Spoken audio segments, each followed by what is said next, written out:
Good evening, everyone, and welcome to our May 1st, 2024 Board of Douglas County Commissioners 5:30 business meeting. There are paper copies of the agenda back by the front door there, and of course, all of the full packet is available on the website.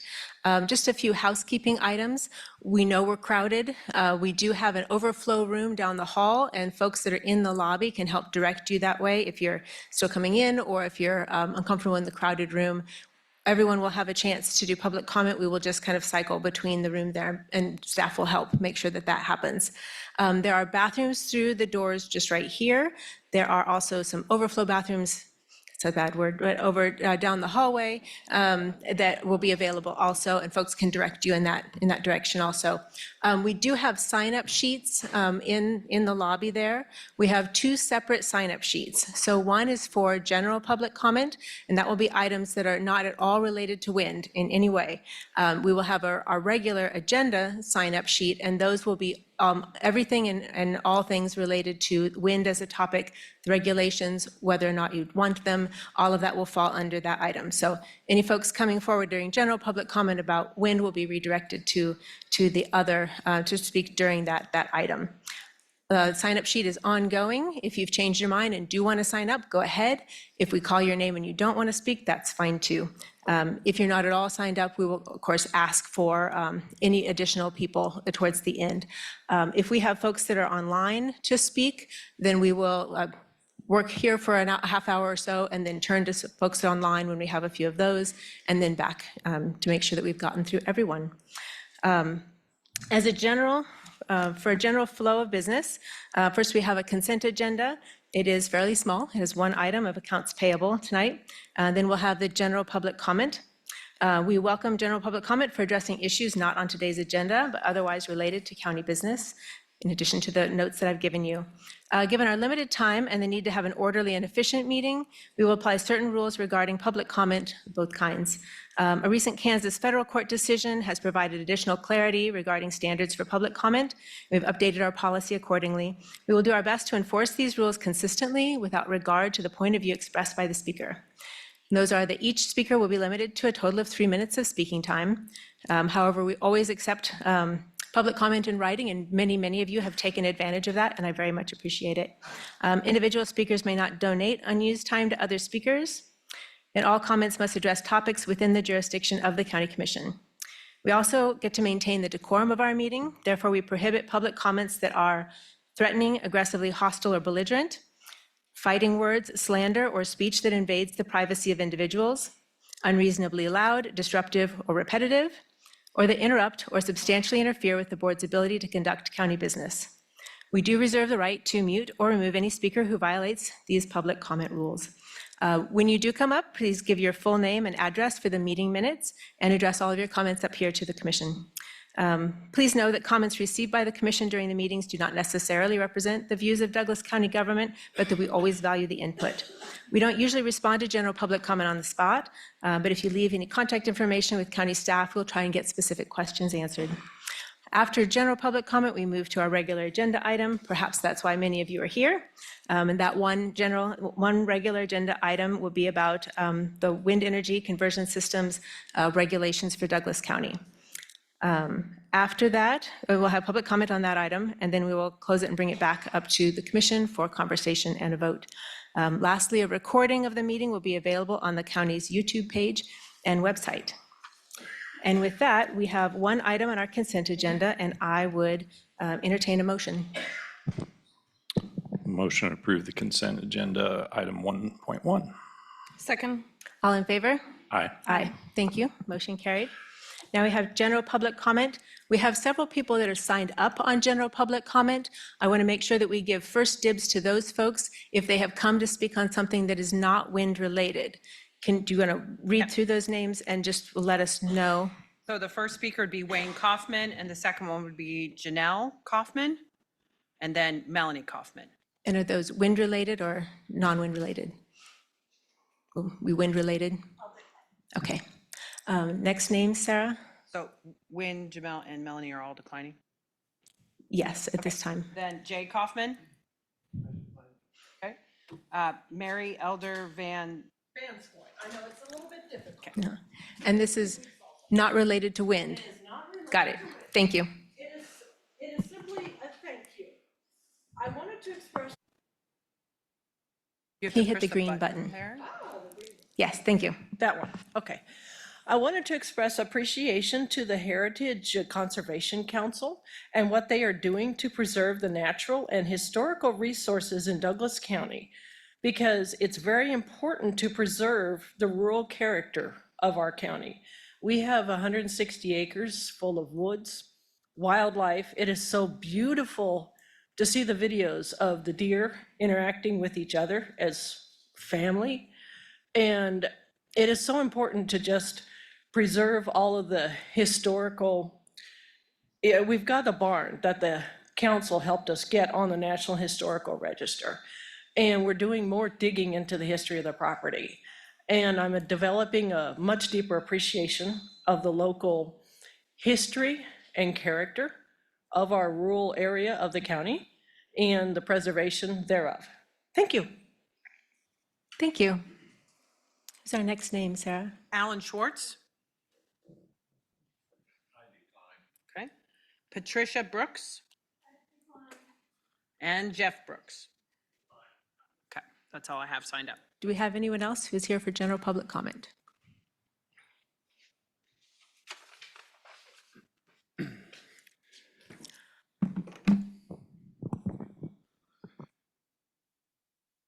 My name is Dr. Justin Spees. At last week's meeting during general public comment, someone said of Commissioner Karen Wiley, quote, "Karen, I want to I begin by believe, Justin, saying we're not going to allow the sign this I time. appreciate your So if you could stoic please put demeanor. it down, that would be wonderful. What's wrong with the sign? You've What's been- wrong with the sign, You've been Karen? warned. What's wrong with the sign? Do you have any other public comment that is unrelated? I sure do. They said, "Karen, I want to begin by saying I appreciate your stoic demeanor and that you give the impression that you're really listening to us, and I appreciate that to no end." She was allowed by this commission to say that without interruption or muting her microphone. After her, I spoke and said the words out loud that are on my sign and was muted. Justin, I you need to all have allow you put the praise, but sign not down. criticism? And I think we're done with your public comment. Thank you very I'm much. not You're allowed welcome to say what's on my sign. Thank you. In previous meetings, Is there anyone else who would like, praise on the commission without being silenced, without fear of being silenced. They were I praising think you we and could- saying things like, "We're here to thank you for your part." Thank you, to Chad. address homelessness." I appreciate the effort you all. is there anyone else who would like to give public comment? Since Justin, we're you're done with welcome this to- one. Justin, you can stay for the meeting with us, but your public comment is ended. So the chair is going to call on the next person for public comment. Why has my, Sarah, this is we protected. need to get, What is wrong with what I'm saying? okay. For what? For what? This is.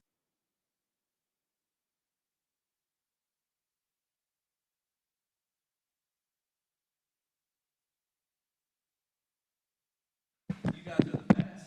It'd be perfectly fine. Justin, you're welcome to stay, but you need to take a seat. Are you guys all right with this? Just sit there on your hands. Yeah. What is with this? Yeah. It's me right now. Come up here and say something unpopular, it'll be you. Who else would like to give general public comment?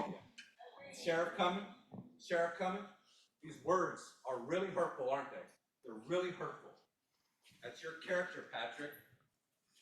And it's the truth. I'll come up here without the sign. There's a lesson getting taught in this county. Can you start with your name, please? I don't know. I don't need to give you my name. I don't need to give you my address. And I obviously don't need to sign in to be able to come up here and speak, as I tried to tell somebody else.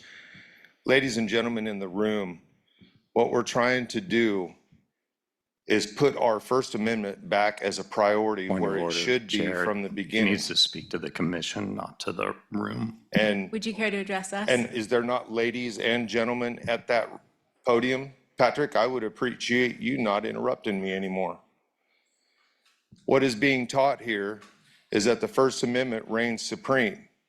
You've created a public forum where you've invited public comment, and now you're limiting people based on the content of their speech, their chosen words. These are things that our founding fathers gave their lives for, folks. And we have three very sensitive individuals up here who can't handle a little free speech. I normally wouldn't come in with a sign saying what it says. This is a bold move for me because it's not my norm, and you all know this.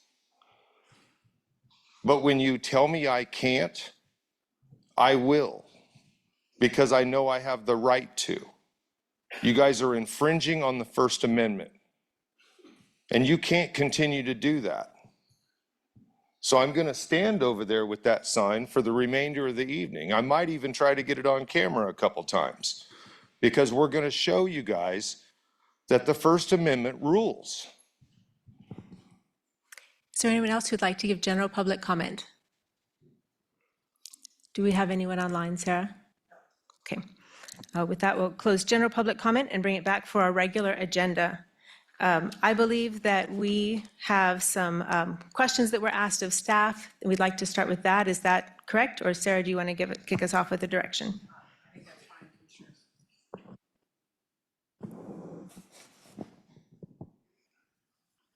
Sandy, take it away. There were a number of questions that were asked, and I would like to take a quick moment to Introduce- just clarify Can you something. introduce yourself also? I apologize. Sandy Day, planning staff. There were a list of questions that were provided to staff, and we worked both with city and county staff to answer those questions to the best of our ability. I would also like to follow up with a comment that I made at the study session that I need a correction. One of the questions was about, can property owners request a waiver for a setback? And the regulations don't speak to that particular thing, but the proposed regulations do give the commission the ability to either impose an additional setback or to allow for a reduced setback as part of a CWEX application process. So I wanted to get that correction off first. And Sandy, can you say that's a variance that can be asked for in the application, but not in the regulations? Is that correct? Correct. Okay, thanks. Yes. So. And Sandy, just to make sure we use that word variance, and we have a variance process. Is that really a variance? It is not a variance the way we think of it. Okay. So a variance, a technical variance is an item that would go to the Board of Zoning Appeals for their consideration. There are certain pieces of the regulations that allow this body, when you are looking at an actual application, to impose additional requirements or standards or setback on particular things, including hours of operation, just like you would any conditional use permit. So we tend to speak of them as waivers or reductions or accommodations. I tend not to use the term variance. That's something that people are familiar with, so that was my response. Okay. I'm sorry, before we go on, I want to, just for the kind of letting the folks know that we had a work session with the full staff presentation last week, and that's why we're starting. It may seem like we're starting in the middle. All of that was, many of you were here, and that's also available online. So if there are other things that we ask for from staff, we can bring those back up, but most of what was presented in the staff report was from last week. So thank you, Cindy. Go ahead. And before you do, Sandy, I just want to remind folks that are waiting, we do have overflow seating where you can hear the meeting and still come forward to provide public comment in the crew room. So when your legs get tired, you're more than welcome to go sit over there. I received a number of questions from Commissioner Willie, and I took the opportunity to look through those. I've regrouped them a little bit and tried to combine some things that are a similar topic together. So I'm going to just kind of start with that list of questions. If you have something that comes up, we can deviate from that. So one of the comments or questions was about adding some language about the purpose statement.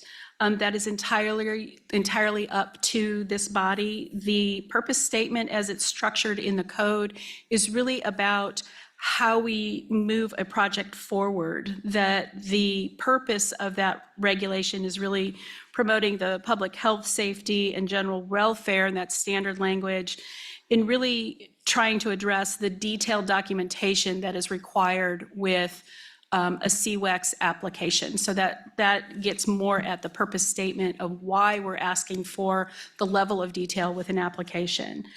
If that is a piece of text the commission would want to modify in that purpose statement, it's on page 5 of the draft regulations. You would just make that part of your motion to, if you wanted to add additional language speaking to, for the provision of electricity or electrical generation, or however you decide that you want to word that. We talked a little bit about the sections in provision O, and those are typically notes that are part of a site plan. We wanted to confirm that a property owner or landowner does continue to have their rights for regular burning of land. They just need to follow that due process, just the way if a wind operator decided they wanted to do some burning, we're just trying to put them on notice in the regulations that they have to follow those kinds of processes that are already set out in county regulations.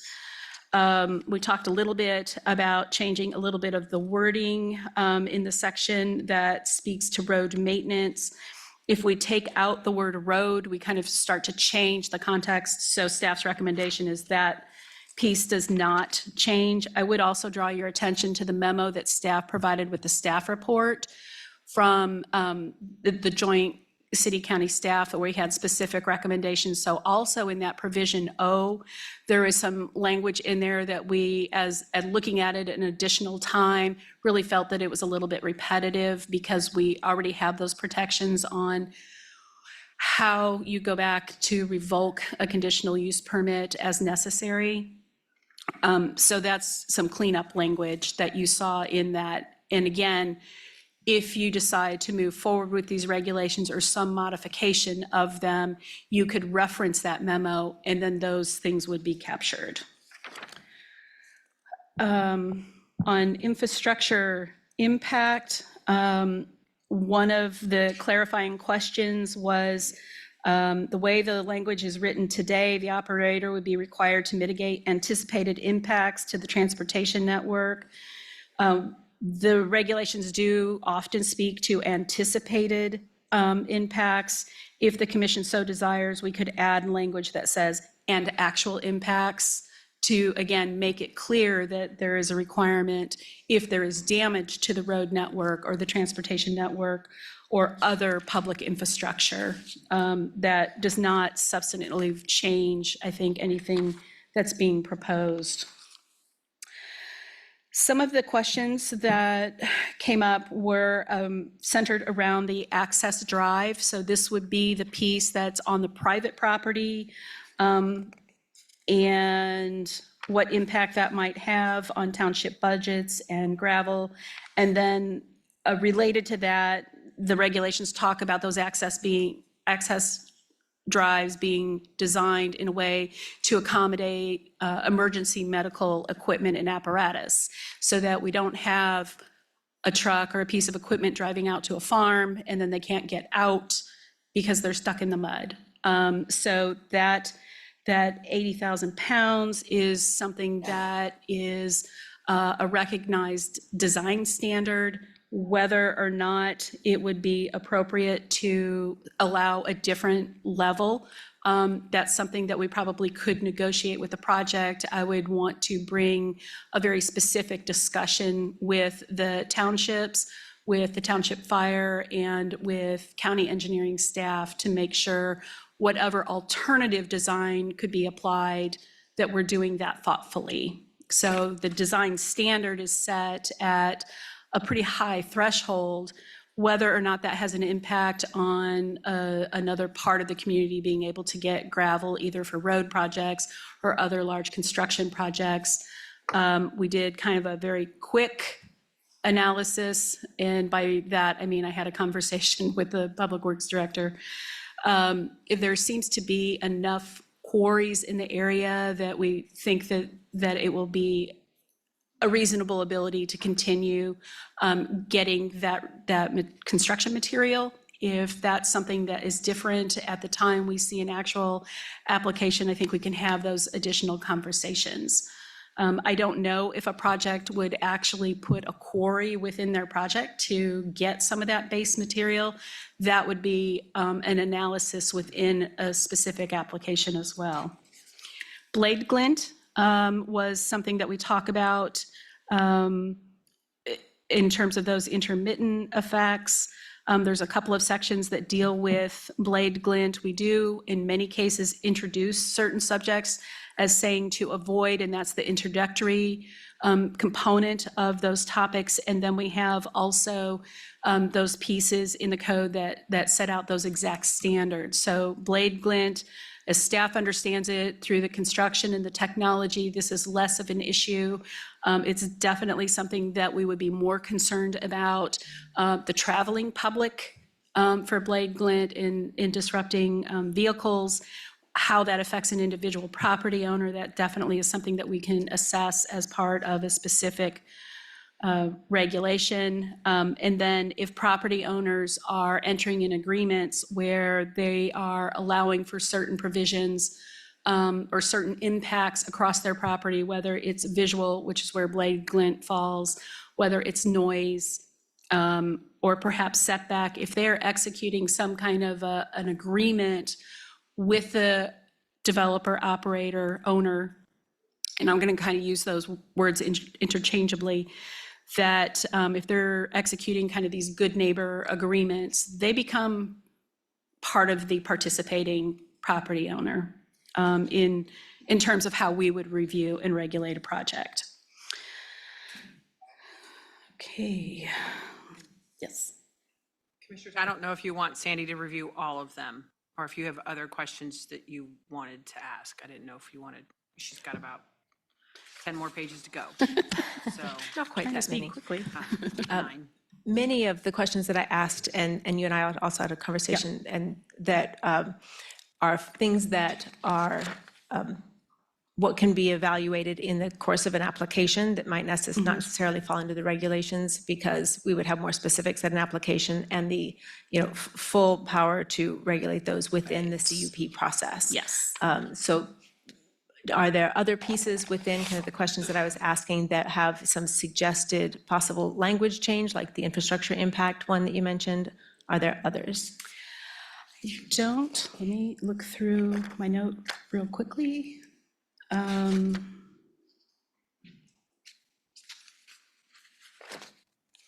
think those were really the only ones that we talked about. I know one was the FAA, and if they produce any kind of a map showing of what distance from airports or what difference from rural private landing strips, that we are allowed to use or not use the intermittent lighting. And you and I talked that is Yeah. not available. That may Right. be something that is forthcoming from FAA in the future, and we would get it with an application. And the language is structured to have very clear protection both for public airports as well as private airstrips. So within the scope of the regulation, there definitely is the requirement to do that analysis. And then through that, we would be working with the applicant, working with the the district for FAA to be able to identify those things. My understanding of the communication equipment is with the radar activated piece. The planes need to be equipped with that particular technology. If we find that a private airstrip has aircraft that is not equipped with that kind of technology, I think we need to be considering that as part of a specific application, how it applies and how we would respond to that, and how that lighting looks. And we definitely would be reaching out to FAA staff to help us analyze that. I know you reached out to all of our rural fire districts, chiefs, and you did not hear much back. Is that That's correct? correct. Okay. Is it possible to consider adding language that would say, like, within the application that, any or all, or the responding jurisdiction for sure would be they would be a reviewer of that? Is that already in there? That's really already in there. I did identify one place where we could add additional language, and that had to do with coordinating access, and that would occur in section 12-30644.3.3. It's on page 21, dealing with some of the minimum design standards, the identification, marking, and emergency access, where we could add the language. And what I'm proposing is any fence with restricted access gates providing emergency access for fire and/or emergency medical services shall be coordinated with the local jurisdiction to ensure access. And this would be the kind of review that we would be doing internally, no matter what application comes forward. But this pulls that out specifically and makes it known that that coordination needs to be happening. So that's a possible text amendment language to this. And those, I think, were the only ones that you had flagged Those, specifically. yeah. Commissioners, are there other questions for staff, for Sandy? We have Cece with us also. Before we turn to public comment, which we'll get to here shortly, I wanted to throw out kind of I appreciate everybody letting me kick the tires and ask my questions and kind of, vet the general framework we've got in the regulations, which I'm very happy with. And like that just leads us down to talking about setbacks, which is what was the discussion mainly at Planning Commission. Also, I would just want to communicate a value that we would, I would like your help on thinking this through, but also as we hear from public comment, that whatever the setbacks are that we decide on, that the success or failure of citing a project would depend on some amount of community buy-in. And I think that there are ways we can do that in terms of having a distance that protects non-participating, but also right now it's very restrictive for even participating owners. They have no right to say, I would be glad to be paid for a different visual or a different sound standard or a different setback. And I think allowing participating landowners to say, it might have to be closer to my house, have that level of buy-in. But it also, I think, could potentially spread the haves and have-nots of a project, which has always been from 2013 when this first came up in our neighborhood, my largest concern of this kind of, some folks would get paid, everybody would live with it.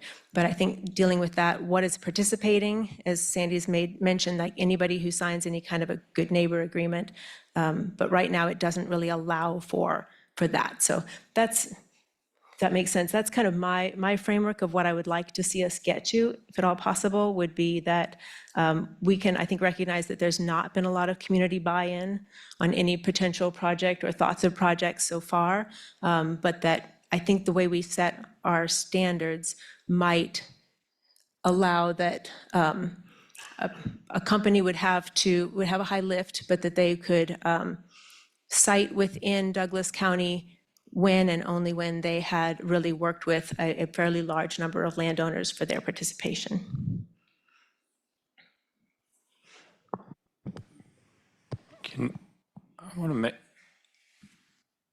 It almost sounds like you're making some suggestions here to the text of the regulations.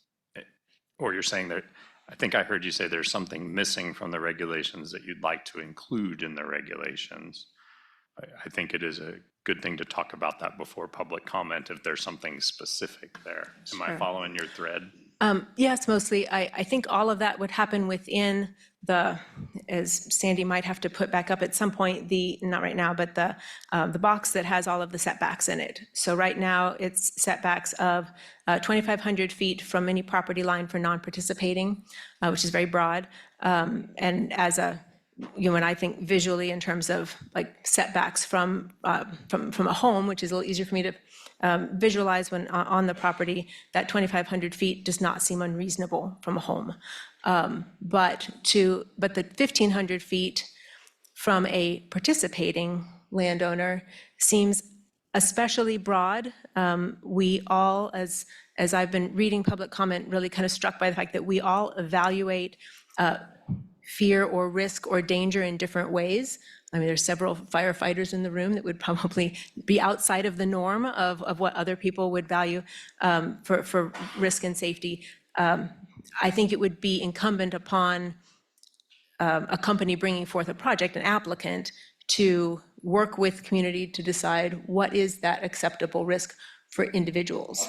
So visual, sound, and setback are the three things that come up to me. And at this point, there's no power for landowners to say something different. So.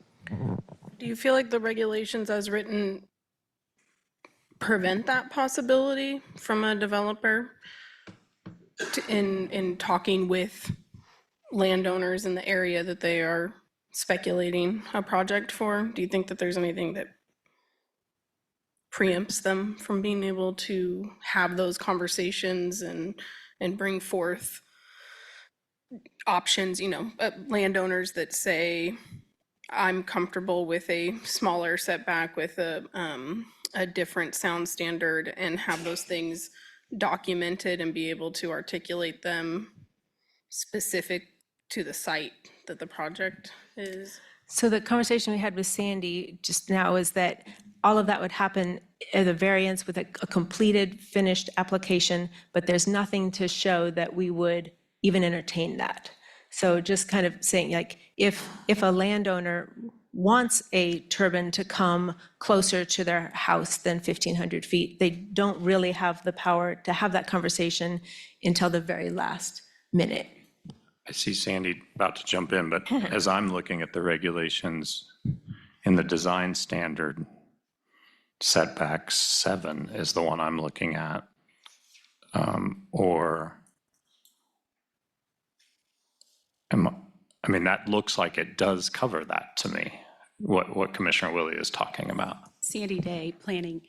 Yes, the way this would work is the application would come forward, and part of that application, part of that regulatory review would include perhaps a property owner that says, I want to have a reduced setback, and we're just going to pick out numbers out of the air. This is not a real thing. 2,500 feet is the current setback. Somebody says, I'm going to be okay with 1,500 feet setback. Whatever negotiation the property owner does with the developer is happening outside of any of this work. We don't specify anywhere in the regulations where a property owner must be compensated. That is an entirely private negotiation. So this piece of the regulation is what allows that to happen. Rather than having to go to the Board of Zoning Appeals, it says, we're going to bring a project forward. The applicant would have to show us on the site plan, I would see it and say, hey, this doesn't meet this particular setback. They're going to say, well, I'm proposing a waiver, a reduction with this. Here's my justification. Here's the property owner saying that they're agreeable to that. We would do all of that, and then we would bring that forward with perhaps a recommendation that says, staff's reviewed this, things seem to be in order, staff can support the reduction.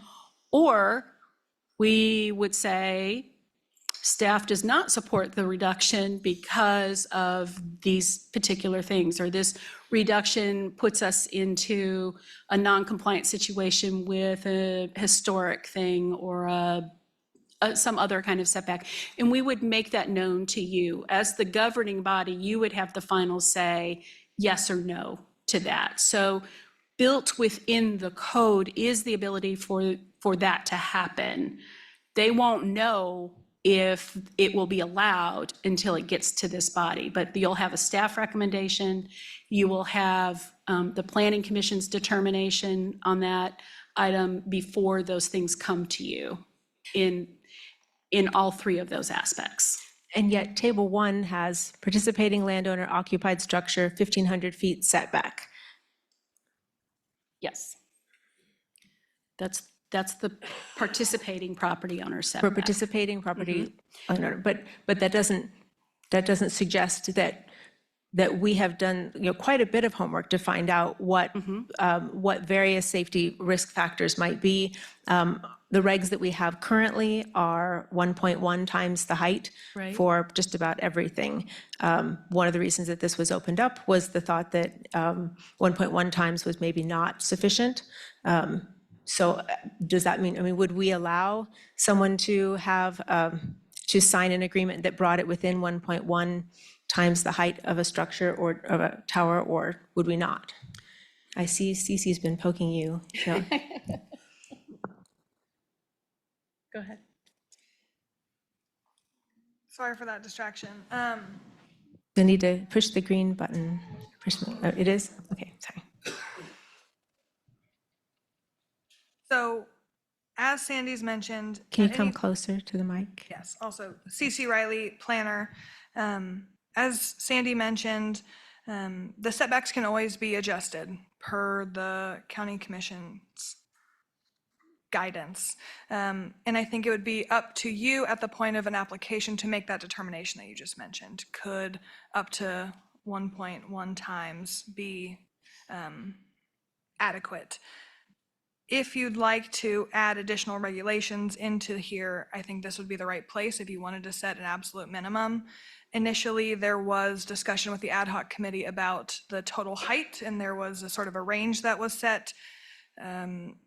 It ended up landing at 600 feet, but we talked about 600 feet or up to 750 feet if it met a certain set of guidelines. But ultimately, they chose to just leave it at 600 because at the time of an application, there's more context to be added, and then sort of those discussions can be more realistic because we won't know sort of the on-the-ground circumstances until that application were to come through.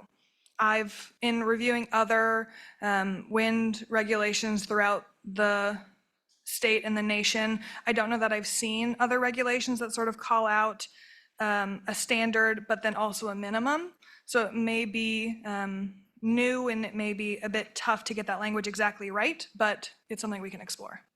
So you feel that this gives landowners the freedom to negotiate, should they choose to, on setbacks, visual, and sound? Sandy Day, I believe that it does. This is Commissioner Reed. That explanation is satisfactory to me, and I believe that it does too. I can appreciate your point, Commissioner William. I don't, at this point, know that I feel compelled to add more explicit text about that, because I think that the option exists, and the onus is on any project developer to explore those options and negotiate those terms. And I think that would start with asking staff maybe for some clarifying question, but there's nothing, because there isn't a minimum height or there's nothing that preempts or prevents those sort of waivers or variances being asked for. I'm personally comfortable with that. Yeah, I think we've teased that out enough for now, and I think it'd be good to take some public comment if we don't have other questions at this point. No, I appreciate the clarification. We'll get to chat more about that. I would just throw out one other concept that I think public might want to respond to, and that is in most regulations, it's from a structure, and these regulations for non-participating from a property line. And just the pros and cons that I see with that are the pro being that it allows for any future land divisions, housing builds, anything like that. And that was, we are uniquely growing in ways that many other counties that host wind turbines are not. So I recognize that. The con is that it gives more power to larger landowners and less power to smaller landowners to have a setback. And that is something that concerns me. So if there are any other things that you think the public would want to respond to us before we talk about, or we can move to public comment. Ready? This is Commissioner Reed. I appreciate that, and we'll take that point under consideration, Commissioner Willie. I think that for me, it matters a lot to know that all design standards can be asked for, or all design standards can be variable if a developer were to ask for it. And for me, and part of this setbacks conversation and watching the Planning Commission and talking with folks since then, that has mattered to me and makes me feel like that even though it is a unique standard that we're setting, that has been set in these regs as they come before us, that it makes sense to me. Beyond that, I do want to make a point of order before we start public comment and ask, Deputy, can you please have Justin just step back and stand near the wall? We've been very patient. You've made your point. You can still stand there. You've been very close to staff. And I would just like you to step back because that's a traffic way for folks that may be leaving the room after their public comment. So you can just stand right next to Michael. So I'm asking, I was speaking to you out of courtesy, and I'm asking the deputy to please have him step back against the wall.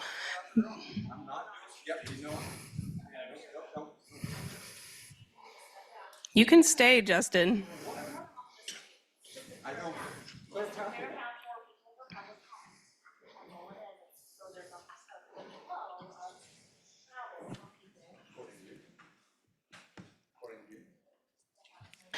Patrick, sorry, that was me reading signs. Look at how effective your signs are. Justin, the alternative is to leave the meeting. So either please take a step back and just allow traffic flow and follow the deputy's orders, or please leave the meeting. Thank you, deputies. I think it's time. I'm sorry. Deputies, please. I'm not doing anything unlawful.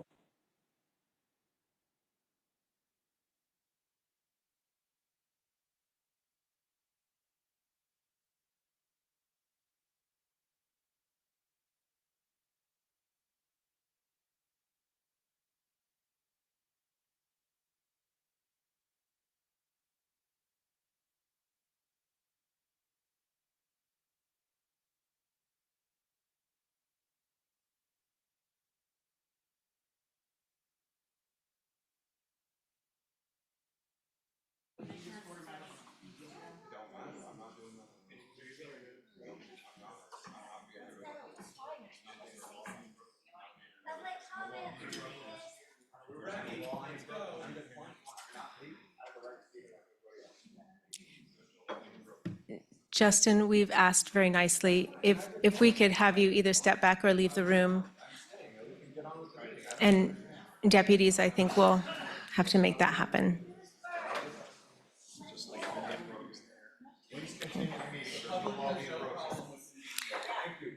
All right, we are going to move on. We are moving on. Sarah, can we have you go over or I can do it also? Okay, we can take a quick break. Announce the first couple names for public comment, and I'd like 5 minutes. So the That'd be first great. names are Michael handwriting folks, I'm sorry, Marcia Pohl, and then Charlotte Breithaupt. Okay, Those are the first three. So we'll take a 5-minute break, and then we will start with public comment. we will recess until 6:20. Thank you, everyone.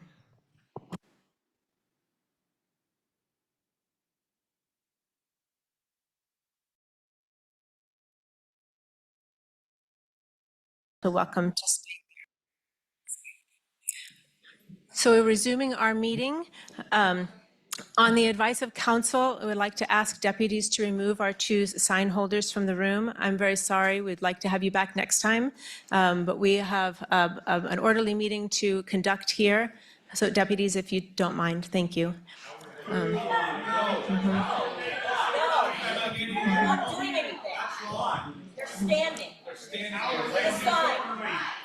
That's no right. This is the meeting of the people. Unbelievable. That's unbelievable. I have asked. They're not disorderly. They weren't doing anything. Just shouting and had to say something. Exactly. Just ignore them. So go on, move on. Move on, public Move on, public comment. Do you want to recess the meeting until we handle this issue or not? It's up to you. I think we will recess the meeting until 6:30.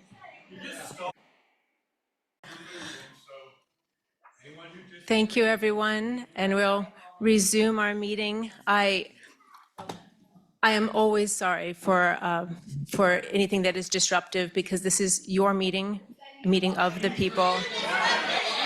Please, I'm sorry. I'm sorry, we need to have an orderly meeting from here on out. I appreciate people coming, and we would like to get on to public comment.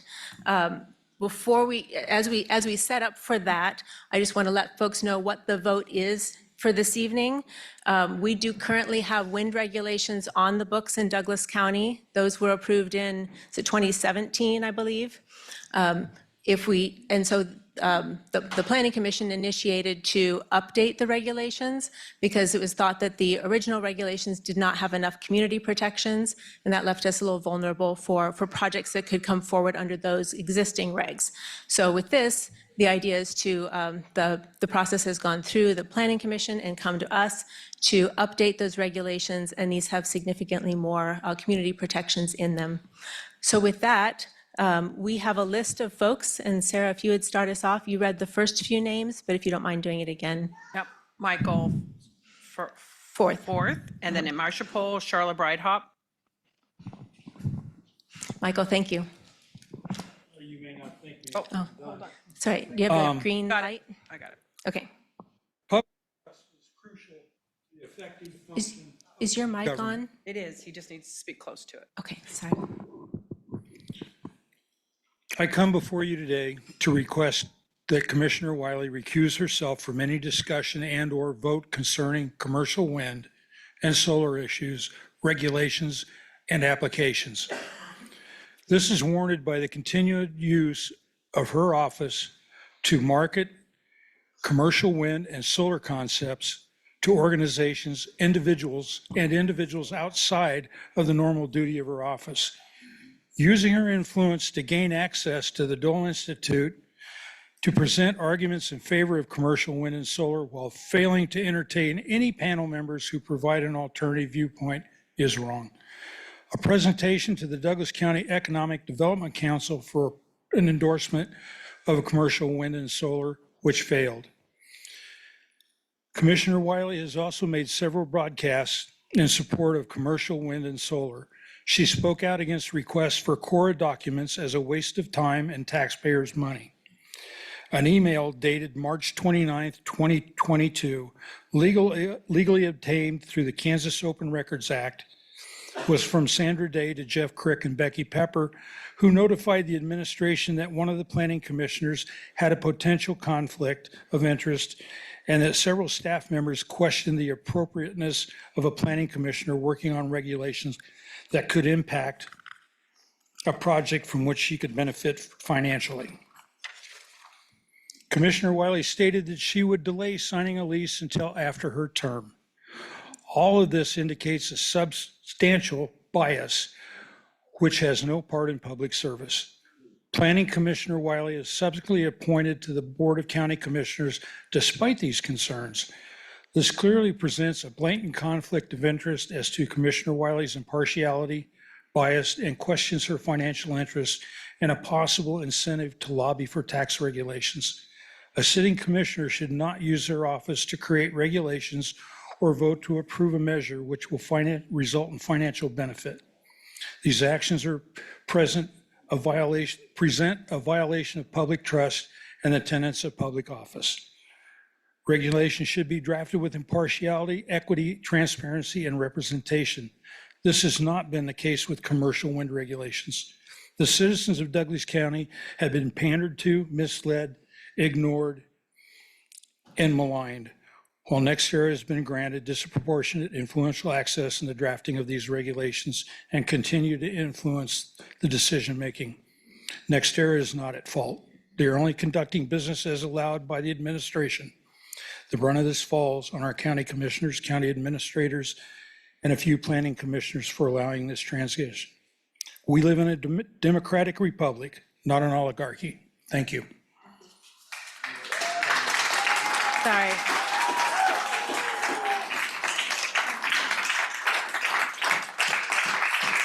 I'm sorry, we meant to cover this earlier, that we won't be clapping or booing or anything for folks that come up to speak, just to keep us having an orderly meeting. So I appreciate everybody being able to follow with that. Marcia, go ahead. Marcia Pohl, Baldwin, Kansas. Wendell is putting out 1,405 petitions that were collected against wind wind turbines, industrial wind turbines in our county. Our county is small, but our population is large. And I have been sending emails over time to y'all, talking about the safety that I'm concerned with, health and welfare of our citizens and rural citizens, because that's where they're going to be placed. The turbines will be out in the rural area. Now, something while I was listening to you earlier, we're asking for the 2,500-foot setback from non-participating landowners. But honestly, we should be protecting the participating landowners also. They should have that 2,500-foot setback. The roads that, turbines near the roads, you're only saying 1.1 times the height. That's only 660 feet. And if we know that turbines throw ice, they throw blades, they throw over 2,500 feet, we should be protecting whoever's going down the road. We should be protecting the citizens of this county and the people who travel through, whether it's a highway or a rural road or just a county road. All these setbacks should be 2,500 feet, in my opinion. Thank you. Thank you. The next speaker is Charlotte Breithaupt, then Jay Kaufman, Wayne Kaufman, and Janelle Kaufman.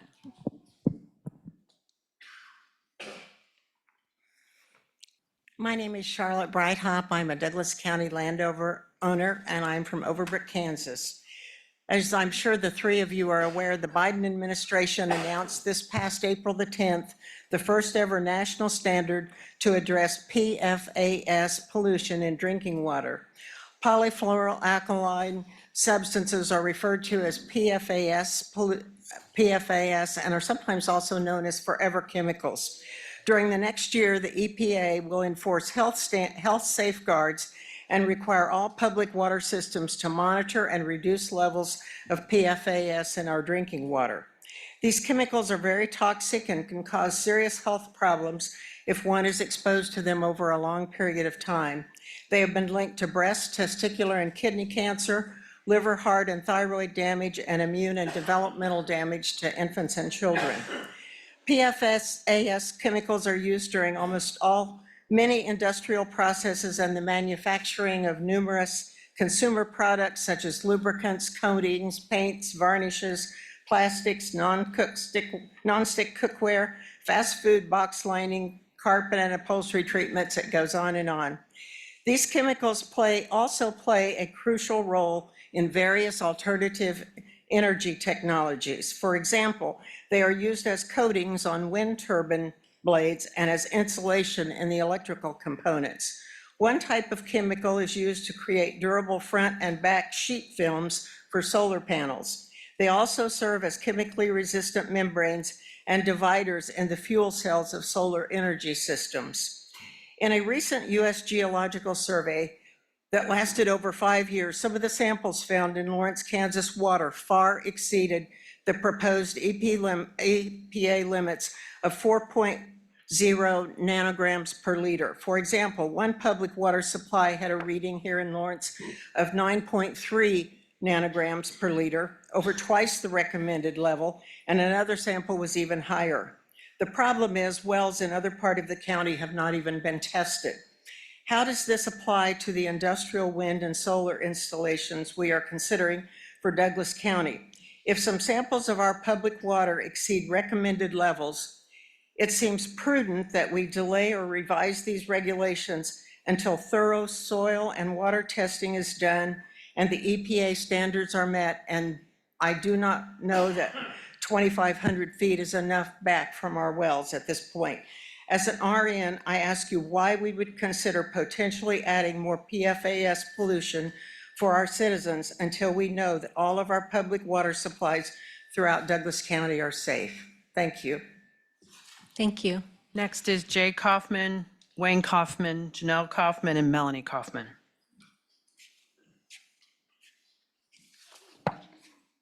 My name is Jay Kaufman, Baldwin, Kansas. Good evening, commissioners. Tonight, I would like to speak to you about the power generation of wind turbines. Now, we've heard a lot about the output and the many benefits of those turbines, but what about the input? I've submitted a short paper outlining this subject, and I'd like to highlight some of the interesting facts that I found. There are a lot of parts that compose a turbine: electrical cables, magnets, communications, safety lights, oil pumps, lubrication brakes, rotors, generators for startup and for shutdown. Each of these components requires electricity to run. Now, does this electricity come from the turbine itself? Not if that turbine's shut down. How about the other turbines in the same field? Not if they're shut down as well. The power must be purchased from the grid, and since there is no storage of wind-generated energy, we can only conclude that the supply power must come from dirty, reliable energy sources. However, suppose that turbine is actually running and producing electricity. Up to 50% of that generated electricity must go to maintaining itself.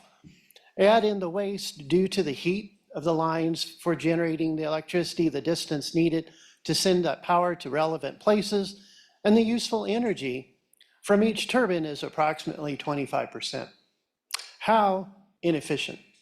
Batteries or other storage mechanisms are not available at this time to alleviate some of this gross inefficiency. But if there were storage systems available, now we're looking at more sources of forever chemicals that are harming the land and polluting the country and the county. Why? Why do we put up with this burdensome power generating source? Why are we so bent on accepting some outdated and grossly inefficient technology that only enriches out-of-state companies? Does any of this relatively small amount of power stay in Douglas County? No.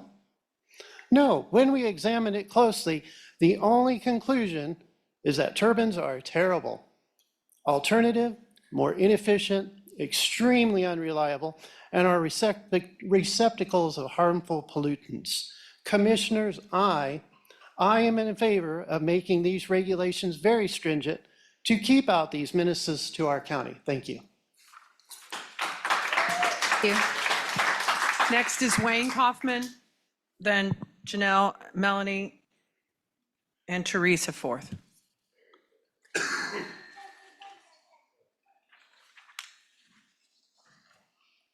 Wayne Kaufman, Baldwin City. Well, this has nothing to do with the agenda item for this meeting. Commissioner Wiley would not allow me to make the comments in the general public comments. However, now is the time to expose the county's plan to prevent a legitimate request from being considered before voting on the text amendment for the new draft regulations. 6 months ago, on October 13th, 2023, I submitted a request for a text amendment to ban CWEX. I followed all the rules and presented it to the Planning Commission staff. They deemed it initially complete and advised me to present it to the County Administrator, Sarah Polinsky. That same day, Administrator Polinsky accepted my request and said, quote, "The County Commission wouldn't approve this. Your request came in after the County Commission requested the Planning Commission update the 2016 regulations. It would be strange that they would ban CWEX after just updating those regulations," unquote. I agreed with her and said, quote, "That's exactly the reason the text amendment to ban needs to be considered before the new draft regulations," unquote. She said, quote, "I'm taking things in the order in which they have come to me. I'm nervous about allowing a citizen's request for a text amendment to jump the line and get ahead of the text amendment to draft new regulations," unquote. Administrator Polinsky agreed that she would discuss my text amendment with the County Commission and then let me know what they would do. She specifically said, quote, "The commissioners can take no action outside a public meeting," unquote. I waited 4 months without any reply and finally contacted Administrator Polinsky. She said the County Commission did not want to consider, quote, "jumping the line," unquote. I said, "It sounds like I need to get in touch with the commissioners," and she agreed. I sent an email to all three of you saying there is an implied consent that you approve the existence of CWEX by requesting the Planning Commission initiate a text amendment to update the 2016 regulations. Commissioner Kelly, you didn't respond. Commissioner Reed, you agreed. quote, "The request would be addressed in the sequence that it was received and not let the request jump the line," unquote. Commissioner Willie, you agreed with me that, quote, "The current wind regs and the effort to update the wind regs are implicit signals to ban wind. At least that certainly reflects my position," unquote. I support a ban. Next is Wayne Kaufman, Janelle Kaufman, Melanie Kaufman, and Teresa Forth. Can I get another chance?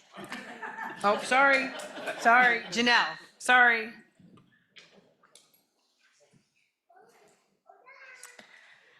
Janelle Kaufman, Baldwin City. To further expand on what Wayne Kaufman just said, Commissioner Wiley replied, quote, "I'm not interested in banning any current electricity generating technology, not even coal, while we still have a growing need for electricity. I hope to have excellent tools to evaluate individual projects for this suitability. I do not feel compelled to say yes to any and all projects, but I am open to evaluating applications that respect required guidelines. Frankly, I'm not in love with the idea of wind turbines here, but I'm not interested in a ban on wind energy while we actively draw electricity from the grid. That doesn't seem responsible," end of quote. There was no public discussion of a ban before you requested new draft regulations from the Planning Commission. This action gave consent to approving CWEX, thus effectively shutting out any possibility of the public submitting a request to ban before voting on the draft regs. However, you can, if you want to, consider the request to ban first. You obviously don't want to. A petition drive collected 1,405 signatures as evidence of at least that many residents or property owners who want a ban. And don't forget the many signs displaying no turbines around the county. The Planning Commission repeatedly said they cannot make policy. Policy can only be set by the County Commission. In fact, Sarah Polinsky directed the Planning Commission not to make the draft regs be so restrictive that no wind energy company would apply for a CUP. When a citizen came forward with a request for a text amendment to the the solar regs, you welcomed and encouraged him, and that amendment was approved. This incident shows that you can take a citizen's request if it supports your private agendas. Commissioners, it has become abundantly clear that you want to allow CWEX, in spite of gigantic efforts that have been made to convince you and the Planning Commission before you that at least 1,405 rural and urban residents want a ban. These efforts have fallen on deaf ears because you are determined to push your personal agenda ahead of the will of your constituents. Commissioners, the moral responsibility for any catastrophic failure of any CWEX in Douglas County, therefore, rests squarely on your shoulders. I support a ban. Thank you. Melanie Kaufman, Teresa Forth, and Nolan Packard.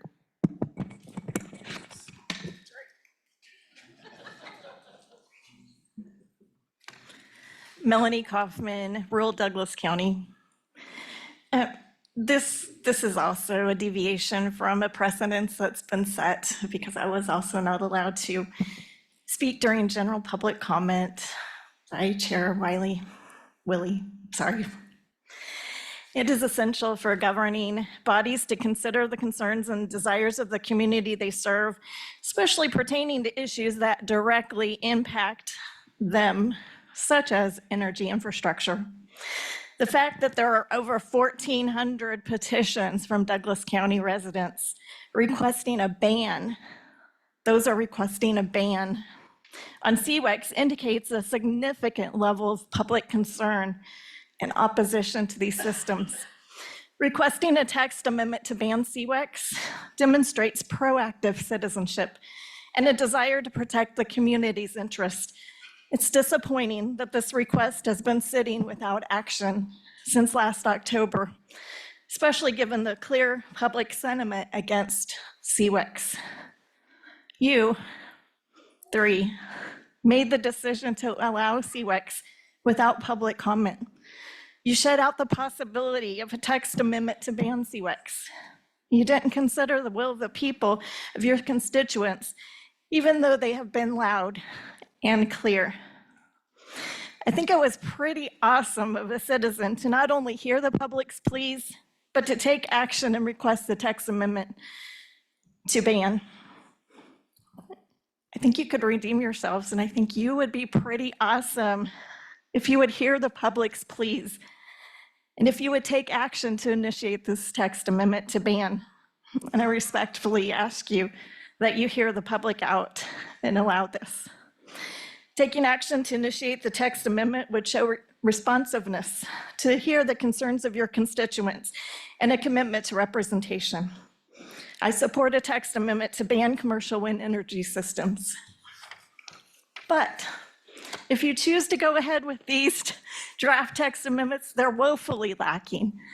And I sent you several emails over this weekend, and thank you for responding. But there's 2 more issues that are lacking in the draft text amendments.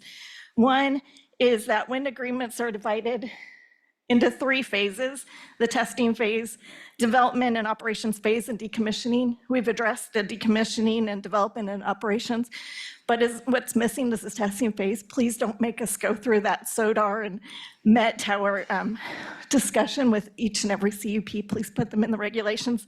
Also, transformer substations. Non-participating landowners should not be subject to noise from those. So please include those also. Thank you. Thank you. Teresa Forth, Nolan Packard, Robert Elder, and Jerry Kaufman. Am I on? Yep. Okay. I'm Teresa Forth from Overbrook, Kansas. I am requesting you adhere to the recommendations of the Planning Committee regarding the 2,500-foot setbacks from wind turbines to property lines of non-participating landowners. The effect on wildlife habitat, bird migration routes, and prime farmland have already been discussed during planning meetings and previous commission meetings, and I agree with those concerns. I also understand the need for alternative fuel development. However, I am very concerned regarding the long-term health effects of the microplastics left behind by the wind turbines as they delaminate over time. As a pediatric nurse for many years, the health and well-being of children and future generations is my passion. I ask you to consider the long-term health effects of these microplastics on not only children, but on all living beings. As the wind turbines delaminate, they spread microplastics for miles around the turbines. These invisible particles are in crops in the grass, which are then ingested by domestic and wild animals, eventually ending up in our food supply. Why place these turbines in farm fields where crops are grown and animals forage? The detrimental health of these microplastics on adults has already been well documented. Microplastics are known hormone disruptors and mimic estrogen, androgens, and testosterone in the body, increasing the risk of hormone-dependent cancers. According to the American Cancer Society's cancer statistics in 2023, prostate cancer has increased 3% annually from 2014 to 2019 after a 20-year decline.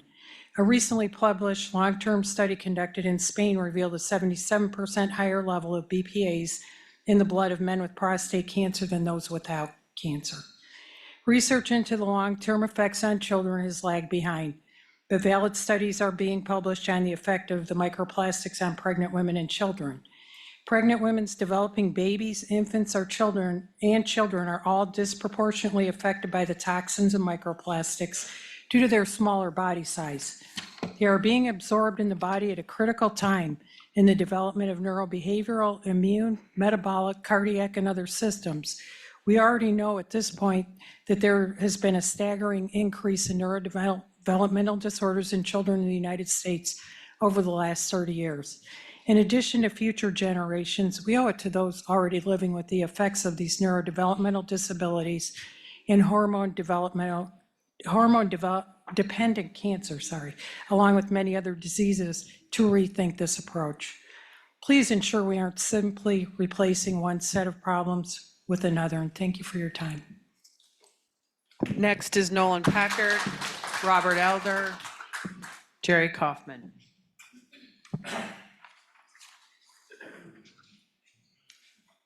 Good evening, Commissioners. My name is Nolan Packard. I'm from Baldwin City. I've sent every one of you a email earlier this week outlining problems we still have with the regulations. The 25-foot setback, 2,500-foot setback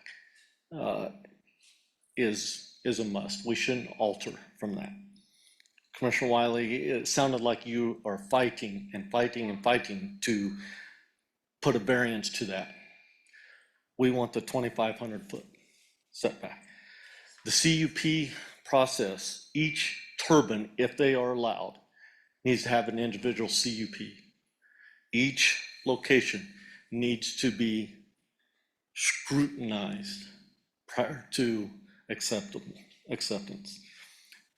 The noise pollution, the regulations are still set too high. Noise pollution to a house, to a property line even at 2,500 foot will still be enormous. These regs still don't address a non-participating landowners fight for out-of-spec regulations. It falls on the landowner to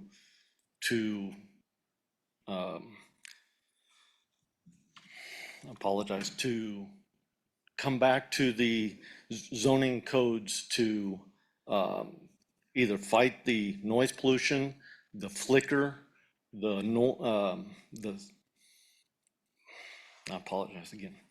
Well, again, these regs aren't up to code yet. I support a text amendment to ban all CWEX. Thank you. Next speaker is Robert Elder, Jerry Kaufman, Lori Shuck, and then lost Jay Ondal. Okay, yeah, couldn't get the first name. Lois, maybe, Jay Ondal. Robert Elder, Willow Springs Township. One argument you're going to hear in favor of shorter setbacks is that we need to make it easier for renewable energy to develop in Douglas County. But that's actually a flawed argument because these wind turbines use oil. They're created from petroleum products. It takes petroleum products to move them to the site and to decommission them. So, hey, I'm all in favor of renewable energy, but these turbines are not the answer.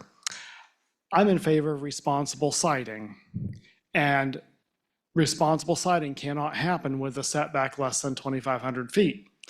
These turbines have thrown ice, microplastics, and various ice and various other debris over 2,000 feet. So 2,500 is minimal. I'm also looking out for the small landowners. We own 160 acres. If a turbine is too close, we can maybe move our house to the other end of the property, pay for utilities to be moved. But if you only have 5-10 acres and you want to put a house on it, you're very limited in how far away you can get from that turbine. So for that reason, this 2,500-foot setback needs to be from property lines to protect small landowners as well as big ones. So I'm just asking you, please do not be the commission that puts the public at risk by allowing a shorter setback. We would really appreciate the 2,500-foot setback to protect everybody, small landowners and large landowners both, from any debris thrown by these turbines. Thank you very much. Jerry Kaufman, Lori Shuck, Lois Andel, and then Paula Wagner.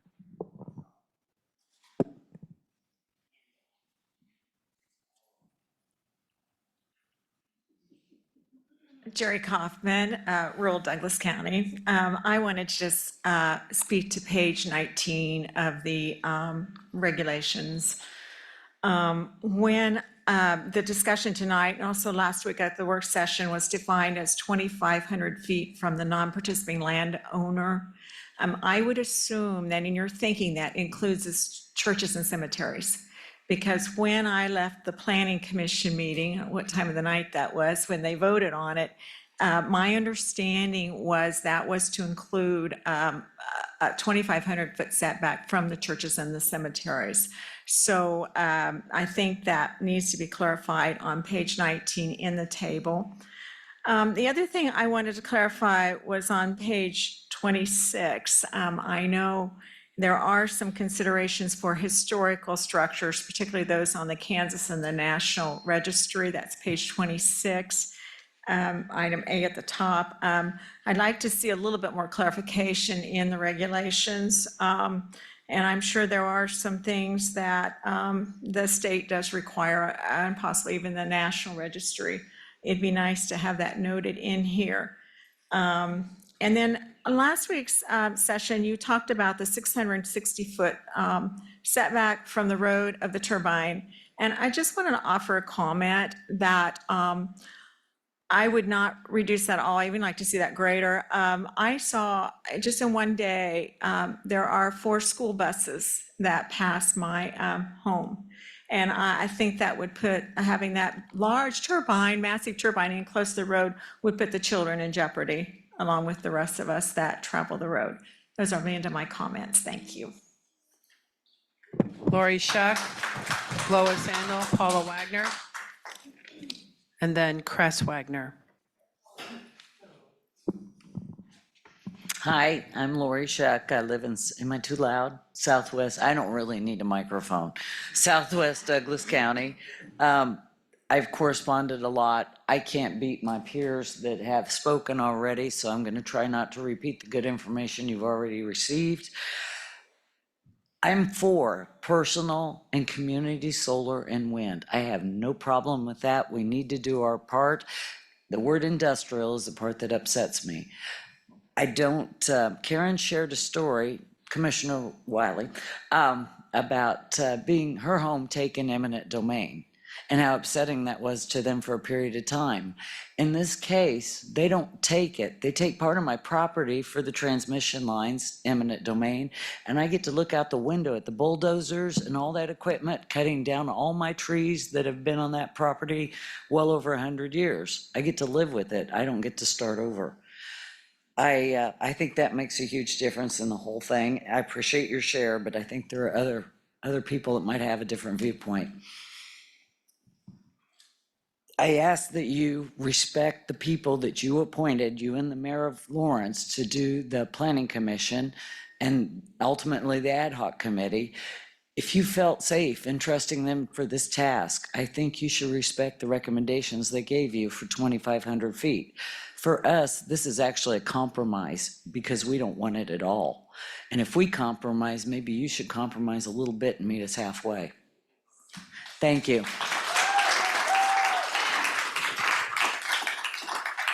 Lois, Paula, and then Cress. Hi, I'm Lois Ardall, and I am a homeowner with very small acreage, and there is nothing in the regulations for us. In my section, there is 9 people that have less than 10 acres. That's quite a few. Down the Globe Road, counting them, and up on the hill, there is 13 of us in one area. We don't have the setback like the major landowners. How are you going to protect us? Because there's nothing in the regulations for us.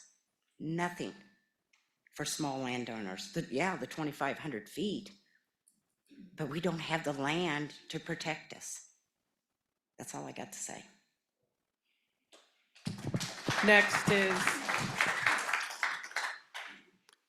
Next is Paula Wagner, Cress Wagner, and then Janet Donnelly. Good evening. My name is Paula Wagner. I live in Marion Township. I am a registered voter of Douglas County. My neighbors and I have elected each of you to represent us in making decisions that will affect our property values, but more importantly, the health and safety of our families. Now it is your time to honor your oath and do the right thing for your constituents in rural Douglas County, the ones that are actually being affected by the turbines. I ask that you add a 3-mile radius around Lone Star Lake. This protection is the same as what is the setbacks for Douglas County and Clinton Lake. And it should be added to Lone Star Lake. That is frequently utilized by the constituents of this community for relaxation. I imagine most of us have spent many of times in our high school years there. I request that a minimum setback of 2,500 feet be made from a property line. I have heard many arguments that property owners should have the right to do what they want with their land. It's their property. And I 100% agree with that. What I'm asking is for a setback so that I can also have the same right. You see, 1,500 feet from my home will allow a turbine to be built right on my property line, which would have wind turbine blades going right over my garden, and also the place my grandchildren play. I hope you agree that it is my right to feel safe and comfortable with using all of my property that I own and that I pay taxes on. I've heard people say that there's no such thing as ice throw. And if ice throw is not a concern, why is there warning signs regarding it on wind turbine fields? Why are they warning those people? People say that it's safe to be around turbines, but if that's true, why does the OSHA require the wind energy workers to wear hard hats, safety glasses, gloves, and steel-toed boots? Now, I'm not really confident that I'm going to be able to find these items to fit a 5-year-old. If you guys do, please let me know so I can get prepared. With last night's storm, it made me kind of wonder, how fast do wind turbines turn? Well, per the Wind Turbine magazine, the heavy blades can reach 180 miles per hour. High winds can cause the blades to spin faster, and it's increasing the risk of failures. Now, tonight you've heard many valid concerns about wind turbines, and I ask you that you stand with your community and set at least a 2,500-foot setback from property lines and 3 miles around Lone Star Lake to help protect us. Thank you for your time. I appreciate it. Cress Wagner, Janet Donnelly, Therese Laughlin, and Connie Flory.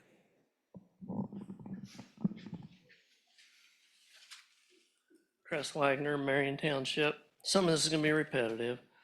The Planning Commission, they toiled over these setbacks for years. Here's the guy that they had spirited 4 a.m. things. It was unreal. So, you know, kudos to him on that in that respect. And the 2,500 setback, that needs to be the minimum, big time. In the Lawrence Journal World today, there's an article about setbacks, if you didn't read it. The article is peer-reviewed and fully researched. It calls for a minimum setback of 3,937 feet from a property line for health, that is health and social welfare of the people involved in a wind turbine platting. That sounds so much safer than 2,500 feet. Clinton Lake and Douglas County Lake has been given a 3-mile setback in the wind regs. I do believe that the gem of Lone Star Lake should also be afforded a 3-mile setback for the same reason the other 2 lakes have been granted the 3-mile status. Through all this, I've noticed that our Douglas County government has made NextEra's demands paramount above and beyond the safety and security of all the rural Douglas County residents who, by the way, actually live here and pay taxes here. NextEra has proven that being a good neighbor is not even in their corporate plan. The proof comes from the contracts and constant litigation before and after the fact with other property owners. It seems that the big corporations is all about money, tax abatement, government kickbacks, and profit, all on the backs of Douglas County residents. Sounds familiar from Free Staters. In closing, the three of you took an oath to first and foremost to protect the safety and security of the citizens of Douglas County. Do not be afraid of going against Nextera's demands. Do not be afraid of their corporate paid protesters and eco-terrorists. Mostly, do not accept Nextera's 30 pieces of silver over the safety and security of rural Douglas County. Thanks. Can you, Next. can I get his name again? I didn't quite catch it. Cress Wagner, Thanks, Crest. Janet Donnelly, Therese Laughlin, Connie Flory, and then Lisa Chamberlain. And then commissioners, you just holler if you want a break. Janet Donnelly, Overbrook. I am asking you that you please accept the wind regulations as the county planner sent to you for the 2,500-foot setback from the property lines. Last night, there were several tornadoes that affected Nemaha, Ottawatomie, Jackson, Shawnee, and Douglas County.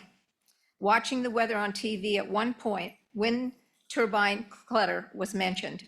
Wind turbine clutter is where the turbines are between the weather radar and the storm, making radar readings more difficult.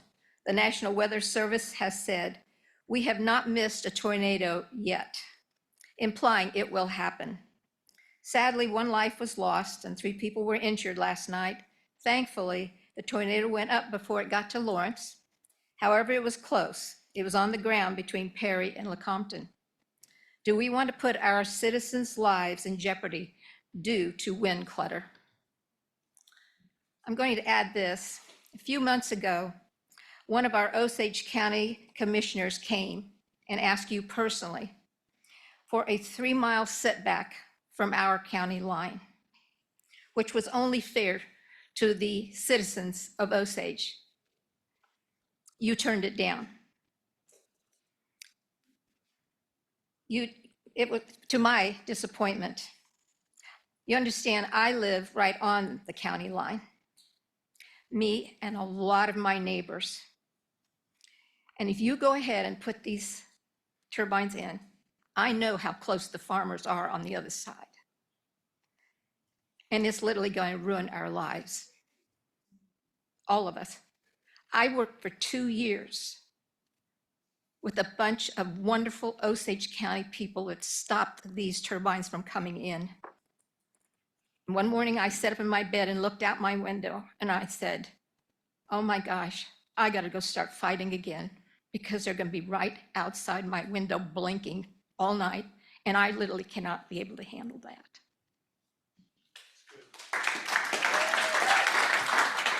Therese Laughlin. I'm sorry? I was just going to say, the clapping, it also takes us time, and I just want to make sure that we can get to everybody before they need to leave, so. Therese Laughlin, Connie Flory, Lisa Chamberlain, Dawn Huddleston. It's ready to go. You just turned it off. There you go. Therese Laughlin, Baldwin. I would like a ban on the turbines, but I'm going to address some of my concerns with these regs. Well, on key factors, for best practice, an economic impact study should be added to the list of key factors for reviewing the application. It's been requested at previous meetings and nothing's done on that. D, visual impact assessment. Impact of shadow flicker should be 2,500 foot radius, not 1,500 foot. F, environmental impact assessment, 9. Needs to add agriculture, bees, rabbits, fish, and domesticated animals because section 12.315.2 excludes these. K, emergency mitigation plan, 8A, add, and any additional equipment. O, provisions, 4. Change the 72 hours advance notice to 48 hours to request entry to the project. Design standard setback. The measurement should be from the furthest extension of any part of the turbine, not the center of the tower. The rotation of the blades extend beyond the center of the tower. Performance standards B, visual impact. 1, shadow flicker, B, should be removed. Replace it with in no case shall shadow flicker adversely impact the public health, safety, and welfare. C, noise impact, operational noise management. G should be removed. Replace it with in no case should noise adversely impact public health, safety, and welfare. H, extraordinary event response. 7, add any additional equipment. All road setbacks should be 2,500 feet at a minimum. Here's some published facts. In February of 2024, the USDA Census of Agriculture reported a loss of 20 million acres of U.S. farmland between 2017 and 2022. Agricultural Secretary Tom Vilsack said those numbers make him concerned about the state of agriculture and food production. In a March 24, 2024 published article, a federal judge ordered the removal of turbines on a wind farm with the estimated cost of removal to be over $3,571,000 per turbine. Is there adequate money held for future decommissioning?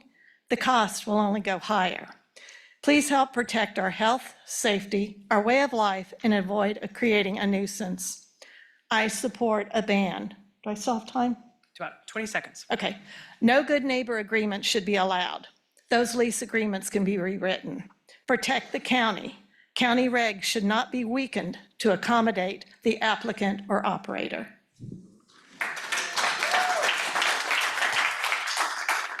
Connie Flory, Lisa Chamberlain, and then Dawn Huddleston and John Landon. Hi, Connie Flory, rural Douglas County. Karen, I think you should recuse yourself for conflict of interest. And that's just, it was already been stated why. And for honesty, I think you should recuse yourself right off the bat. It's already been stated that, and myself, we don't want these wind turbines in Douglas County at all. We are the most populated county and we're the smallest county, and you want to add these into us. And as you said earlier, we're about to grow some more. So nobody's buying into it because we don't want them. It's very obvious from all these petitions here that, and all the voices that you've heard tonight, you guys have done the best campaigning for the people that are going to run against you in November than I think any of us can do. And you'll be gone next year. So, you know, you guys have not represented Douglas County at all. And we've said it over and over and over, and we said it when we wanted 5 commissioners. You're not listening. So like I said, you've done more campaigning for everybody else than anybody could. And if this thing is supposed to be, if wind turbines are supposed to be the next best thing, tell me why every county that has put wind turbines in has come to us and said, fight this with everything you have. We regret allowing it. Do you hear that? If other counties regret allowing it, why are we going to open it up? Our pockets aren't deep enough in Douglas County to fight NextEra. There's no going back from this. There's no do-overs. As their stupid contract reads, you can't even get out of it. So once you say, okay, you open it up to so many other companies, and you can't say no because you allowed it. And it destroys our county. You guys didn't grow up in Douglas County. You don't know what the basis is. You don't know the county feeling. And you're destroying it. We're standing up telling you, don't do it. Please listen.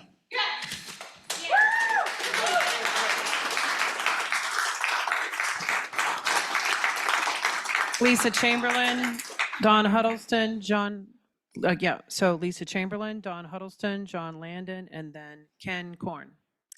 My name is Lisa Chamberlain, and I have grown up in Douglas County, Lawrence, my whole life. I own 3 businesses in Lawrence, so it's safe to say that I'm vested in this community. I am privileged to take care of a lot of the frail and elderly in our community. Many of you probably recognize me from taking care of your grandparents or my agency for doing so. I am very much invested in what is good for our community and what is good for the people. I am also a landowner in Douglas County, and I also breed and raise quarter horses. It is very troublesome to me that we're not putting this setback far enough. There has been lawsuits that have been won about what the turbines have done to the growth and development of foals, not necessarily the cattle that are getting ready to go to slaughter. It's not going to hurt somebody right away, but the foals that are deformed, you're ruining. And if it's doing that to foals, what is it doing to our kids? What is it doing to you? When you look at women's health and you look at hormones and how many people are on different hormone therapies and depression and things like that, there's no research that for the sound infrastructure that's coming from these wind turbines. There has to be more research. And I have 80 acres, and I look out and I dread the day that land right next to me can have a turbine that I have flickering constantly, that is proven to cause migraines, things like that. I worry tremendously for my friends that have kids with autism or stroke patients or TBI patients, where these noises, these flickerings, these are real things that are devastating. And Karen, you can't go back. And I know you want them. And I think that it's a very huge conflict of interest for you to be on this panel, to be voting for it. I don't know if you've driven, I know you grew up in Western Kansas. Do you see the oil on all of the blades? So we know that the ice goes 1,700 feet. How far does that oil go? I don't think it should be on my property. I think when they fall apart, I don't think that those fiberglass pieces and all the toxicity that's in those blades should be in my hay fields. I don't think that if they're shred up by my mower because we don't see them until we're mowing for our hay, that my horses should ingest them and cause problems for my horses that are undetermined unless I, the horse owner, want to pay $2,000 to K-State to have my horse have an autopsy to find out that it was your wind turbines you approved.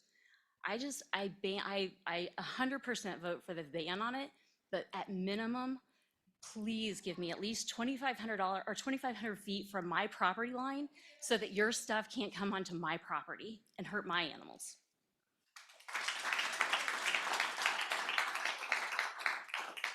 Dawn Huddleston, John Landon, Ken Kern, Tim Horn. Good evening. I'm Dawn Huddleston. I am a landowner here in Douglas County.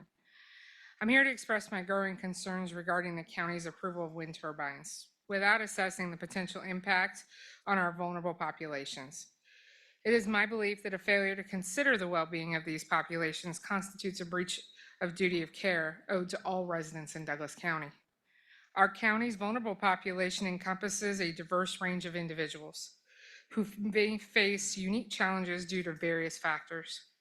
This includes children and adults with developmental disabilities, such as autism, who experience heightened sensitivities to environmental changes.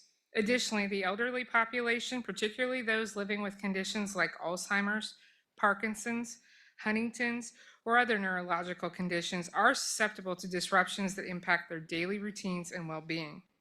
Furthermore, individuals with epilepsy are often particularly sensitive to environmental triggers that might exacerbate their condition.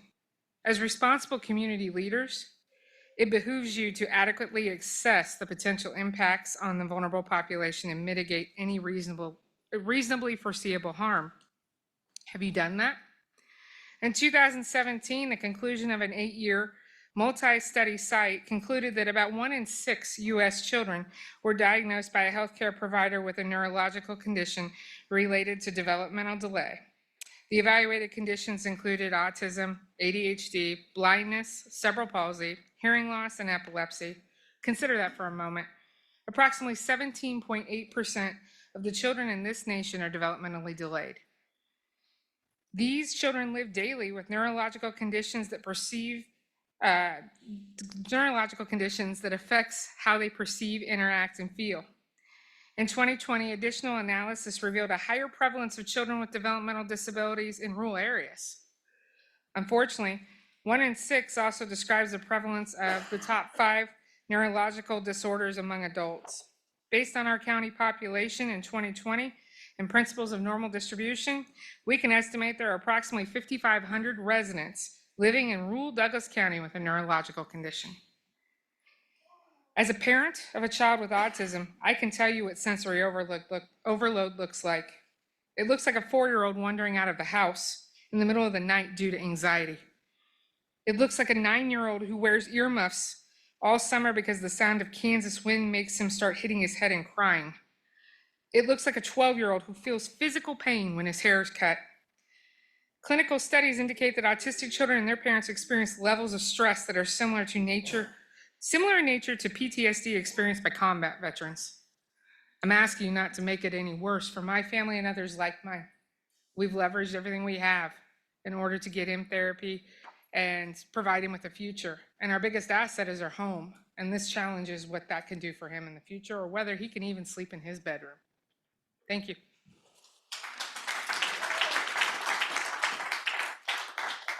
John Landon, Ken Kern, Tim Horn, and Judy Hancock. Good evening, Commissioners. John Landon, resident of Wakarusa Valley.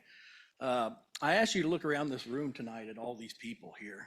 Each one of these people voted for you. John, every name on can that you signature. get close to that mic? I'm having a hard time hearing you. Sure. Thank you. Every one of these people in this room voted for you guys to sit here. Everybody on that table right there is residents who asked you to fight for them. I'm here asking you to fight for them too. I'm here asking you to fight for me as a resident. Unfortunately, I agree with most people is the regs aren't complete. They're rushed. I think you need to take a little time, step back. You yourselves last week had a bunch of questions that went unanswered. And I beg you to take the time to answer those questions and answer all the questions that these people bring forward to you. You know, Commissioners, I think at the end of the year, when a couple of you possibly aren't sitting here, you're going to leave a mess for several others to pick up. And so now's your chance. I don't know that you're gonna leave a mark in Douglas County and you're gonna get a building named after you like Commissioner Flory did, but let's not leave your mark here to where your name's gonna be mud. And so I ask you to do that. I also ask you, you know, Lone Star Lake is one of the oldest lakes in Douglas County. I grew up there. I've watched eagles raise many, many birds there. And so I'd ask you to put that same limitation, that 3 mile around Lone Star Lake. I think that's very important. I also ask you to keep the setbacks at 2,500 feet. Look at increasing that road frontage to at least a mile to give a little protection there. And I will just finish up by saying, in light of tonight's announcement by Michael Forth, I would ask that the commission table this item until an investigation can be done to see if any of those are true. And if it means that you table it till the 5 commissioners are sitting here, then that's what I would ask you to do. Thank you. Ken Kern, Tim Horn, Judy Hancock, Hurst Kaufman. Commissioners, I'm still good to keep going. Do we need a break or we keep going for a bit? Okay, thank you. Who's keeping the time? I am. Okay. My name's Ken Kern. I am a resident of Baldwin City, Vinland specifically, Vinland Valley. I'm grateful for you listening to what I have to say. For the past 3 years, you and the others in this county government have been listening to the following input from those opposed to the commercial wind and solar installment efforts.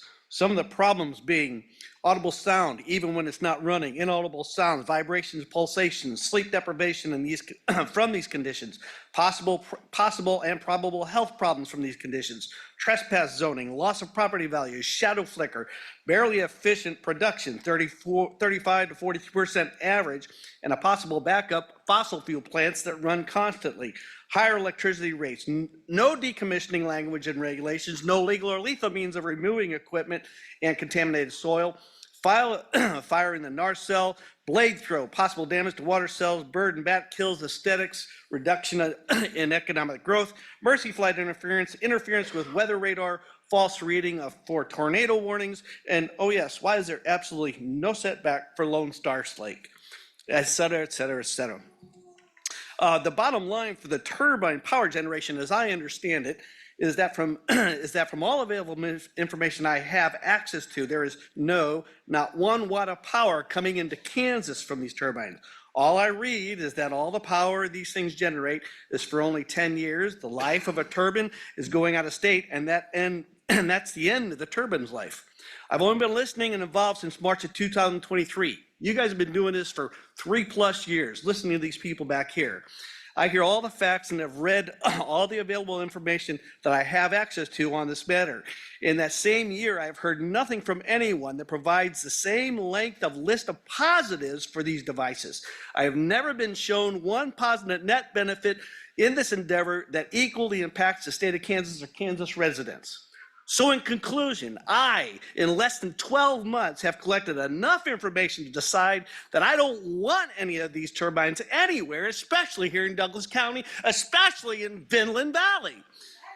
Everything about the product and the installation process, short and long term, is destructive.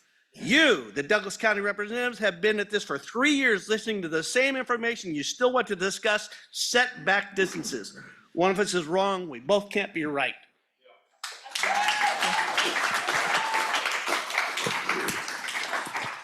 Tim Horn,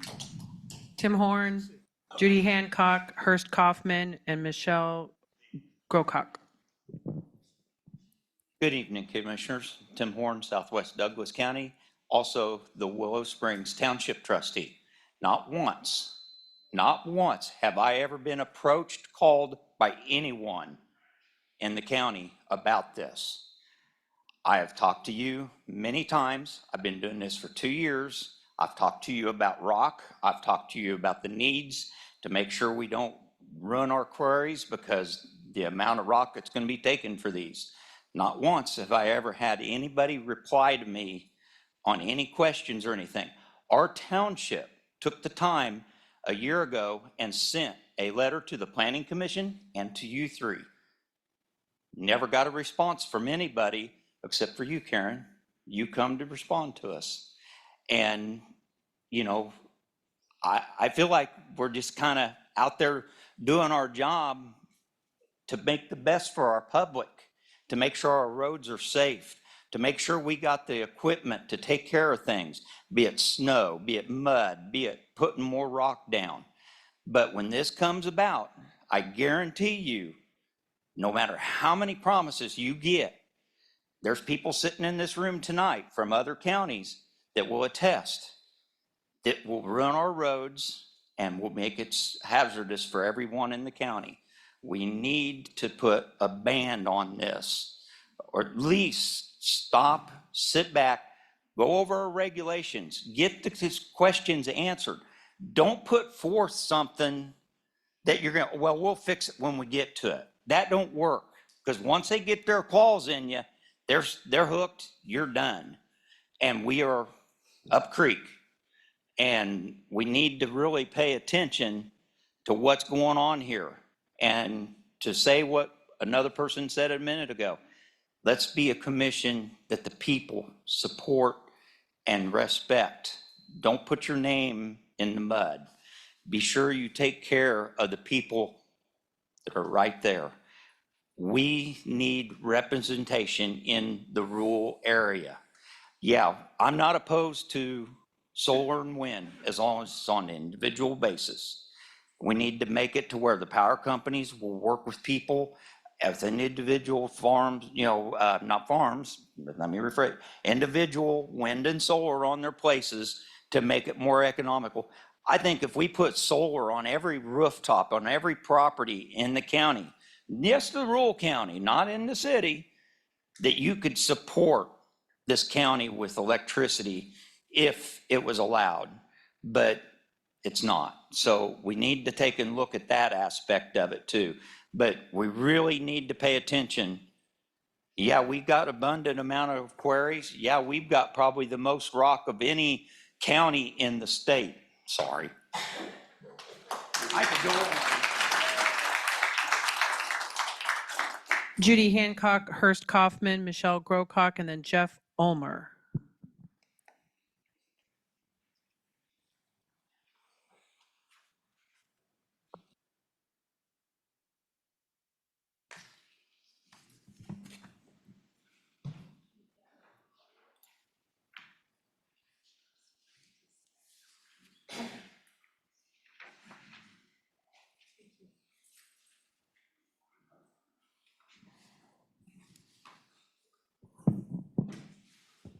I'm too short. Can you hear me? My name is Judy Hancock. I live in Leawood, Kansas, in Johnson County, but I own the family farm, a Century Farm in Franklin County. We've been in the county since 1855. Not me, but my ancestors. I'm here at the invitation of quite a few Douglas County residents. I feel somewhat as an interloper, and I'm not going to offer comments about setbacks and such because I feel that would be improper. I'm a lawyer, and I have read your regulations. I'm in the contract drafting business, and I have just two comments I'd like to make, and they are amplified by what I've just handed to Ms. Polinsky. I begin by noting that I agree with what's in your stated purpose and intent of your regulations on page 5, where it says in part that the purpose of these regs is to promote a process for public discussion and informed consent on projects. And you acknowledge that significant issues may arise as a result of public discussion that were not previously known. Boy, can I tell you, based on comments I've had with people in Douglas, Franklin, Jefferson, Reno, etc. counties all over the state, people have looked me in the eye and said, I sure wish I hadn't signed that contract. I was misled, deceived, flat out lied to by the representatives of the companies. And boy, if I had known all the things that I heard in the public hearings before I signed, I wouldn't have signed. So I suggest in my comments, and I could make many more, but time is limited, that the information that you should seek from the applicant should not be limited to just the applicant and the operator, its parent and its subsidiaries, but the whole corporate family, because they have many affiliates. So, and it shouldn't be limited to just if they've been found or judged by a court to have violated laws relating to the operation of their particular projects. But I submit that if the IRS has sued for tax fraud any members of the corporate family, if the SEC has sued them for securities fraud, if the FTC has sued them for deceptive business practices, and so on, then I think they should have to disclose that with respect to the whole corporate family. And if they have had a judgment against them to pay money, they should have to tell you whether everything's been paid on time, including the judgment interest. And if, as with Next Era, who 2 years ago stood in federal court and pled guilty to violating the law, you should know that too. Thank you.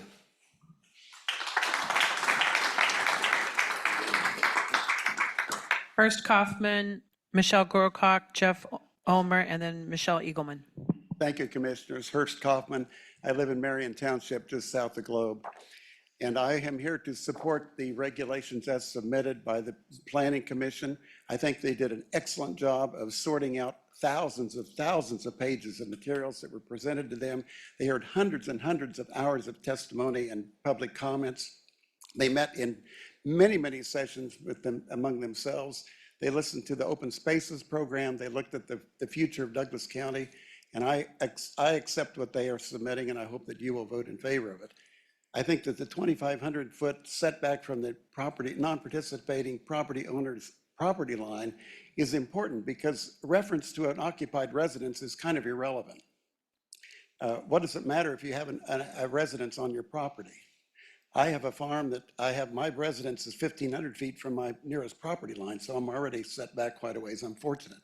But I'm all over my property. I don't come to the farm and sit inside watching TV. I'm inside from sunset till sun up, and the rest of the time I'm outside. Even in winter, you don't just go during the good weather and take care of your farm. I think that one reason that the setback is onerous to the idea of an industrial complex in Douglas County is we're too small.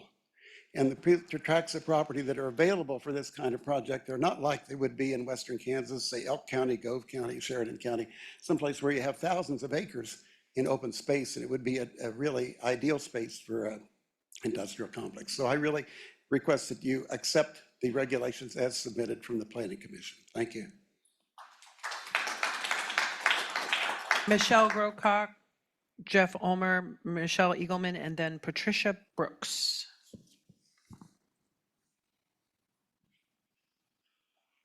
Hi, Michelle Grocott. I live on 100 Road in southern Douglas County. I'll be quick because I think you know what I'm going to say. I am in favor of alternative energy if it can be responsibly sited. And I think with the regulations as they're drafted, responsibly sited is from the property line, because otherwise it infringes on the rights of that person, that non-participating property owner, to be able to build a new barn or something on their property. It's just, that doesn't work. So, and 2,500 feet is probably the minimum that is acceptable based on all the data.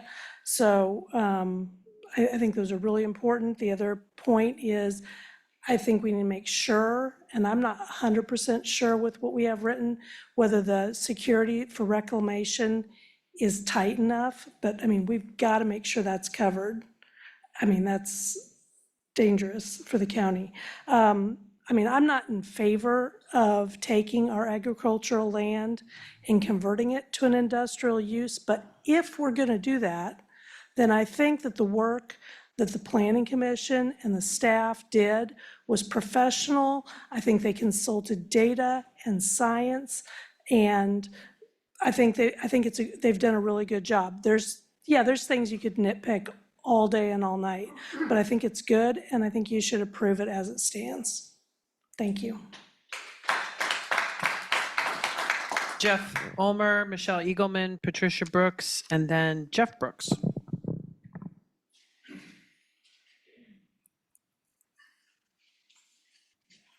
Can you hear me? Yep.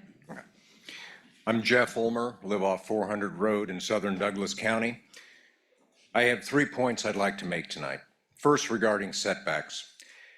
Many of us, as you've heard before, were pushing for far larger setbacks of a mile or more, but we recognize that 2,500 feet from non-participating property lines is a tolerable compromise. A very decisive majority of the Planning Commission has concluded that 2,500 feet is the minimum appropriate setback for this situation. There is ample and growing evidence that living in close proximity to wind turbines is harmful on many levels to both humans and animals. And yet the developer continues to insist that a mere 1,500 feet from the nearest occupied structure is perfectly safe. We know this simply isn't true.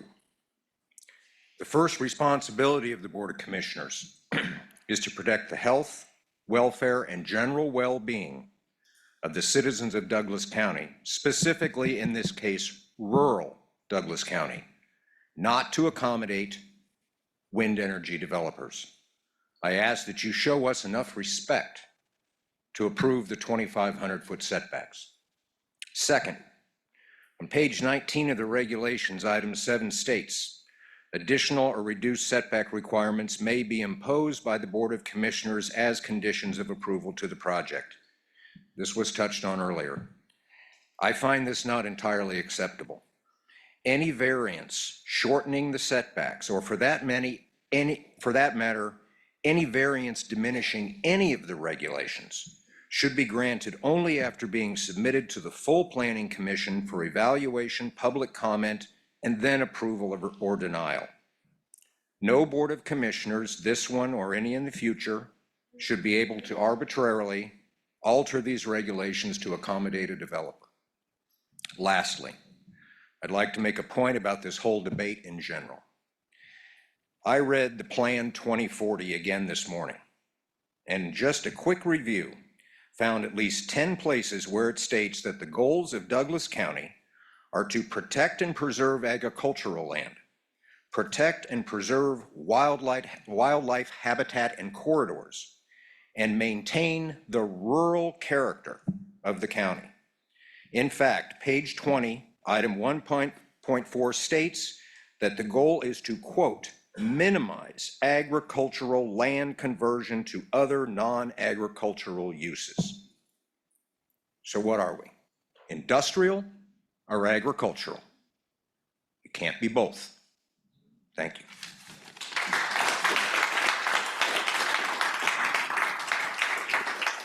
Michelle Eagleman, Patricia Brooks, Jeff Brooks, and then Ellen Koch, or Koch.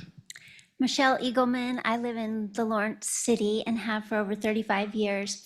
Over 1,400 petitions against this plan, hundreds of people speaking, emailing, attending these meetings in opposition to industrial wind. Ask yourself, why are they opposed? Good question. Surely they're an efficient use of land for energy. No, their footprint is 360 times that of nuclear. But hey, why not? Surely they're safe for humans. No, there's over a decade of peer-reviewed studies on the health effects of noise alone from wind turbines, fires, ice throw. But hey, why not? What about animals? No, studies show infertility and even birth defects. But hey, why not? Do they increase home value? No, values go down 10 to 40%. Do they deter people from moving here? Duh, people go to cities for flickering lights, noise, and skyscrapers, but heck, why not?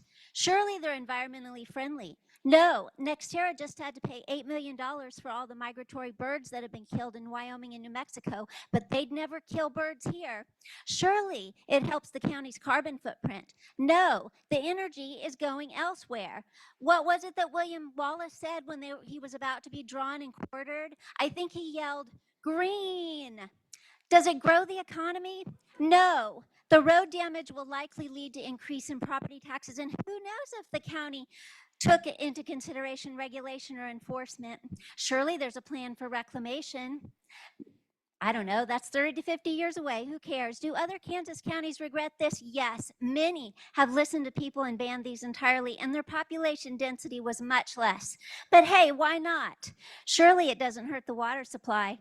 Well, who cares? Our groundwater is already so full of forever chemicals, according to the Environmental Working Group from this February. 4 parts per trillion is considered contaminated, and Lawrence scores a 15. So a little more won't hurt. Does it hurt food supply? Who knows? Who cares where the tipping point is? Maybe instead of saying why not, this county should be asking why. Why do this when it so obviously goes against people's wishes? Have you ever seen anything like this? Are people here because they have nothing better to do? Are they anti-wind? Are they Republicans clinging to guns and religion? Nothing could be further from the truth. They've given up retirement, believe in small-scale renewables, and this is bipartisan.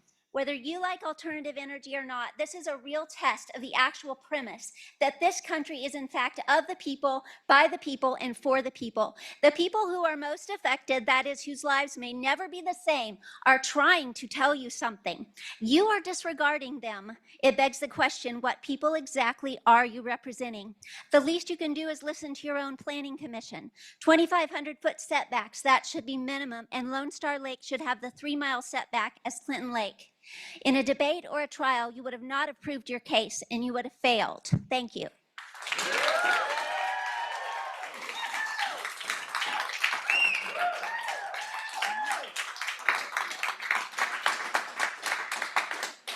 I think we'll take 3 more names and then take a short break. Does that sound right? Patricia Brooks, Jeff Brooks, and Ellen Koch, or Koch. Ta-da! Okay, Patricia Brooks. Yep. Baldwin City, Kansas. Baldwin City. The distance for us who live here in southwest Douglas County can be no less than 2,500 feet back from the non-participating property line to plant these wind turbines.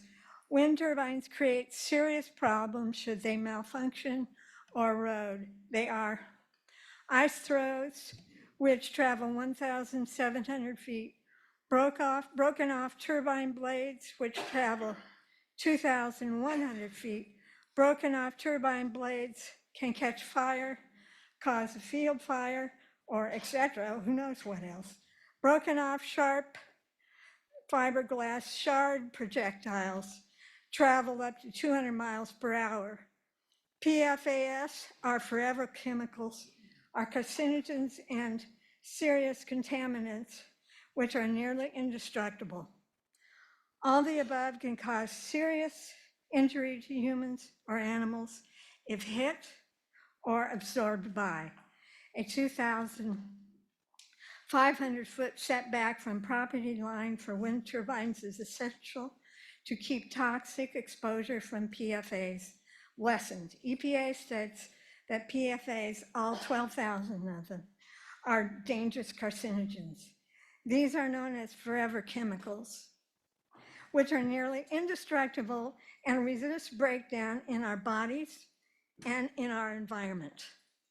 Lawrence Public Water samples far exceed the PFAS national drinking water standards. Lawrence water sample tests results show we have PFOA. There is a forever chemical, this is a forever chemical, which poses a serious health risk to its residents. PFAS coat the wind turbine blades and other components for enhanced durability and aerodynamic effectiveness. Erosion delaminates wind turbine blades, which slough off PFAS and would contaminate our southwest Douglas County soils and water. Again, a 2,500-foot setback, no less, is essential. Southwest Douglas County is a wonderful residential area where we live and where many others and families wish to move. No one wants to move to an industrial park where an industrial wind turbine complex exists, bringing its contamination, carcinogens to the area. I'm sorry, but they don't. No doubt our Douglas County commissioners must be aware of this by now.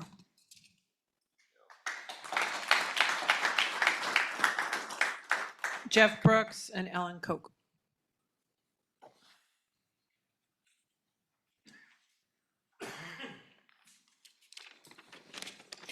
Hi, I'm Jeff Brooks, and I am I'm a rural Southwest Douglas County resident.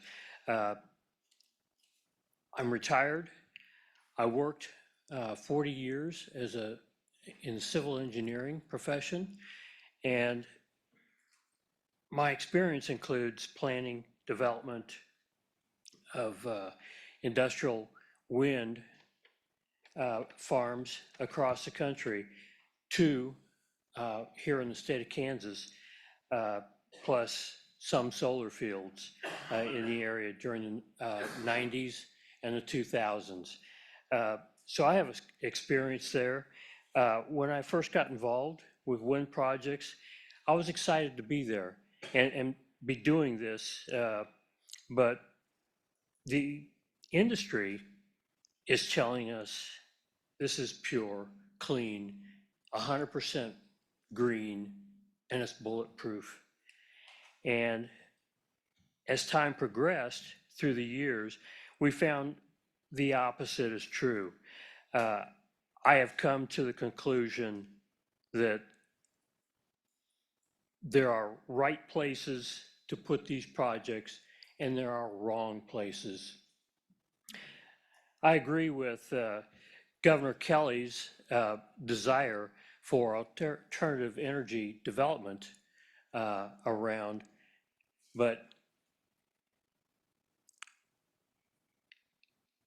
when you factor in people, wildlife, livestock, soils, air, and water, there are right and wrong places to build. 3/4 of this state would be a much more desirable place, would affect fewer people. You have much lower populations out there in that part of the state. We, in Douglas County, this is a growing, thriving, vibrant community here. And we have too many people in this county to be really considering an industrial wind farm. My choice originally was for a ban to be discussed with the people instead of going straight to regulation development. The ban was the thing to do. But since the commission has decided to go the planning route, regulations have been developed by. You can finish your sentence if you'd like. No, okay. Ellen Koch. Ellen?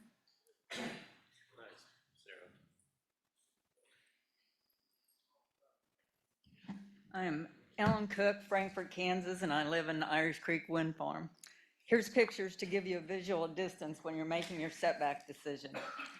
This is a famous wind turbine. It sets 810 feet from Austin's property line. We picked up the fiberglass 2,154 feet from the turbine. How do you clean up a mess like this? You don't. Fiberglass is non-flammable. Fiberglass does not decompose. The wind farm will tell you to burn it. Austin did burn it, and then the fiberglass just shined in the field. This is Bob and Dorothy's home, 2,500 feet from their home. They have 3 turbines out there. This is the closest one. Dorothy said that if anybody came to their house, first thing they would say is, "What is that noise?" This is Kay's home. Before the wind turbines got there, she used her antenna. She could get 30 channels. Now this widow can get 2. This is Carol and Richard's home. Turbine, 3,162 feet. They were assured that they would get 5 to 6 hours of shadow flicker per year. First year, they got over 30. Roger and Danae, building a brand new home, $2 million home. They were working on it. Wind farm shows up across the road. It said they're going to put in transmission line. This is closest pole to 792 feet. Danae has 3 small children, and she said that this winter, the electricity going through the line was so loud, she was fearful for her children to be outside. Lance Knight, Jeremy Goodwin said on TV, there's a lot of wind turbines up near Frankfort, and they mess with our radar. We had no idea this was coming. This will be you guys. This is Republic County. They have 461,000 acres in Republic County, and this is where they choose to set their wind turbines. You'll have no say in that. This is where Ron's house used to be. This is in Pottawatomie County. Where the wind turbines are, that's Marshall County. So he had no say in this. You could look out of his window and see 35 turbines. Ron was sick. His wife could not sleep. They have a 6-year-old and an 8-year-old. One of them has sensitive hearing. They had to do something. They have uprooted themselves, bought land. It's cost them $400,000 so far just to get away from the noise. And to top that off, this is wind turbine number 5. It needed to be repaired. It sets 730 feet from Ron's property line. Wind farm comes along and they bring in a crane. Then it snows. They take all the snow and push it over on Ron's property. Ruin 730 feet of his fence. Today is May 1st. He goes to pasture. He has no fence.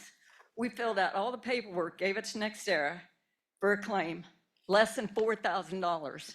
They refuse it. They will not pay it. That's who you're going to be working with. And I hope you decide to vote with these guys, not with a company from out of town.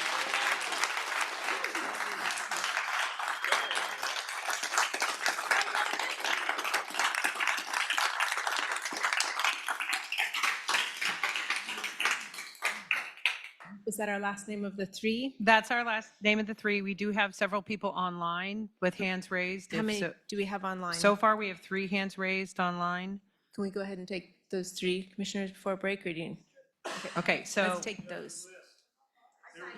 Yeah, we said we were going to alternate. So Yeah. we said in the beginning that we'll do some in person and some online. Yeah, I appreciate your patience because people online didn't get a chance to sign up. So that was how we decided. And we're going to turn there sooner than this, but thank you for the reminder. So the first person I'm going to move into the panel is Rick Kagan. You have 3 minutes, and then I will move Ty Gorman and Jane Kanoki. Rick, you're in the panel, and you can provide your public comment.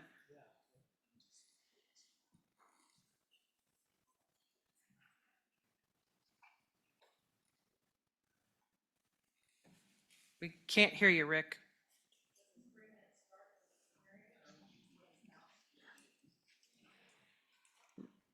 Rick?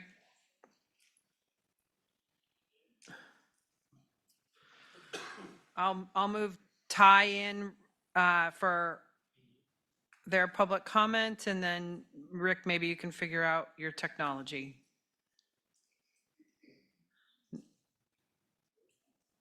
Ty Gorman, you can come off mute and provide your public comment. Ty, there you go. Thanks. It did kick me off when you made me a panelist, just in case that's happening. I hear you now. There you go. Okay, great. This is Ty Gorman. I'm the Sierra Club representative for the national campaign here in Kansas. And, you know, I've listened to the whole meeting and feel that it's important for me to speak up and say that the public outside the room does not support a ban on wind. And polling shows that the majority of Kansans and Douglas County residents support wind energy, and that 2,500-foot setbacks from property lines does effectively ban wind in Douglas County. It's an unreasonable setback from any normal industry standard. Many industries, and especially agribusiness facilities and fossil fuel production and burning facilities with actual pollution and harming health issues, are not undergo that. Unfortunately, you know, well-documented groups, documented many times with mostly fossil fuel billionaires, have set the goal years ago of preventing renewable energy from replacing fossil fuels using local regulations by aggressively pushing misinformation through all available media, especially social media. Facebook's one of the biggest drivers leading misinformation out there, but other social media and hundreds of other sites are set up posing as news media to spread lies and bring panic and fear about wind energy. Money has done a great job for many years now and helped create a wave of anger and passionate engagement from folks around the country. Says, you know, saying that wind turbines hurt or deform animals, hurt people biologically, widespread fires, toxic blades, ice thrown thousands of feet, or you know, animals dying of diseases, lake and water and well poisoning. These are, you know, kind of well documented in studies about the misinformation, as a lot of those lies that are being spread. You know, there's these facilities all around the world have been operating for a long time with none of those issues. The decibel level of a wind turbine at 1,320 feet has been measured many times as being the same as a refrigerator or air conditioner. The ice throw has been measured many times, and 1,320 feet is the recommended distance for any kind of thrown object based on any studies done. So, you know, many of these lies focus on health issues, either fake case studies about people suffering from wind issues, or focusing on people with real health issues that they can't demonstrably tie to anything having to do with the turbines. It's just been awful, and the lies are widespread. I have a lot more, you know, information, but I know I'm running out of time. So I just wanted to say that. Sorry. Am I out I of time? think we're done, but thank you. Oh, okay, thank you. And were we able to get any sound from Rick Kagan? Can you provide, can we hear you, Rick? Can you hear me? Yep, we can. Okay. Thank you. Rick Kagan here, Wagon Wheel Road in Lawrence. I appreciate the work of the commission to date on these regulations and the detailed analysis provided by the planning staff. My sense is that many, if not all, of the concerns expressed by opponents tonight have been adequately addressed by the planning staff. And I come before you to ask for adoption of these proposed regulations, but first, to amend them to reduce the required setback to 1,500 feet. More than 40 wind projects have been built in Kansas and safely operate within this setback of 1,500 feet. Absent that change, these regulations as they stand will ensure that no wind projects are built in Douglas County. And that may be what the opponents want. But while this matter is narrowly a land use decision, in the bigger picture, this represents a moral choice. We must do everything within our means to avoid catastrophic climate outcomes for our community and our planet. And that means moving past our dependence on fossil fuels to power our homes and businesses. Every community must do its part to avert climate disasters. We bear the responsibility for the unlivable conditions that will consign to future generations. Talk about ruining lives. This is the ultimate ruining of lives. We don't have the luxury of time with the climate clock ticking. We can and must dodge the climate bullet. And it starts here in this hearing and other decisions that may come before the commission. Please adopt these regulations, but first, lower the setback. Thank you for your consideration. Okay, the next, Jane Kanoki. You can come off mute and provide your public comment. Okay. Thank you, Sarah, and thank you, commissioners. My name is Jane Kanoki, and I'm a property owner in Douglas County, and I live in Shawnee, Kansas. Boy, has there been a lot of comments. Well, I wanted to say that I think the question really before you now is, do you want wind energy in Douglas County? You've lifted the moratorium on it or the ban. So I would ask you to please use the guidance of your planning department on setbacks for 1,500 feet. And I'd also think that putting a waiver option in the draft regulations is much a better idea than saying that, oh, maybe the county commissioners will give you a variance or give you a different setback on it. So there's a statement that the Planning Commission, when they voted, they said that their concern was on the benefits and cost of wind projects to be properly balanced. 2,500 feet is not properly balanced. If you adopt a 2,500 foot setback without waiver options, you're just going back to a thinly disguised moratorium. There are ways that things can be mitigated. Wind turbines have overspeed protection. They can be shut down during potential adverse weather things. The comment engineers can figure it out. Well, the viability of projects like this are not wholly on the backs of engineers. You have to remember that there's financing, bonds, the amount of power generation versus the infrastructure cost. Also, I recall to you that the Kansas Senate and House voted on renewable energy that you cannot use eminent domain for transmission lines for renewable energy. And then what really struck me was that I read the letters from the property owners. And I ask you to honor property owners that are interested in changing the future with wind energy. I read the 4 letters from them.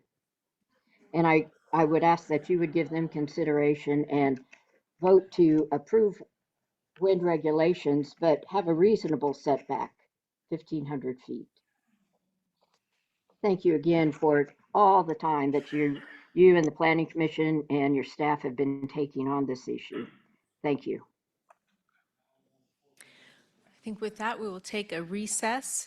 I think we'll go until, say, 8 8:23. Don't want to quite, 8:22. There we go. Give us 10 minutes. And when we come back, the first speaker will be Carrie Barth, Brad Grocott, Martha Kaufman, and Daniel Swenson. Okay, thank you. The first speaker is Carrie Barth, then Brad Grocott, Martha Kaufman, and Daniel Swenson.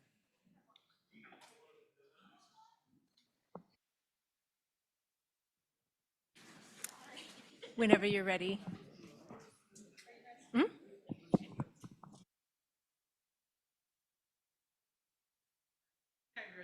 All right, start now? Yep. All right, good evening, commissioners. My name is Carrie Barth, and I'm a resident of Southwest Douglas County. And I personally will live, depending on the footprint of where this is, where I think it is, will be maybe 2 to 4 miles away from the closest wind turbine. So it'll personally affect me and my family and my property values. And I'm on a small lot of acreage as well and have no choice on where I live on my property. And also, I serve as the Kansas House of Representatives for District 5. And this room is almost all of my constituent, it feels like. These folks here are both Republicans and Democrats. And I would say that I represent all of them. And I've heard them, and I wish and I hope and pray that you guys hear them too and listen and actually do what we're requesting to do. In addition, I serve on the Social Services Budget Committee, and there's folks that have made mention of folks that can be cause harm to them who have special conditions. And I support people in those that they're in those conditions, the elderly, the folks that have special needs. And I hope that you guys will do that as well. I also serve on the Local Government Committee. Let me tell you, I've had multiple times I can take power away from local control. I believe in local control. What I don't believe in is when you don't listen, and that is when we will have to do something at the state level. Don't make us do something that I don't want to have to do. I also have a meeting coming up on this coming week with the Attorney General. I have put together a bill with some help of some folks that are friends of mine on a Consumer Protection Act bill that we want to put forward. I have bipartisan support and fully intend for this to pass. And it deals with the predatory and unethical practices of the wind and solar energy as it relates to targeting, especially those that are elderly, diminishing capacity, people that live in nursing homes and facilities of such, as well as any other folks. And it would take away any lease that has been signed, and I have already several affidavits already submitted to the Attorney General's office. It would make those contracts null and void. So I'm hoping this project will not happen as a result of that.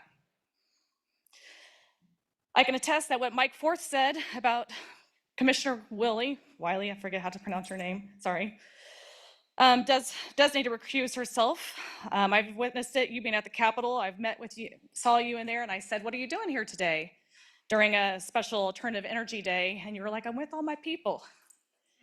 I know your intention here, and I really hope that you actually listen to the people versus your own personal hopes and dreams and wishes here. You also mentioned to start the meeting here that you want community buy-in. There is no community buy-in here unless you mean the community that does not live in the footprint. Private property rights. I'm actually sick and tired of hearing about private property rights of the people that are signing these leases. When they sign this lease, well, I want to keep going. You can finish your thought if you'd like. They gave those rights up when they took money from us, the taxpayers, and their names are not only on the leases anymore, they actually, the leasing company goes onto the deed, and the county should know that because they're at the Register of Deeds. Thank you. Who do we have?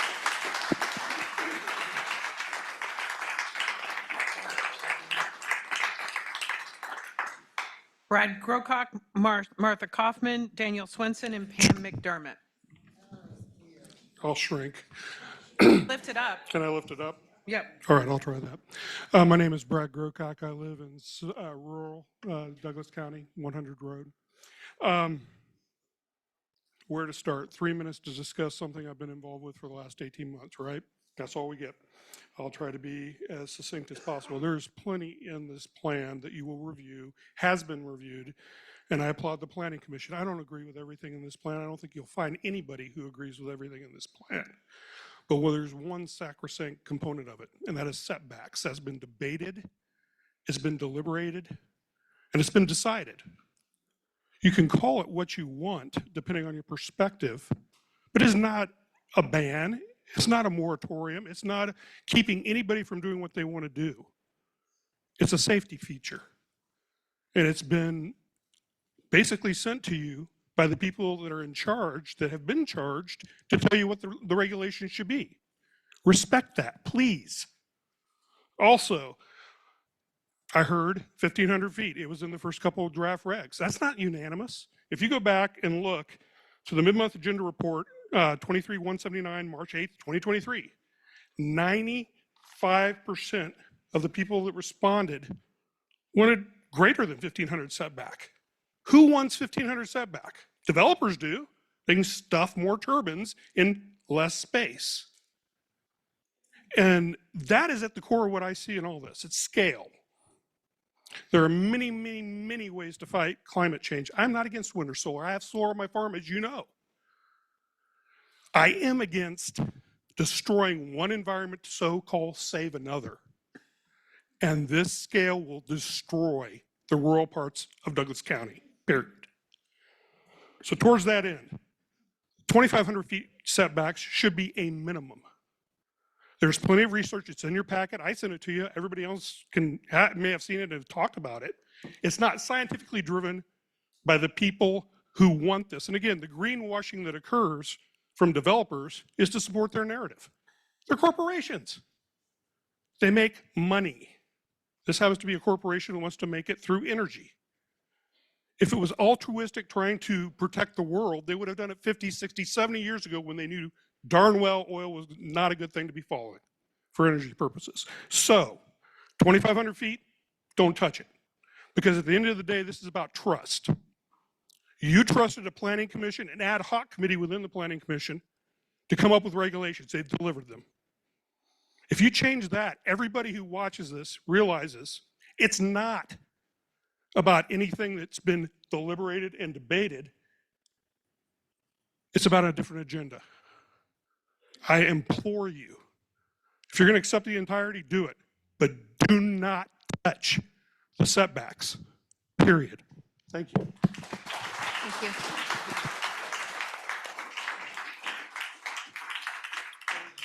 Martha Kaufman, Daniel Swenson, Pam McDermott, and Brent Bovee. Hello, my name's Martha Kaufman. I live on 1500 Road in Lawrence, Kansas, and I also have a small farm in southwest Douglas County. I provided comments that talked about the setback of 2,500 feet, and I am not going to repeat those comments, but I do have a couple other points. One of the items that was brought up tonight that I had not thought about before was when Commissioner Willie asked about the ability to negotiate an agreement with landowners that would be different than what's set out in the regulations, the proposed regulations, or well, any regulations, I guess, that would be adopted. And I thought about that, and the three items that she specified were visual, sound, and setbacks. And it got me to thinking about how would an individual who lived nearby somebody who has negotiated such an agreement, how would they know that that was in there? And so it caused me to think about, would this agreement be mentioned in the CUP application or in the notice that was sent out to the landowners who are required to be notified in the regulation that discusses the contents of applications. And the notice requirement, I want to thank whoever expanded that beyond the half-mile notice to 2-mile notice. I think that was a good addition. And I certainly hope that is approved as part of this, these regulations. I sound like I'm popping back and forth. But anyway, I just asked, I don't know that that is a problem, but for certainly a landowner that lives near that adjusted condition might need to be notified so that they had an opportunity and aware of it and had an opportunity to comment before the commission. I also want to mention the setback regarding roads. the 110% of the turbine height, I also, as well as a couple other people, have apparently thought about the fact that our roads are traveled by lots of people, and I'm particularly concerned about busloads of children full going down roads. We know that ice throw and also blade debris, or whatever it should be called, can go further. And for that reason, I would ask you to consider expanding that setback beyond 110% of the turbine height. And the only other news I have is good news. I think I'm the last Kaufman to comment tonight. Thank you.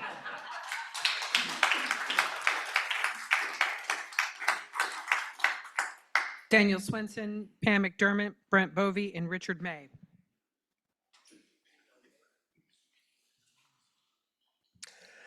Hello, Daniel Swenson from Manhattan, Kansas. And I'm here because what you do here will affect us throughout the state and also in Pottawatomie County, where I live. I want to thank you for the opportunity to speak. I have to say, every time I come to a meeting like this, and these long meetings go on, I appreciate so much the effort that you have to do. So once again, you're faced with a decision that will affect our ability to address climate change. Specifically, the 2,500-foot setback, if adopted, will have the practical result that no wind energy projects will be built in Douglas County. The Planning Commission had 2 excruciating long meetings about the proposed wind regulations. The first was on October 23rd, 2023, and the second on January 2nd, 2024. If you go back, watch the videos, review the meetings, you will hear that the 2,500-foot setback was not proposed based on any facts or any calculations of harm. The choice of 2,500 feet was carried by the force of a personality and the deference of some of the committee members. Those supporting the 2,500-foot setback imagined that by stopping wind energy development, the rural land will be preserved unchanged for the future. But that is not correct. If we do not rise to meet the challenge of clean energy now, by 2100, the future Kansas will likely have an average temperature 10 degrees hotter than it was in 1900, and there will be 60 summer days over 100 degrees Fahrenheit. It will be brutal, and the land will not be the idyllic land that people think they are preserving. There are some key points in the meetings that you can go back and look at. 7 hours and 45 minutes into the first meeting, Commissioner Gary Rexford clearly states why he could not support a greater setback than 1,500 feet. In the second meeting, Commissioner Prasath Duvar argues that adopting this 2,500 setback is really, in reality, a choice of how we make energy. And it will require additional coal and oil burning if we do not have the wind energy. And that is not a choice that most of the residents in Douglas County want to make. And then, so you can see that the Planning Commission was not unanimous in their discussion. They were careful. You have the opportunity to change the setback to 1,500 feet, and please do this to preserve our future.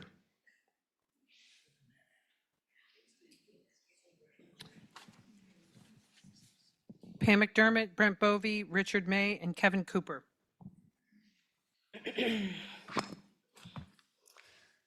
Pam McDermott. I live in the west side of Lawrence. I can't fathom what else needs to be said about the topic before you tonight. You have a petition from 1,400 citizens. You have scores of emails. You have excellent information, research, and studies provided by citizens who know more about this topic than you do at this point. We're not afraid, we're educated. If you've done your research, you know that none of the people in this room deserve to be forced to deal with NextEra. And you have a vote from your Planning Commission, people that you appointed. They voted 6-3 to recommend a minimum of 2,500-foot setbacks from property lines. They made that decision because our county administrator gave them parameters that they could not develop regulations that would make it impossible to have turbines in Douglas County. We wouldn't even be talking about this tonight, except that our federal government has decided to pick winners and losers and is heavily subsidizing solar and wind. And who in 2024 is following the advice and the guidance of any federal agency about anything? That's what I would like to know. People should be able to use their land however they want. Our comprehensive plan is already too restrictive to property owners.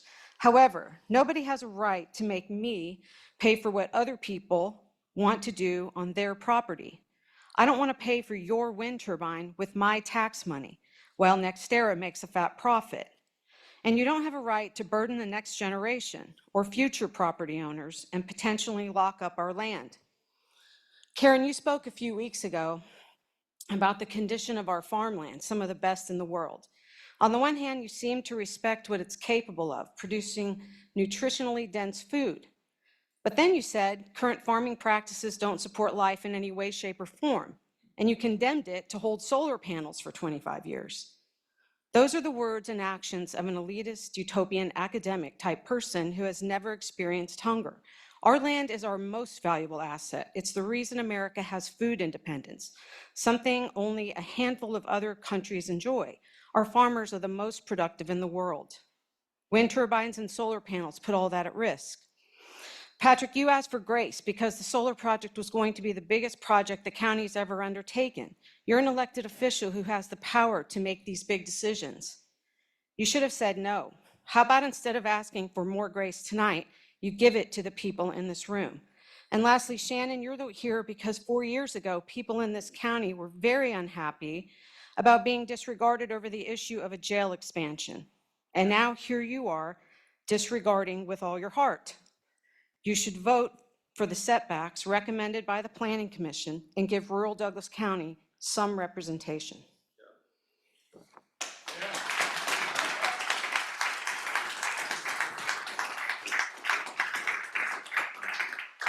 Brent Bovee, Richard May, Kevin Cooper, and Rich Lorenzo.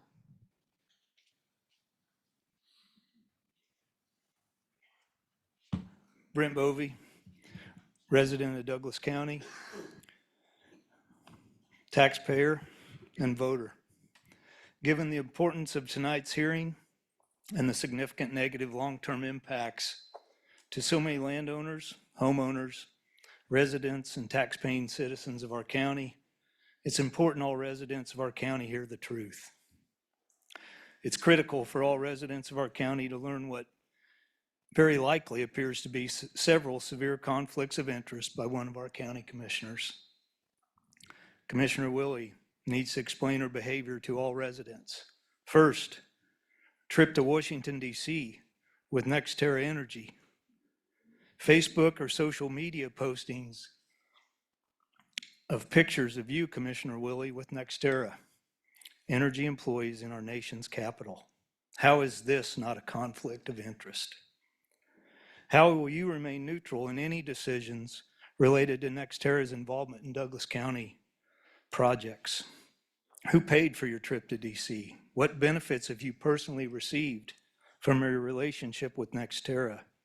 Have you personally driven around our county with NextEra personnel while discussing potential industrial solar and wind farms? And more recently, what private conversations have you personally had with NextEra personnel on setbacks? How is all of this behavior not a severe conflict of interest? Then let's talk about central grazing, or Kaw Valley grazing and agrovoltaics, or abracadabra. Do you disclose publicly, after being sworn in as the Douglas County Commissioner, that you were paid to write the grant for ARPA funds by Central Grazing Kaw Valley Meats? Have you recused yourself from any vote or votes that are related at all to Central Grazing, Kaw Valley Meats, or the newly formed Kaw Valley Grazing and Ag LLC projects in our county? Can you explain the comment you made on January 5th in Baldwin City at the Douglas County Open Spaces Community Focus Group at the Lumberyard Art Center, when you said and chuckled, "I can't believe it, but I've recently gotten into sheep farming"? Are you an owner of or an investor in this LLC? Do you personally benefit from sheep farming? Will you personally benefit from any NextEra or other corporate industrial wind or solar farms in Douglas County? If so, how is this not a conflict of interest? When will you begin truly representing everyone in your district and listen to your constituents?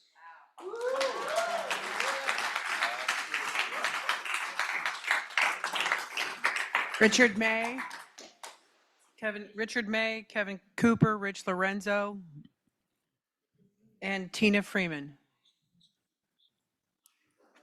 Richard May? Okay, Richard, if you're, I saw him at the break. Do we mind if we don't find him, can we? yeah, he can come back. So then Kevin Cooper? Kevin? Okay. Rich Lorenzo?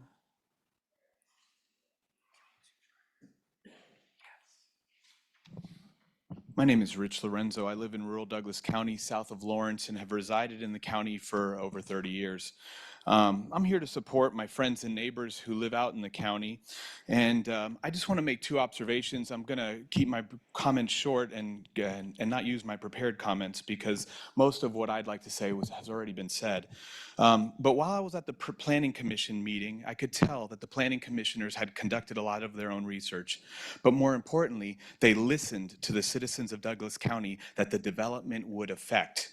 And another observation I made when I've been at these meetings the last 2 or 3 times is most of the people that are against the wind are the people that are actually going to be affected by the wind.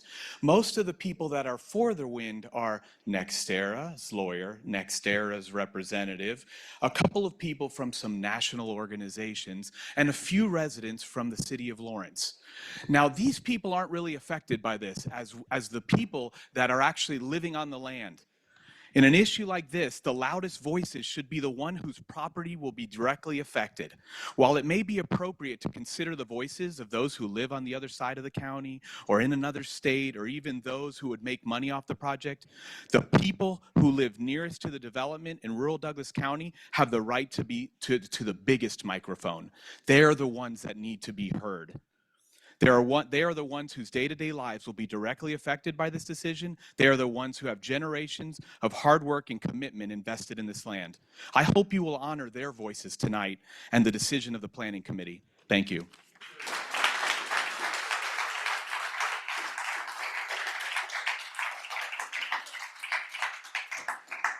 Tina Freeman, Greg Martinez, Jordan Olson, and Becky Chapman. Yep, that's why I try to say it in advance, so if they can make their way here. So if you're in the other room and I call your name, please make your way over here. So, If someone can check, but I think the other room is empty. Is that right? okay, Yeah, so I it's think we've got empty. All everybody right. here. So Tina Freeman, no. Greg Martinez.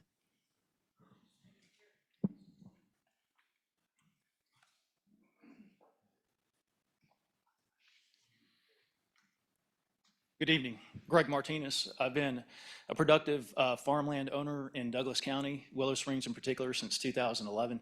I applaud the work that's been done by planning staff in terms of the protections that were implemented. However, I'd like to point out 3 deficiencies. 1, a letter of credit is not as strong as a surety bond. Number 2, there's no requirement for an independent economic impact analysis. And number 3, there should be a 3-mile setback from Lone Star Lake. In particular, I'm concerned that the recommendations for the 2,500-foot setback from property lines are going to be subverted. That's based upon comments that have been made by a commissioner around good neighbor buy-ins, as well as waivers for setbacks. These are loopholes that are intended to get around the democratic process that came up with the recommendations for these setbacks. It's also made by a commissioner who potentially has a conflict of interest that was basically found out through a court request. So that certainly raised some concerns. I would implore the commission to listen to the voices of the 1,400 petitions right there. Listen to the work done by the experts of the Planning Commission who voted 6-3 for 2,500-foot setbacks based upon the safety of the residents of Douglas County. Also listen to your own health department who recommended setbacks of 3,300 to 3,900 feet. Anything that we do to subvert the 2,500-foot setback it goes against the public will and it goes against public safety. If we can't listen to our constituents, if we can't listen to our experts, planning staff, we can't listen to our health experts, and instead rely upon personal ideologies, then what are we doing here? We've lost the democratic process. I would also like to submit that any commissioners voting here tonight or on this project basically recuse themselves from entering into any contract, whether now or anytime in the future, even if they cease to be a county commissioner. Otherwise, that conflict of interest is just going to continue in perpetuity. I think that we have bright people here representing us today. We should look at new technologies. There are better ways to create clean energy within our county community. They've been raised here tonight. Let's listen to the people. Let's look at individual and also community solutions as opposed to outdated technologies. Thank you for your time and consideration.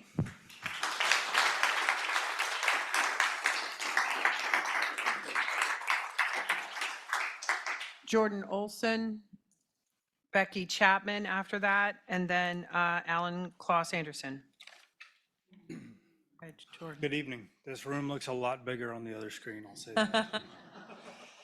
I have a couple of points to make. Jordan Olson, Warden area, Willow Springs Township. I wear a lot of hats, good or for better or worse. One of them is Willow Springs Township, so I represent a lot of these people in here tonight. I'm the treasurer for the township board, have been for nearing 5 years. I'd like to make a couple points on behalf of the township. We do maintain 74-ish road miles in southwest Douglas County. We employ one full-time and one part-time employee, and we're responsible, very responsible with our dollars, and we run very lean. We have one of the smallest budgets, one of the most road miles for any township in the county. In 2019, we put together, as the board, we put together a 13-year plan for our employees, our equipment, and all that stuff for a budget. We're very lean with our money. We're very good with it. We have some of the best roads in the county that you can ask any other township around. They are jealous of our roads. It's good. In 2023, last year, our three-person board, two of which are represented here tonight, wrote a letter to the Planning Commission and to the county commissioners to address the possible tax implication and cost increase due to wind development in this county. I'd like to thank the Planning Commission for taking those into account and also addressing that earlier in the meeting right off the bat this evening. To the residents behind me, if this wind goes through, be prepared for a tax hike in the tune of about 50% increase from the Willow Springs Township, just to cover our costs of machinery, employees, extra gravel, et cetera, et cetera. Now, moving along, I wear many hats in this community. I'm a rural landowner, a father, a farm manager, a real estate agent, Willow Springs Township treasurer, and a 9-year veteran of the Douglas County Conservation District, and I have a wildlife biology degree from Baker University. I moved here in 2004 because I love this county. I could have gone anywhere in the world to go to school, but I love the county and the culture and the value of the outdoors of this county. Of all these hats that I wear, I cannot put one of them on that would support a wind turbine on my property or any of my neighbors' properties in Douglas County. These turbines would affect any of my managed farms, real estate values, township roads, soil and water, conservation, wildlife, most importantly, the children, the grandchildren, their grandchildren, et cetera, in a negative fashion. I can't see a positive here, and I've yet to hear one positive for the constituents of Douglas County, whether that be monetary, visual, noise, anything like that. That being said, I hope you would consider a 2,500-foot setback, or perhaps even better, a 5,000-foot setback. Thank you for your time.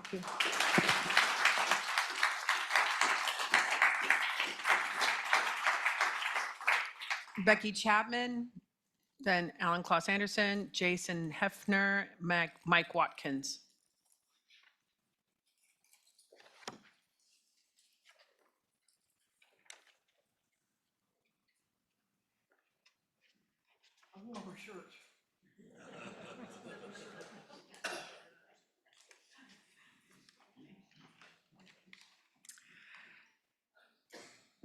push button? Good, you're fine. Okay. My name is Becky Chapman. I'll tell you right now, I'm not a speaker. I'm not a writer, so bear with me. I live in Lawrence, Kansas, 4 miles south of Lawrence. I'm going to first just read you the letter I wrote to the commissioners. They've already read it. It says, please do not allow the setbacks on wind turbines to be less than 2,500 feet. Honestly, we don't even know where to begin. Are any of you 3 commissioners really listening to anything Douglas County residents say or want? Weren't each of you sworn in to protect the safety and well-being of Douglas County residents? Douglas County should not allow these to even be built. Sorry, the print's kind of small.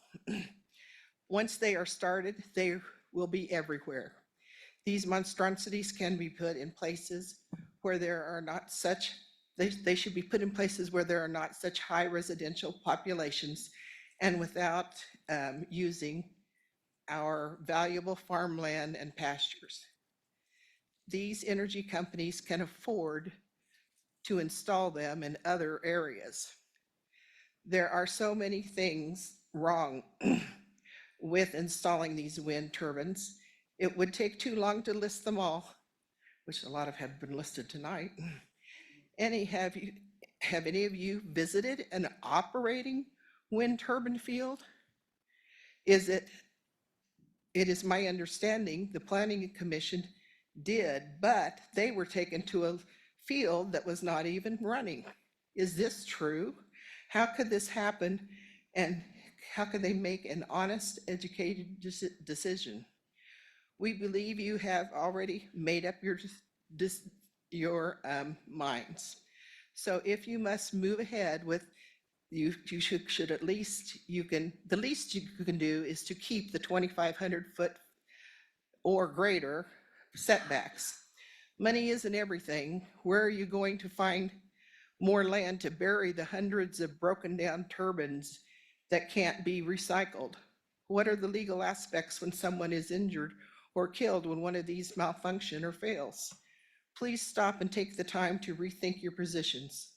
Take more time to dive deeper into the results and effects of the people, the water pollution, the farmland, property evaluations, wildlife, ranch and farm animals, and the health and well-being of the future generations who, I can't read my own writing, who are around these turbines. Please ask yourselves, what is the rush? And am I really making the right decision for Douglas County? Thank you for reading our opinions. We are anxiously awaiting you to represent us and make an educated decision by listening to all of the Douglas County residents. We are actually hoping you will change your minds and do not put these industrial turbines and solar fields in Douglas County at all. Remember, these energy companies are all out to make Becky, the we're big there. I'm sorry. bucks. Sorry, it's I'm hard when over? it's behind you. I had a whole Right. other page. Sorry. Thank you.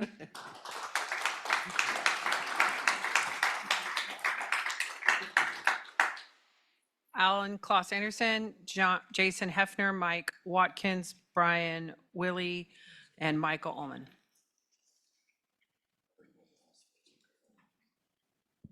I guess I'll ask everyone not to have so much applause after I'm completed, if they can do that. But so I'm Alan Kloss Anderson. I live in Muirfield Drive, Lawrence, Kansas.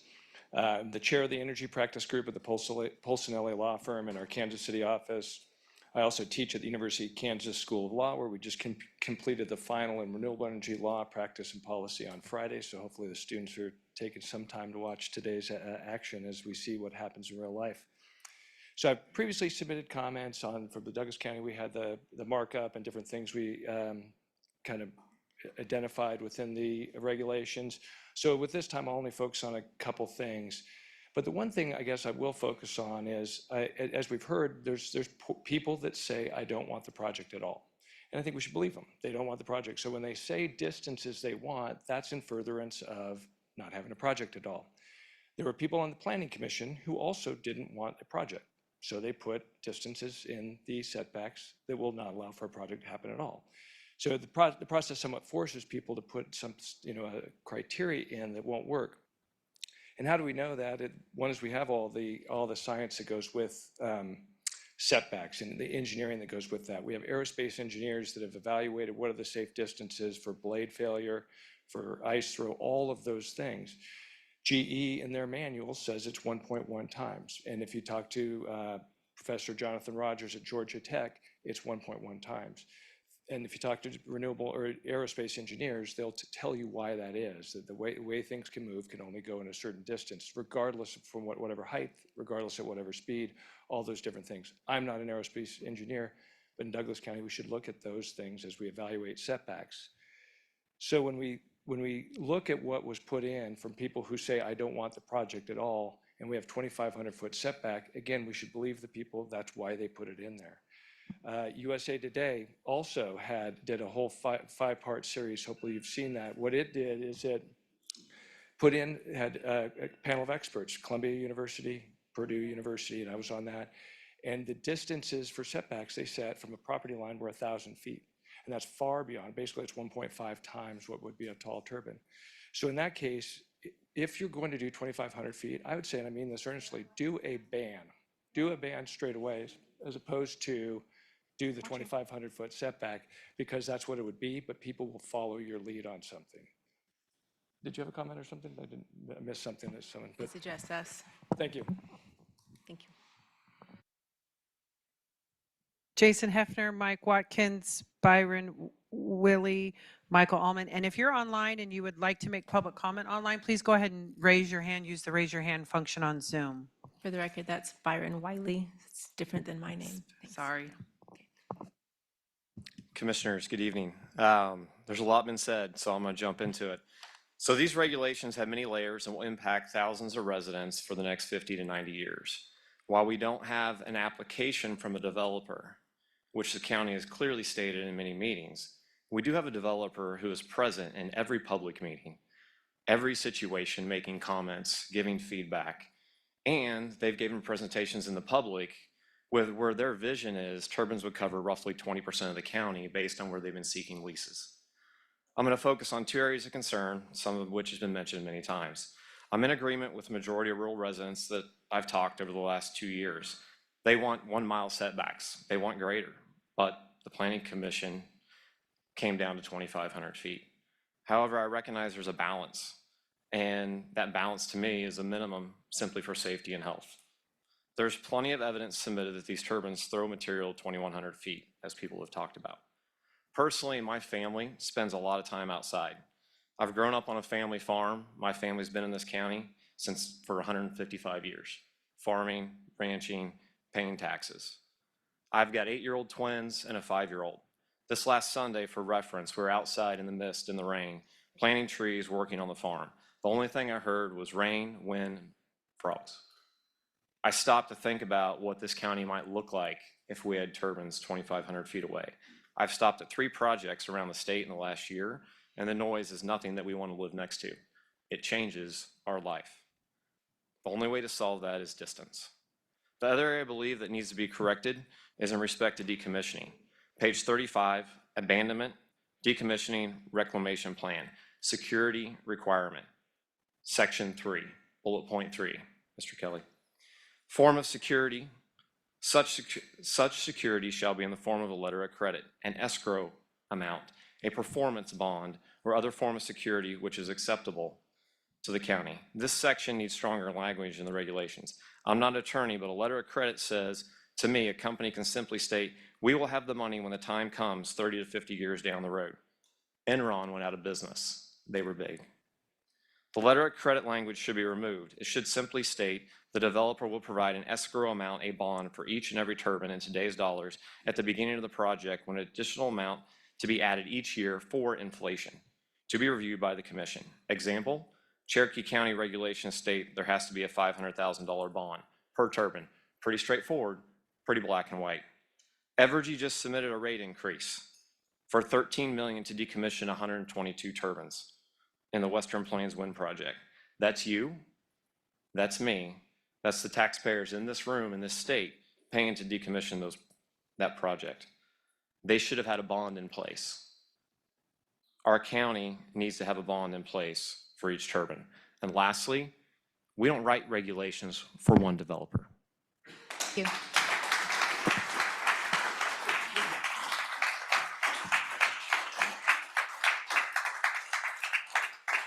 Mike Watkins, Byron Wiley,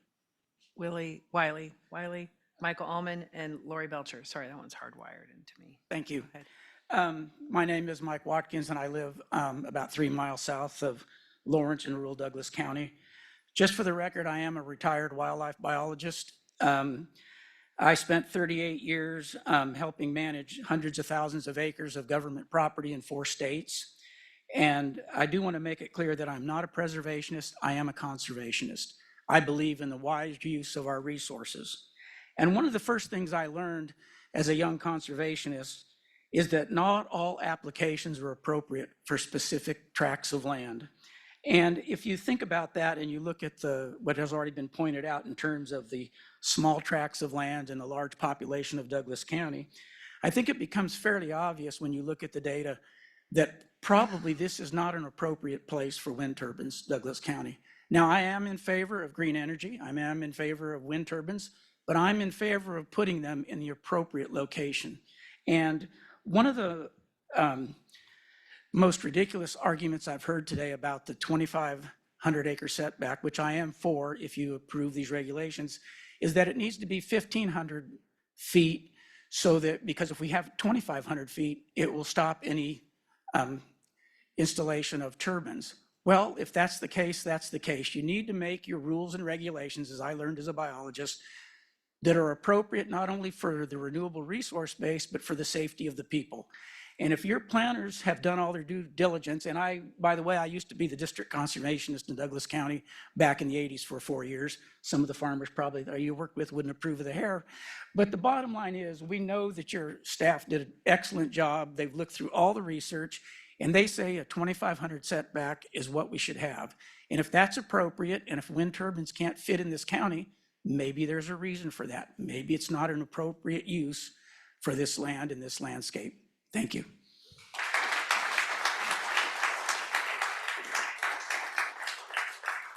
Byron Wiley, Michael Allman, Larry Belcher, and then Natalia Lothar.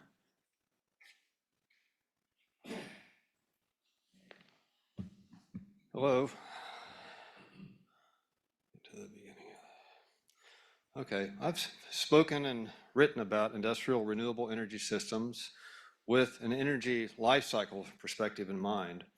I've reviewed in-depth focused research that clearly shows that the rush to create a renewable energy infrastructure is not sustainable because of its ultimate reliance on our ever-diminishing supply of fossil energy supplies.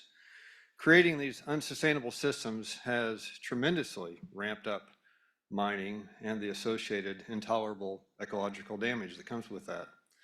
There are scalar limits involved that industrial renewable energy systems will at most supply only a very small fraction of the total energy that our society is currently consuming. I don't think we can stop climate change with renewables because they're really adding to the total energy output, adding the total, to the total of the CO2 emissions that are causing problems. We can't keep ramping up new industrial systems and technologies that do nothing to reduce consumption of energy and resources.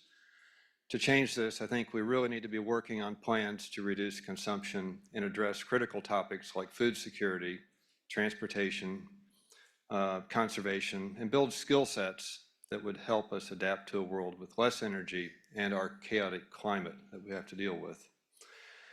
I did finally find the document mentioned in both local papers that reviewed the potential public health impacts from industrial solar and wind. Aside from some identified issues labeled as speculative, most of the impact on human health from this report's perspective is small and limited to those living in very close proximity to the industrial units. Otherwise, they get a clean bill of health.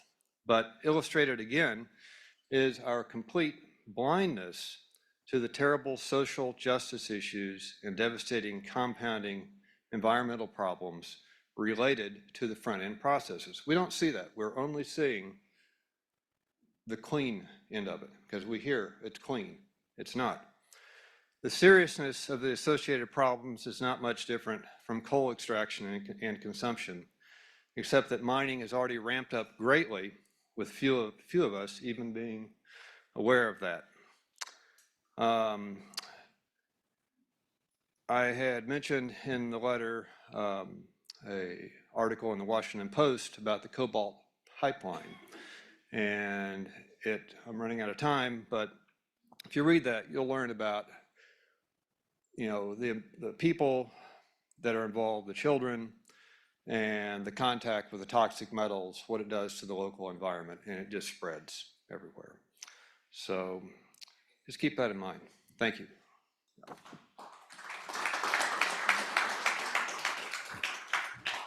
Byron Wiley, Michael Allman, Lori Belcher, Natalia Lother, and Tad Kumar.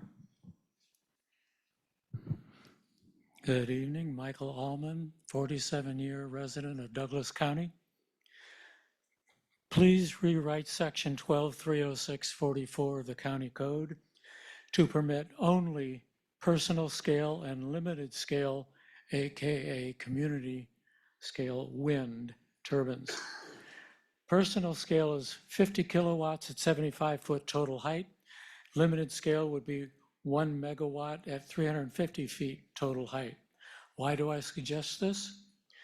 The draft regulations were written in close and questionable consultation with the largest and quite frequently indicted wind corporation, NextEra. Douglas County is too densely populated for 600-foot tall turbines. We have 717 persons per square mile compared with the typically 1 person per square mile in western Kansas. A considerable majority of Douglas County residents oppose industrial scale wind projects, but support small scale projects. But really the simple fact is that industrial scale wind does not work. Ostensibly, wind energy proponents claim that climate heating requires us to reduce emissions. No argument there. But fossil energy required to build wind infrastructure, not just the turbines, results in a net increase in emissions. That's because only a fraction of that fossil energy to build it is offset by the wind electricity generated. And to build out the 2.5 terawatts of wind generation by 2030 would release a carbon bomb that would unleash a climate disaster. That's not a solution. And then after humanity has built out that enormous energy infrastructure, we will have to build it all over again in 25 years, when fossil energy is depleted and the rare earth minerals are tapped out. So why are we even considering industrial wind here? There are several reasons. We have poor wind resources compared to western Kansas. Wind speeds are lower and more erratic, requiring taller turbines that instead of the 350-foot height we began with. It's corporate interests that have served the so-called solutions by which they can make a profit. The bigger turbines are, and the bigger the project, the bigger the corporate profit. I asked Billy Wilkins and Alan Anderson and Abe and Jake's open house if they could build community scale, and they said yes, but they can't make as much profit. Commissioner Kelly, you said it best at the end of the April 13 solar hearing, when you said, we all need to use less energy. Let's follow that wisdom and implement countywide programs outlined in the pending Climate Action Plan for Energy Conservation. That is the solution. Thank you.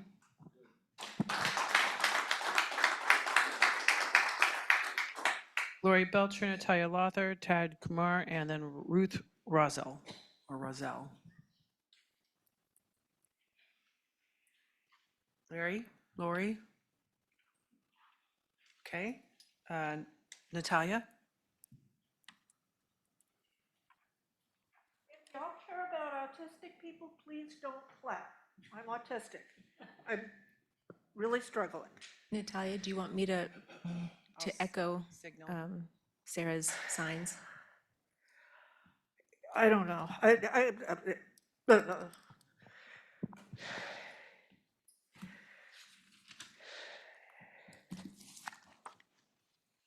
I don't actually, Natalia Lowther, 1480 North 1700 Road. I don't actually have a dog in this fight because the urban growth area, airport, river, Maple Grove tributary, and other floodways provide barriers to commercial scale wind. I do wonder what the setback is between wind, commercial scale wind, and commercial style solar. Karen, you said community buy-in will be very important in particular projects. Some folks gets paid, everybody else looks at it. It's vital to approach community buy-in through the sector planning process. But in the Kansas Sky Energy Center, there was complete disregard for the Northeast Sector Plan in approving that project. If the County Commission values community buy-in, why didn't it make a difference there? Setbacks, visual and sound limits protect lenders, creditors, heirs, etc., as well as the homeowner. It may not be wise to allow individuals to waive them because individuals aren't the only ones affected.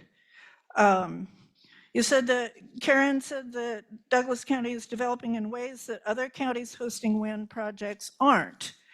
And we have been in this room every week for the past month with major development issues. Open space plan, Kansas Sky Energy work session, Kansas Sky Energy conditional use permit, site plan for 1723's 1500 Road, which was approved without complying with HR 2011-2, which was passed in 2020 to protect Grant Township from flooding. There is no provision in HR 2011-2 for stormwater detention facilities to be waived, but they were waived. Wind regulations, climate change plan in a couple weeks, text amendment on vacation rentals. These are huge sweeping policy decisions that taken together affect everyone in Douglas County. The sheer volume of public comment on just two of these decisions has totaled many hundreds of pages that in most cases you have only had a day or two to read, research, or consider. We need a break. You need a break. Douglas County needs to put on the brakes. Like the agritourism regs some years back, you, the County Commission, have the power to enact a moratorium on all CUP requests, rezoning, site plans, etc., in all of Douglas County until we can do things in their right order. One, put the county-wide long-range plan in place through extensive public process. Two, make sure each area of the county has a sector plan like the Northeast Sector Plan. Otherwise, there is no equity. Three, develop an complete a countywide study of private water wells and other critical resources. Three, develop and update major regs that support the voice of the people as expressed through the sector planning process. Take the time it takes. Only then should we consider any land use changes such as rezoning, CUPs, site plans. I'm afraid we've come to that time. I'm sorry.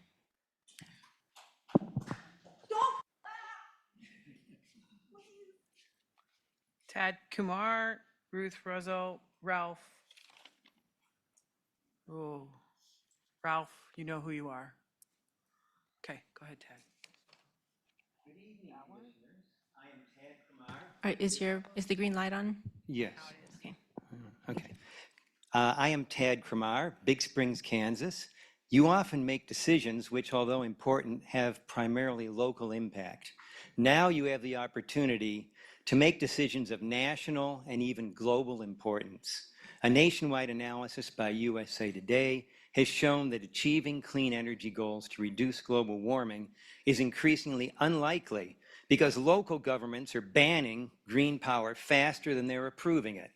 You will decide whether Douglas County follows this distressing trend or rises above it.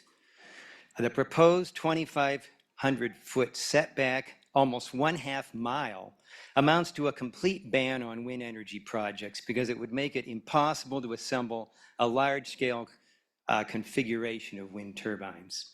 This would be a devastating blow to our efforts to reduce global warming and extreme weather events, and to renewable energy in Kansas, because it would encourage other Kansas counties to follow your lead and enact similar de facto bans on wind energy projects.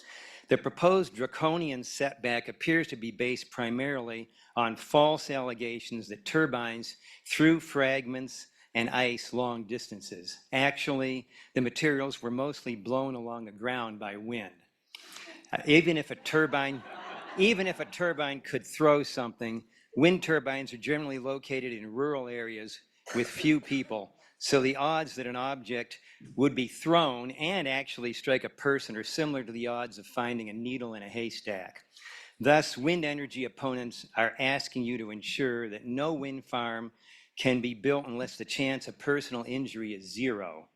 If you apply the same zero injury tolerance standard to other activities, you would need to ban virtually all agricultural and industrial production, because accidents occasionally occur whenever people operate machinery or substantial equipment, and you would need to ban all driving of motor vehicles. And the extensive USA Today analysis found a setback requirement greater than 1,000 feet to be a significant impediment to wind energy projects. A reasonable setback from a non-participating property line or county boundary line is 1.5 times the turbine total height. For a 600-foot maximum height turbine allowed by the regulations, that would be 900 feet, the length of 3 football fields. That will keep turbines a substantial distance away to satisfy reasonable safety concerns without impeding the development of much needed wind energy. Some people have objected to noise from wind turbines. However, the USA Today analysis found a wind turbine about 800 feet away emits less noise than an average office environment. And studies have shown no adverse health effects from wind turbine noise. Please make Douglas County a leader in realistic wind Ted. energy regulation. Thank you. Ruth Roselle, Ralph Bauer, I think that's Bauer, and Spitz. Sarah, do we have anyone online with hands raised? We do. Okay. We do. How many do we have there? Let me look. We'll come back to that. Go ahead. Okay. My name is Ruth Roselle, and I'm a homeowner north of Lawrence. And thank you for this opportunity to speak and for your patience and hard work. I want to address the proposed 2,500-foot setback of wind turbines from property lines of non-participating landowners. I am told by those in the clean energy field that you're approving this regulation would basically make future wind development highly unlikely in Douglas County, as it would practically eliminate the economic and logistical feasibility of siting wind projects here. I consider this severely problematic. I want to point out that the threatening nature of climate change is becoming ever more obvious. 2023 was the hottest year ever measured, with global average temperatures for the year surpassing the Paris Climate Agreement's 1.5 degrees Celsius goal. In ideal conditions in which we were not facing a climate crisis and the desperate need to transition from fossil fuels to clean energy as rapidly as possible, having an overly generous setback where wind turbines would not be heard or seen would be fine. But we are no longer in a business as usual situation. Wind energy needs to be developed close to energy use areas as quickly as possible.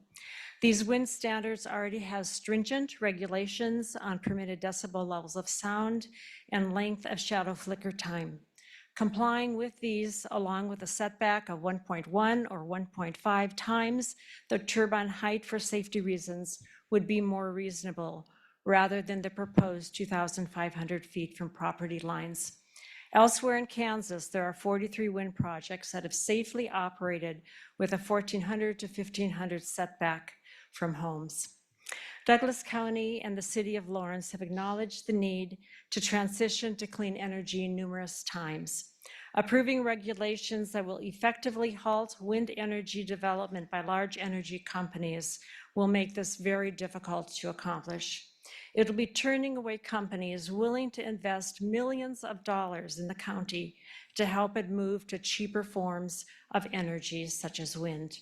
It will leave in place a functioning coal plant that produces significant greenhouse gases and toxic air and water pollution. Compared to burning coal, oil, and gas, any potential dangers of wind energy are extremely small. I encourage you to reduce the setback length so that wind energy can develop in Douglas County. Thank you so much. Commissioners, we've got like 4 hands raised right now online. I'd still like to We still, yeah, we've got a lot, we still have a list. Still got a list. Can we cover the names that you mentioned from Yeah, the room it was first, right and then out. we'll flag the folks that were online? I mean, the ones you've Sorry. already said out loud. Yes. Who did you have after Ruth that you've said out loud already? Ralph Bauer and Ann Spitz. Okay, after that, we'll turn to some Online. online. Thank Okay, you. yeah.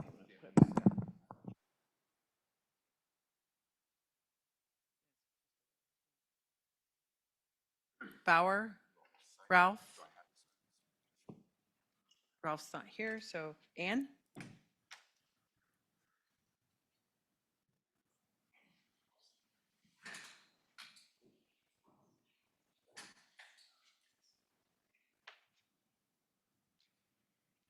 Hello, I'm Ann Spitz. I'm a resident of Douglas County, rural resident. I appear to be one of the few people that has actually been in a functioning wind field, industrial wind field. When I was working as an electronics engineer decades ago in Southern California, I was in one. These were incredibly loud. You would not believe the level of noise from these industrial wind fields. Anybody that tells you that they're not that loud, or that they're not that loud if you're a little bit away from them, is lying, first of all. Second of all, there is a new study out that just recently came out that the noise level of these wind fields that are in the oceans are causing permanent deafness in marine mammals. These mammals function by echolocation. They can't survive in this kind of environment. And you want to put these in Kansas. Did you know that Kansas has 15 species of bats that function by echolocation? All of these species of bats eat insects. You're going to destroy the bat populations. You're going to increase the levels of insects that are going to eat crops, going to bite people. Why? I was in these industrial wind fields decades ago. This technology is old. It is not a good technology. It is not viable. You want green energy? Find something else. Wind is not the answer. Seriously. A vote for this is a vote against the environment, against people in Douglas County, against the animals and the livestock of Douglas County, against the environment in Douglas County. Voting for this means you don't care about any of that. This is not going to look good on you. And the only disinformation I've heard has been from some of the people that are telling you the opposite, that are pro-wind, industrial wind. Let people have small windmills, that's fine. Put those, solar panels all over your roofs, fine. No industrial wind, none. Ban them.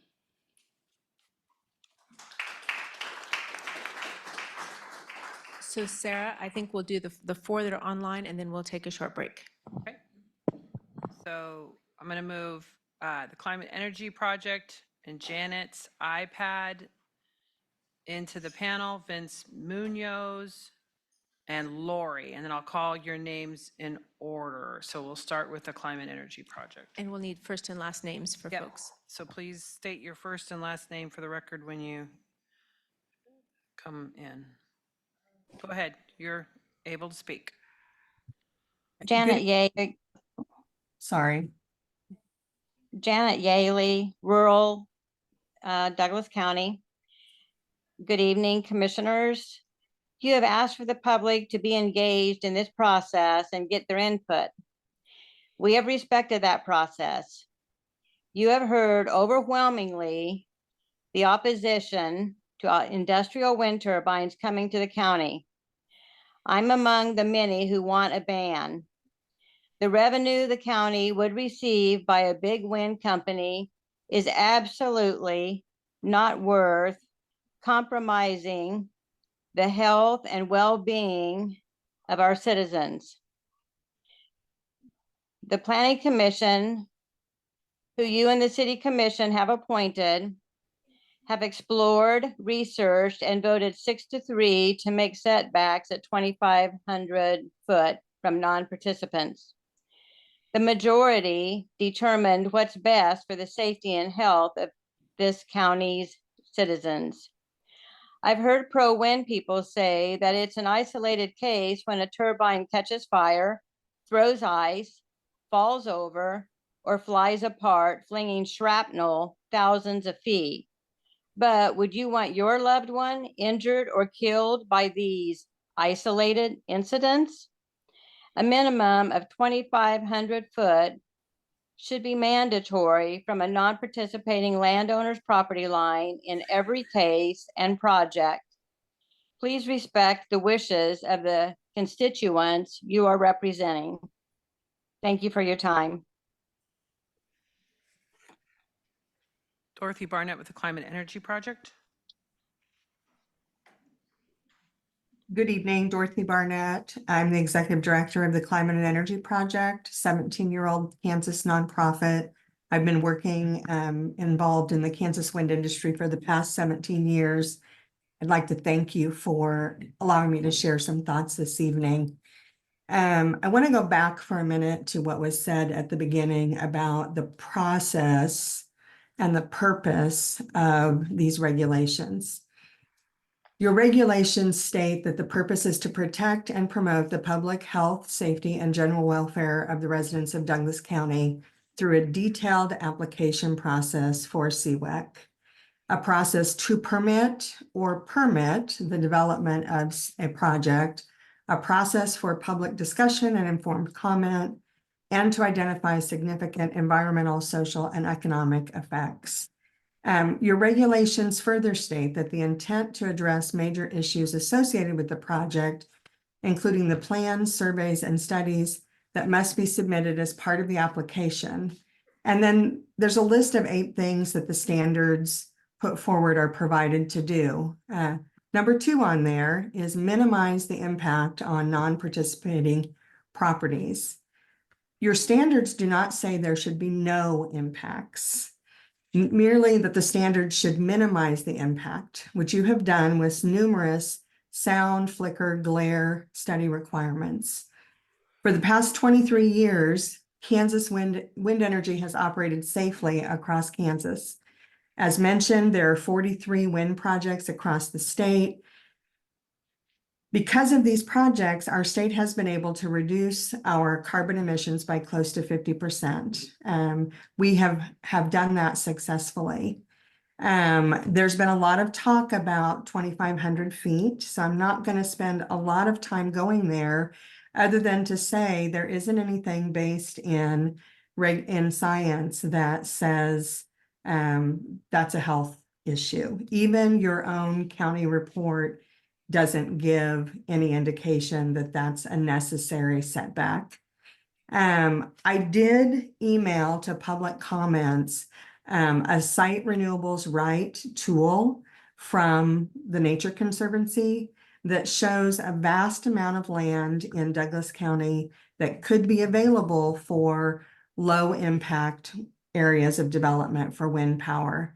I would encourage you to take a look at that and to look at the property line map and see for yourself how these regulations are written as completely untenable for wind energy. If you really want to ban wind energy, then you should do that. But I would remind you that the not only the people that are here have made comments. Thank you. Vince Munoz? Hi, can you hear me? Yes. Okay, awesome. So I'm Vince Munoz. I'm a Douglas County resident, and I'm here to encourage the commissioners to vote against the proposed ordinance to ban wind energy effectively. I mean, a lot of people have shared a lot of things tonight, so I'll just share a personal story. Last summer was the first summer that I've ever had to worry about air quality in Northeast Kansas. I was diagnosed with asthma around 21 years ago. And, you know, Kansas has been pretty good for asthmatics. I mean, not in Wichita specifically, it's the asthma capital of the world, but in Northeast Kansas, we've been okay. But because of wildfires, air quality is getting worse and it's affecting those of us with asthma. And this is caused by climate change because we emit more carbon into the air by operating our coal plant. That causes heat to be trapped in our atmosphere, which makes drought worse, which makes all the, you know, grasses, the tall grasses that we have here in Kansas on the plains turn into kindling for fire, right? And all it takes is one lightning strike or one person throwing a cigarette butt out the window of their car or one camper not putting out their fire properly. And all of a sudden we have the same types of wildfires that they have in Australia where the, you know, sky turns orange, or in Canada, or in California. They're coming for the plains next because we have a lot of kindling. We have to stop emitting carbon so that way we can get a hold of climate change, reduce our heating, and we need to do that with wind energy. And so that's why we need wind energy in this county. One final thing that I would say about this, well, actually, before I move on to that point, you know, there have been several people tonight who have invoked their children when talking about wind turbines and how supposedly that's going to reduce their quality of life. But what they're not talking about is how the current trajectory we are on is going to hurt their children far more than wind turbines ever will, okay?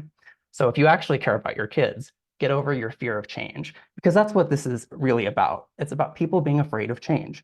And we've seen the same death by 1,000 cuts regulatory approach, you know, in the state of Kansas for all sorts of things that people don't like, right? We see this in the state legislature all the time. With abortion, for example, where they tried to pass, and this was pre-Dobbs, of course, but they said, you know, we're just trying to make abortion clinics safer, when in reality, they were just trying to reduce abortion.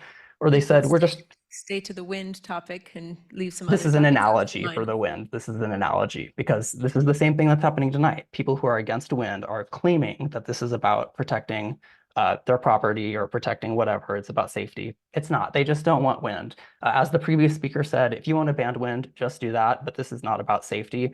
If we actually care about safety, let's keep our air quality sustainable and clean for people like me who have asthma. And let's make sure that we transition to wind energy and close down our power plant, our coal plant.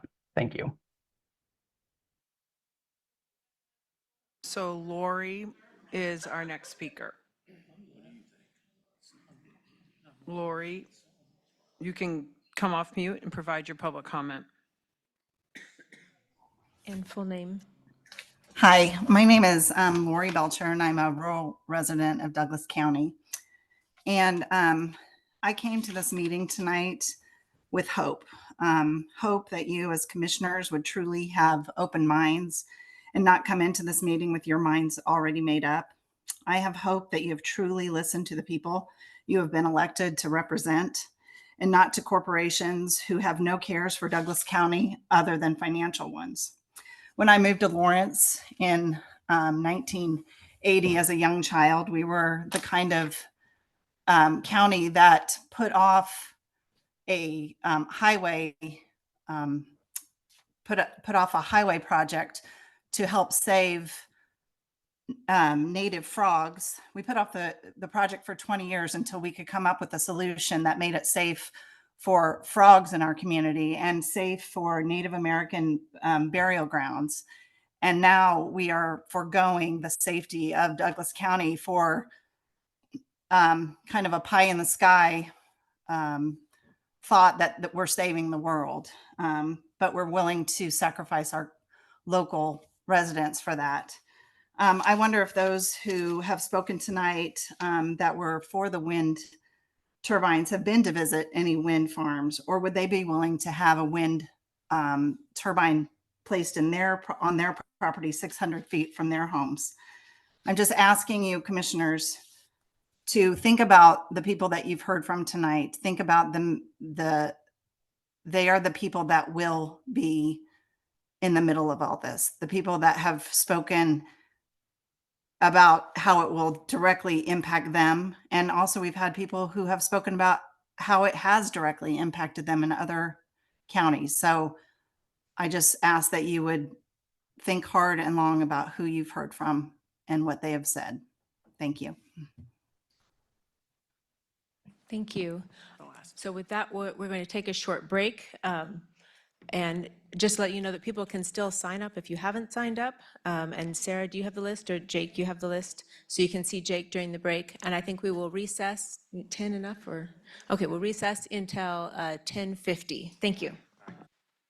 Sorry, that would be 9:50. Yeah. Really long. How long is that list there? And then, okay, so Rachel Price. Okay, Rachel. She just went into the bathroom. Okay. Rachel? Okay, so we'll come back to her. Carl Peterjohn?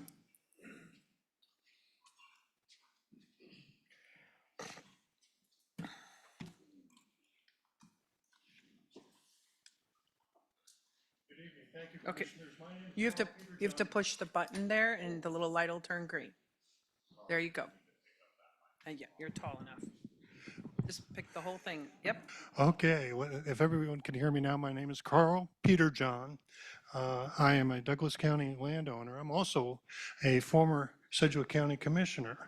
I was involved with some family members. We sent some information about Nemaha County with the problems that they've had in enforcing their rules concerning the handling and the misuse on township roads. I hope you will take that under your consideration. I'm not going to repeat any of the comments from people who have expressed reservations today. I agree with those, but I want to come back to the idea that you might want to send this back to the Planning Commission and have them revisit some of the open areas, such as the decommissioning. One thing that surprised me about how you've handled this, when we had major land use issues in Sedgwick County, we had to operate in what we called a quasi-judicial mode, where under the golden rules of the Kansas Supreme Court, we were restricted on ethical issues on how we handled, and we would make public comments prior to the presentations to the public when I was sitting at the bench where you all have the same similar responsibility today. I throw this out because with the ethical questions raised and the idea that we are looking at a situation, people say, well, there's just a handful of people here. It's not what the people really think. There's support, but we only had a handful of proponents testifying in support of going forward today. I'm going to throw out a fact. When I became a county commissioner, I took an oath of office and said, I swore an oath to support the Constitution of the United States and the state of Kansas. State of Kansas has in its Bill of Rights a provision that says all political power is inherent in the people. Now, this is an issue, I believe, that is of such community impact and importance that the people should be able to say at the ballot box, and put this in terms of, put it to the ballot. You could do it with minimal cost in either August or November with the elections proceeding. And you're in the situation where the public could truly have an opportunity to have a resolution, because you've got all kinds of externality problems. You've got the broader issues of who really controls and has a say on whether damage can be done to our property, to any of the folks here's property, or the nuances, whether it's Lone Star Lake or boundary lines. I say this because All political power in this state is inherent in the people. You took an oath. Here's an opportunity to put this in the people's hands. That's what my recommendation is to you. Thank you for hearing me out. Thank you. Rachel Price. And then Dr. Justin Spees. Hi, I'm Rachel Price. I'm not going to repeat what everyone's already said as well. I don't have land or live near the area where the turbines will be placed, but I just love beauty and I love the land, and it grieves me to think that the night sky is going to be raped with the dystopian red lights that we all will have to bear. If you've ever driven down I-70 to Colorado, you've probably seen what it looks like. It literally looks like dystopia, red lights that you cannot escape. And I care about people and justice. And it is really hard to sit here tonight and not have a righteous anger rise up within me. Where is the justice of you deciding what goes on someone's private property? It's clear that this is not green. The evidence is clear. There's no buy-in. These people have done their research. What you are doing is wrong. You're making a decision that affects people's lives, their health, and their livelihood. And how is it that Sarah Plinsky, unelected, has anything to say about this? You all have stacked the deck against your constituents. Sarah's over there letting the clock run while those who are favorable to turbines continue to yammer on. The gentleman who spoke saying that the Planning Commission members are biased because they don't want turbines, has it occurred to you that NextEra might be biased too? They have something to gain as well. And Karen, you and I went to church together. I believe you profess to be a believer. This is a public rebuke. The Lord hates dishonest scales. You hobnobbing with NextEra is putting your finger on the scales. That's an abomination to the Lord. Thank you. We have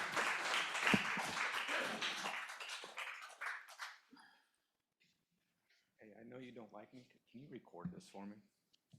If you want, don't matter though. All right, my name is Dr. Justin Spees. Earlier, somebody said that he trusted that you guys do your research on this, and I got to tell you, I disagree with that. I don't trust that you guys did your research on this, and the reason why I don't trust that you guys did your research on this is because, well, aside from the fact that you're incompetent, there's no trust because earlier tonight I was standing in here with my sign and I just got unlawfully arrested and taken to jail for doing nothing wrong. And now I've come back to the meeting here to speak about how your incompetence leads you to make bad decisions. And it leads me to make signs that say, Justin, can you pull it back to the wind conversation? yeah, I'm doing an analogy right now. I'm doing an analogy, so just bear with me, Karen, would you? Can you give me the same courtesy you gave the other guy there that was doing an analogy? All right, so anyways, like I was saying, so my lack of trust in your judgment leads me to make a sign here that says, I'll hold a sign here that says, Patrick Kelly is a pussy. And so I just want to know, Patrick, as a giant pussy, how much research have you done?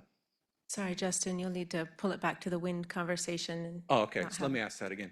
Patrick, so as a giant pussy, how much research have you done on the wind turbine stuff that we're talking about right now? I'm afraid the Shannon. insults and fighting words Shannon. have Oh, not been that's allowed. fighting words? You're That's welcome to stay and you're Oh, so welcome to then sit is down. that disorderly conduct then? That's So, fighting words? Thank you. That's I'll turn it fighting. off.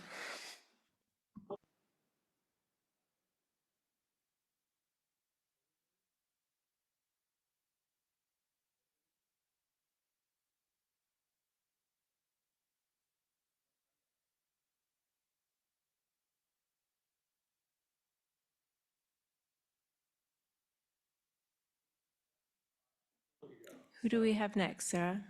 Michael Arabi.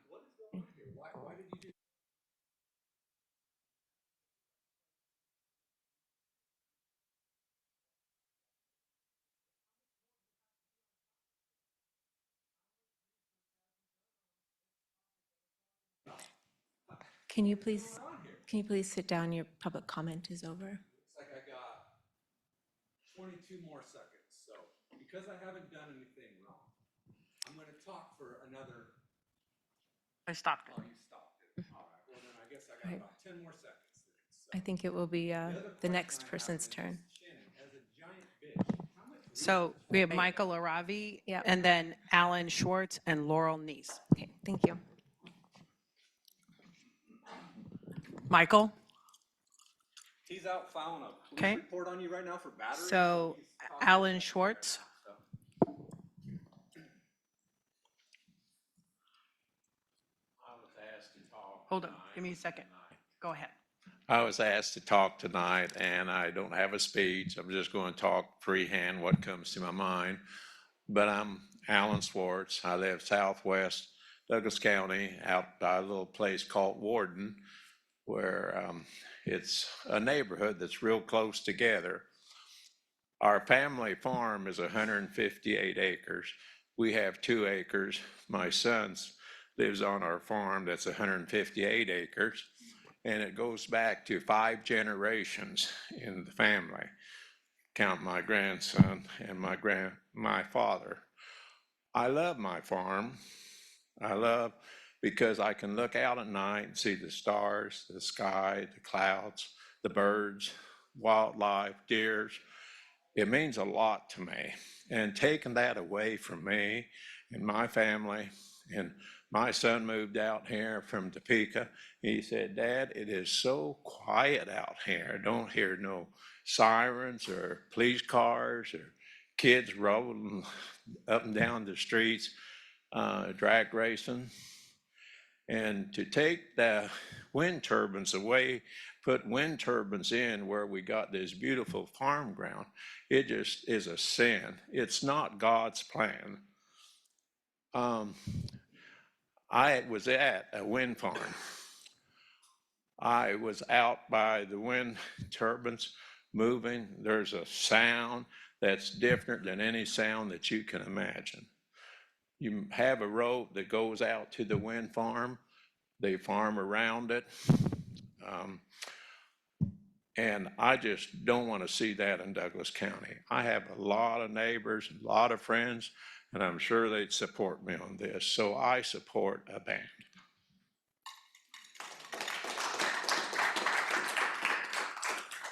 Laurel Nice. And then we do have some online speakers. Oh, yeah. Michael's, do you want to go now or? Okay, thank you. I didn't see you. Well, thank you. I was actually not going to speak tonight, and I've heard enough that I have to say something. The gentleman that just spoke, it was so dear because I grew up on a century farm. I've said that before. We currently live on a century farm with 5, 6 generations of farmers. I live on N100 Road, which would be affected. When our son, I don't think he fully appreciated it until he came home from college. And he said, coming out here is like being on vacation. And I wanted to add, my main point is there are conflicts in the comments. It seems like those who live in Lawrence don't have that type of respect for the very far edge of Douglas County. And one of the women that spoke, Dorothy, I believe her name was, I realize and I've learned that she has a direct connection to NextEra. And she related that there have been a reduction of 40% in carbons. On the other hand, we heard a young man that said his asthma is worse than ever. But the same young man that wants wind turbines because they'll shut down coal plants doesn't seem to be realizing that it takes 68 tons of steel, which is made with iron ore, and it takes coal in order to make the base of a turbine. And then it also takes 50 truckloads of concrete. These turbines will never pay for themselves. The only way they pay for themselves is by government subsidies. A landowner, a farmer, could get, say, $10,000. In the meantime, the company for that same turbine is getting $600,000. And you know who's paying for all of that? Not only the people that are losing their land and their right to it, we're all paying for it in our taxes. And once those subsidies end, the companies vanish. They need to do their research as the amount of coal that it takes to make turbines and to actually have continued power. Coal plants are going to be needed more than ever. I do keep hearing also about the hottest years in Kansas, but I remember my mother talking about it and I Googled it. It was 1934 and 1936. No AC, and they put wet towels in the window to try to keep the dust out and to cool her baby sister.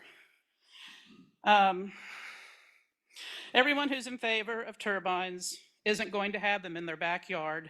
They want them in the corner of the county on land they have no vested interest in, no generational farms. So it's easy to give away and not care about something that you don't own. Even Alan Klaus Anderson said they can put turbines on his property. One of the first meetings I ever attended, he said that. And you know where that property is? Shawnee County. He lives in Lawrence. They want at least a 3-mile border. He doesn't want it in his backyard. He doesn't want them taking his property unless it's property that he's not personally vested in, and it's not where he lives. Thank you.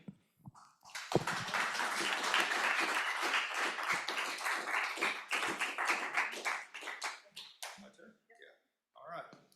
So I don't have a dog in this fight because I live in town. So I'm going to be honest with all the people out there that I don't know enough about this, but I will tell you something that I do know a lot about is finely dressed gentlemen coming in here spinning bullshit to you. There was a man over here that just a little bit ago started talking about the ice throw and how the angle and velocity didn't have anything to do with the distance. Okay, now I don't know how many of these folks behind me ever served in the military, but I damn sure know that there's a bunch of them back there that are hunters. And they know that velocity and angle is your distance. It is your distance. So that man back there that tried to come up here and talk about astrophysics and confuse everybody, straight up bullshit from a fine-dressed guy. I know how to target. I know how to assign target packages. Range, velocity, angle. Those are the three things.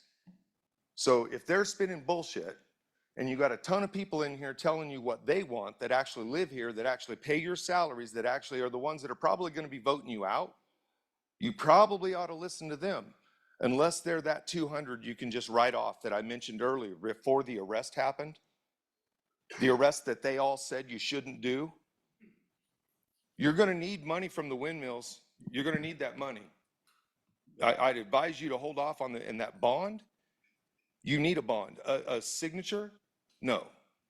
No, you need an actual bond. You need to know that the money's there and held back and ready to go when something happens. This promise on something is bullshit. How much time do I got left over there since there's no clock over here? About an hour? Yeah, give me an hour, Sarah. You'll regret it. You need to put a clock over here because all these people have had to stop their thing to look over here. Okay? And really, Karen, the bias that you show, the way you've conducted this, because you've cut off some people, you haven't cut off others. You cut me and him off all the time, but you let people continue here. It's just astounding. And the last thing I have to say is, Patrick, you really are a pussy.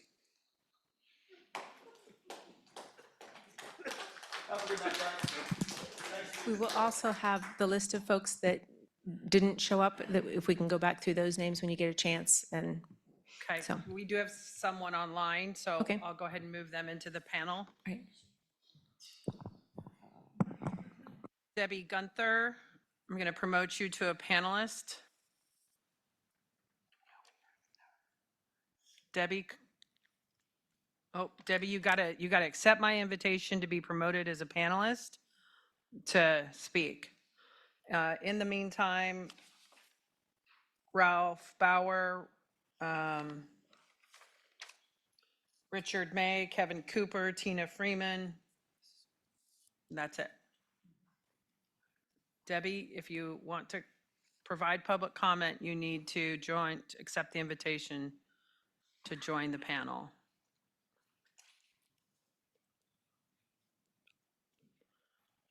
She keeps declining to be a panelist. That's all right. So you've read the list of names of other folks that we'd given a chance. Are there any other people in the room who would like to give public comment? And is there anyone else online who'd like to raise their hand and be called on for public comment? Yes.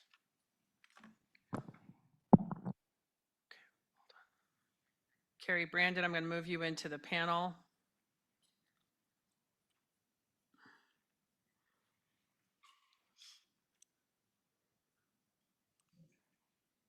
Carrie, you're in the panel and you can provide your public comment.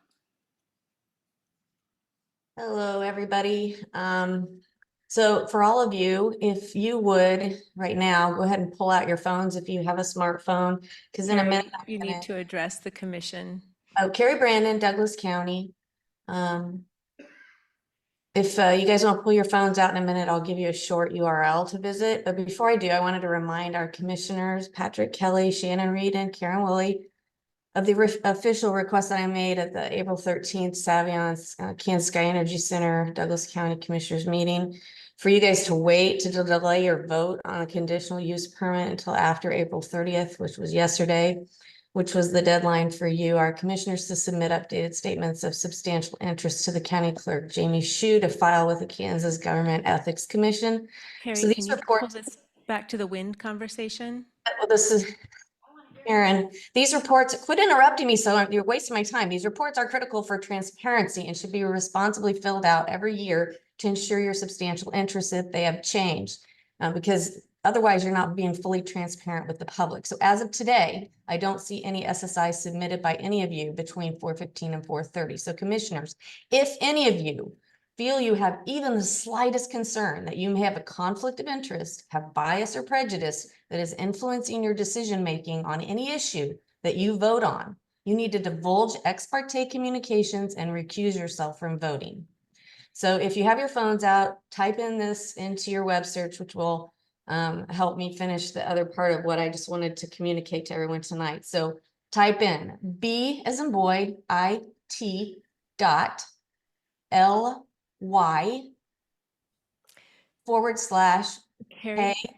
hyphen attention hyphen Douglas hyphen county.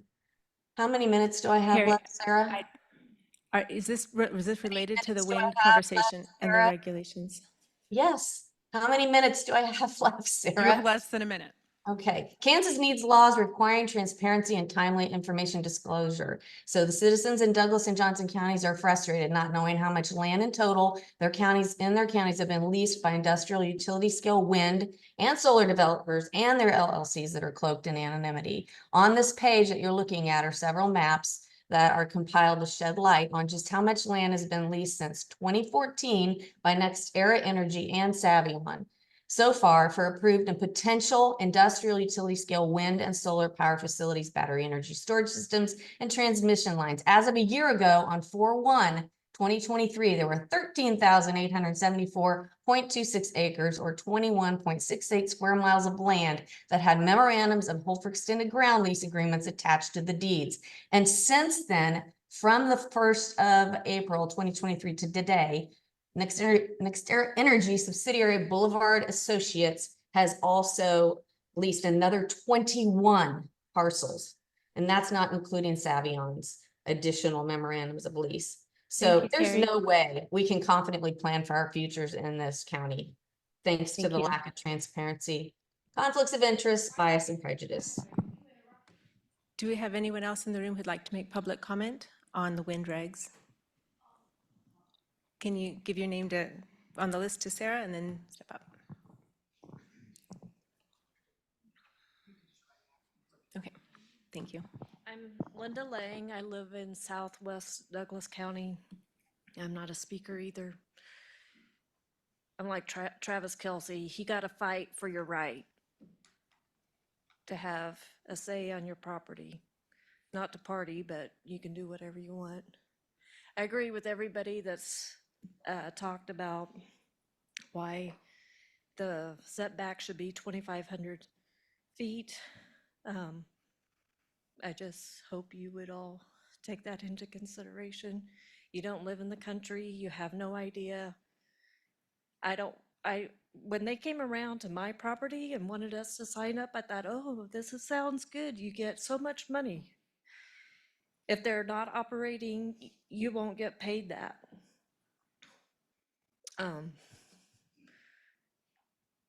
I don't know what else to say, but I just appreciate my land, and I hope to retire someday so I can enjoy it and not have to worry about any health problems that might arise from those. Thanks.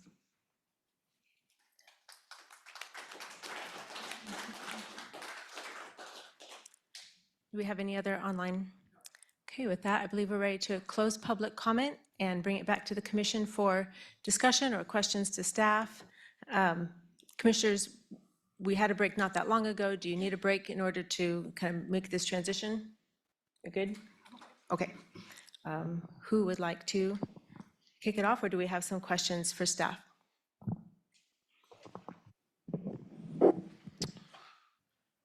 Sandy. So we heard about Lone Star Lake, and that's, can you walk through, I think we did this at our last meeting, but my understanding, correct me if I'm wrong, is that we asked Corps of Engineers what they would recommend, and that's how we established it around Clinton Lake. Can you give me a little more background on that? I think Cece is about ready to do some screen share so we can pull this up while we're talking about it. It was actually the Kansas Department of Wildlife and Parks that set those standards and about why those standards are set. The regulations do not specifically include Lone Star Lake. There's no reason that it couldn't be included, either revised language in this particular proposal or to make that assessment when a specific project comes forward. Additionally, CC Riley, planner, to provide a bit more context, I echo what Sandy said about Kansas Department of Wildlife and Parks. Additionally, on the website where Kansas Department of Wildlife and Parks specifically calls out this recommendation for 3 miles from their managed properties, they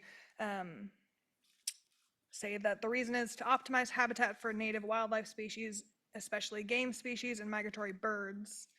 That was a question previously. And then working on screen sharing, a map of what that 3-mile setback looks like from Kansas Department of Wildlife and Parks managed lands. I'd also like to make note, the U.S. Fish and Wildlife Land-Based Wind Energy Guidelines, which is the first bullet in the environmental impact assessment, is a cumbersome process for an applicant to go through, which is currently not a requirement from federal regulations or from the U.S. Fish and Wildlife, but is a recommendation they made sometime within the last 10 years that calls out thousands of hours of work that goes into a developer identifying the land that they've sought out interest in as far as building a wind farm of sorts. And then the U.S. Fish and Wildlife goes through and identifies all of the native species of concern, from insects and plants to birds and bats. And I have full confidence that that guidelines will provide active support, preservation, and whatnot for any habitat that is potentially close to a application. And just concluding, while that's a recommendation from that agency, it is a requirement in this code that they go through that process. And the Kansas Department of Wildlife and Parks, whenever we met with them, was surprised to see that we were aware of it, because it isn't in a lot of local recommendations and code, but was very excited about it. Like the document itself that just calls out how a developer would need to follow their code is well over 100 pages, and it is substantive.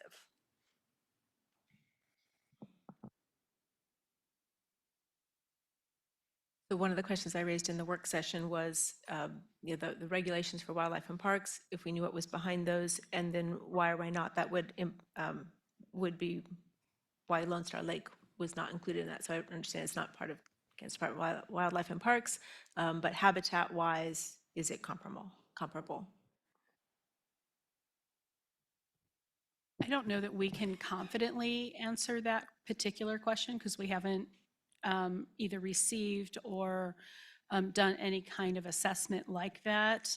I think if that is an asset worth protecting, whether it's for the wildlife or for the social or cultural concerns, that could be an item that could be added to the proposed text. It is the commission's,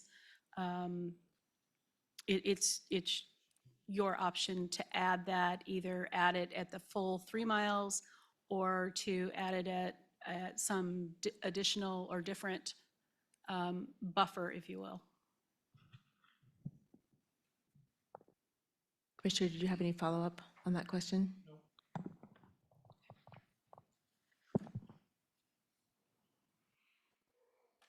No. This is Commissioner Reed. I am curious to talk about the bond security language, which I probably should have queued up for myself before I unmuted myself to start talking. But can staff just address some of we heard lots of public comments, and I have similar concerns about specifically the language, the letter of credit. And it stood out to me because I don't recognize it necessarily from other regulations, but that could, without me culling back through and seeing if that's really standard language that is part of the bonds and decommissioning standards. I'm interested to hear that. Interested to hear what a definition of a letter of credit is, and because I share concerns about that language. So to start with, the existing regulations that we have governing wind energy in Douglas County are very broad. There's very few standards to them. This language originally came about through the discussions with the solar regulation. So there was a fair amount of discussion about bonds at that time. And so we did bring that same kind of language forward in this particular piece. We also asked legal to review a number of different times. I think we've had these questions about, is one tool better than another tool? And I think all of those things are on the table in terms of if we were to see a project come forward, we can tailor it specifically to that project of what's going to be the best tool to make sure that the county is best protected in that regulation. I don't know if John Bullock has more to expand on that. We know that we would have legal counsel review any kind of bond agreement that would have to be negotiated before it would come before this body. That would be one of the tasks an applicant would have to do to make sure that the community is adequately protected in the event that decommissioning happens either at their choice or because they are directed to do so because of a failure of a project. Thanks, Sandy. John, I might be interested if you have anything to add to that, but you reminded me, Sandy, that I forgot to make a comment as part of my question, just for clarification. I mean, the language that's in our regulations that lay out all of these options mean that it's not like a la carte menu for developers to pick which option they like best. It's a list of options to be comprehensive that staff, planning commission, county commissioners, for any project that might go that far in a process of approval, that it's a menu of options for the county per se to determine what seems like an appropriate and necessary tool to use given the project specifics that might be before us. Is that correct? We're all looking at each other. My recommendation is yes, that is, but it sounds like John's maybe going to add to that. Yes, it is, the applicant certainly may propose something. The county is not obligated to accept their proposal. You can set higher requirements than a letter of credit. And in most cases, I can't imagine that a letter of credit would be acceptable for a project like this. It's in there as an option. It may be something particular to a piece of the project. Without seeing something real in front of us, it's hard to know. I guess that comment, Sandy, begs the question, are there examples of multiple options or tools being applied in a project application based on different pieces of it? You just made a comment about a letter of credit would probably not be sufficient for a project of the potential scale of commercial wind, but that maybe a piece of it would. So I guess I'm just curious. I'm trying to think through, well, I guess I don't have a clear question there, so I'll just let that sit. John, can you expand a little bit on what a letter of credit is in this context? What does that mean? What does it mean? Yeah, so I don't know all the different forms that letters of credit can take. I've seen them where they've been issued by financial institutions promising to pay a certain amount of money upon certain conditions that are either met or not met by the person that obtains the issuance of the letter of credit. And so, you know, I would say that it could be potentially something that the operator or applicant simply issues on their own behalf, which might be satisfactory or not to the commission, depending on the circumstances. It could also be something that's issued by a financial institution on behalf of the applicant or at the applicant's request. And like the bond or letter of credit or any other form of security, one of the key questions is, what is the long-term viability of the institution that stands behind that? So often when we look at bonds for construction projects or other projects, we look at the rating of the bonding company, the experience, the assets, whether they're licensed in the state and that sort of thing. I would also add that the way the draft regulation has been prepared, that the commission can monitor the status of the security as the project goes into operation and remains in operation. If any time the commission perceives that the security is insufficient, again, if this draft is adopted in the way that it's written, that you could go back to that operator and call for additional security as a condition of continued operation. Did I answer your question? Yep, thank you for the clarity. I would tag on to that a little bit. I think I have a hard time thinking that Douglas County would accept just a letter of credit. I don't know that we ever have, not even for quarries. I don't know if it's worth keeping it in the list of options if we're not likely to accept it. I saw Sarah shaking some head. That you haven't seen that happen either, have you? Okay. We've always required something more substantial. Yeah, I would be supportive of thinking about some language to make it specifically a bond, so we had that in place. And also, I'm interested to hear from commissioners, the language says we could go back when we want to, but I'm more interested in revisiting it more often, be more scheduled, to determine if the decommissioning plan and the amount of a security bond is appropriate. That's what we talked about in solar regs, and I thought that was a good way to go on that. Just maybe check in with other commissioners, see if that's something you're supportive of, you're against, you have more questions about. I am supportive of that. That makes sense to me. Yeah, I think, and whether it specifies a specific time frame and also that it's a third-party reviewer that's chosen by the county yet paid for by the applicant. Is that that's the standard that we should be looking for? Is that right? Okay. And I believe in the regulations, we talk about revisiting the project every 5 years, and that would include an assessment of that security at that time for sure.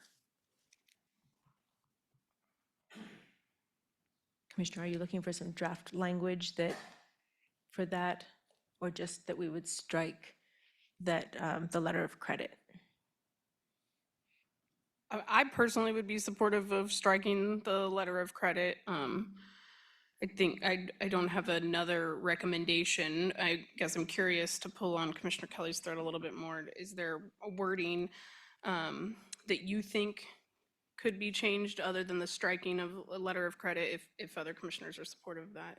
I think getting rid of it, I mean, I think we just heard Sandy say that probably wouldn't be enough, and Sarah's shaking her head like we would never allow that, so I think, unless John or Sandy have some specific language you would suggest we change, I would just say strike letter of credit. 5 years seems like maybe that's a better question, do we feel like 5 years is enough time to check in on a 25-year project? I think unless there are some other extenuating circumstances in the economy, I think we should be able to call for it for sooner than that or more frequently than that. But I think writing it in as 5 years or commissioner's discretion. That's how it currently is in the code at the start of abandonment, decommissioning, or reclamation plan. That last sentence, evaluated every 5 years unless otherwise specified by BOCC. Okay.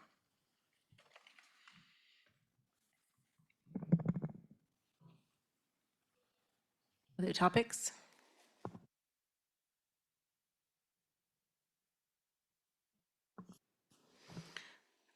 I don't have any, I would double check my notes here in a second, but I don't think I have any big outstanding questions. I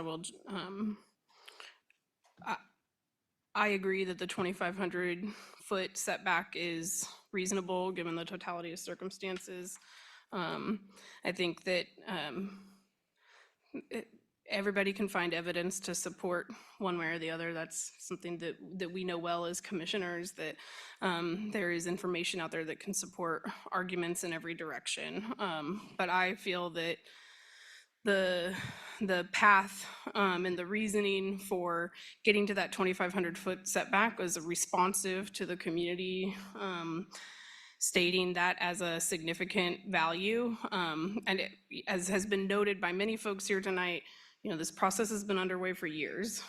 And a reminder, because it's been acknowledged by a few public commenters, acknowledged by staff, and maybe even one of my fellow commissioners earlier, that we have wind regulations on the books today, which means there's nothing that stops a project from being submitted for review under those regulations. So for me personally, I have been eager to get to this point where we set more stringent standards and regulations in preparation for the possibility of that. And we are not talking about any specific projects here. We are talking about standards. And I think that all the standards that are in these regulations were thoroughly researched and deliberated and determined by a majority of our planning commissioners. And I do respect that. And there's nothing in it that gives me pause for concern. I will say the only thing,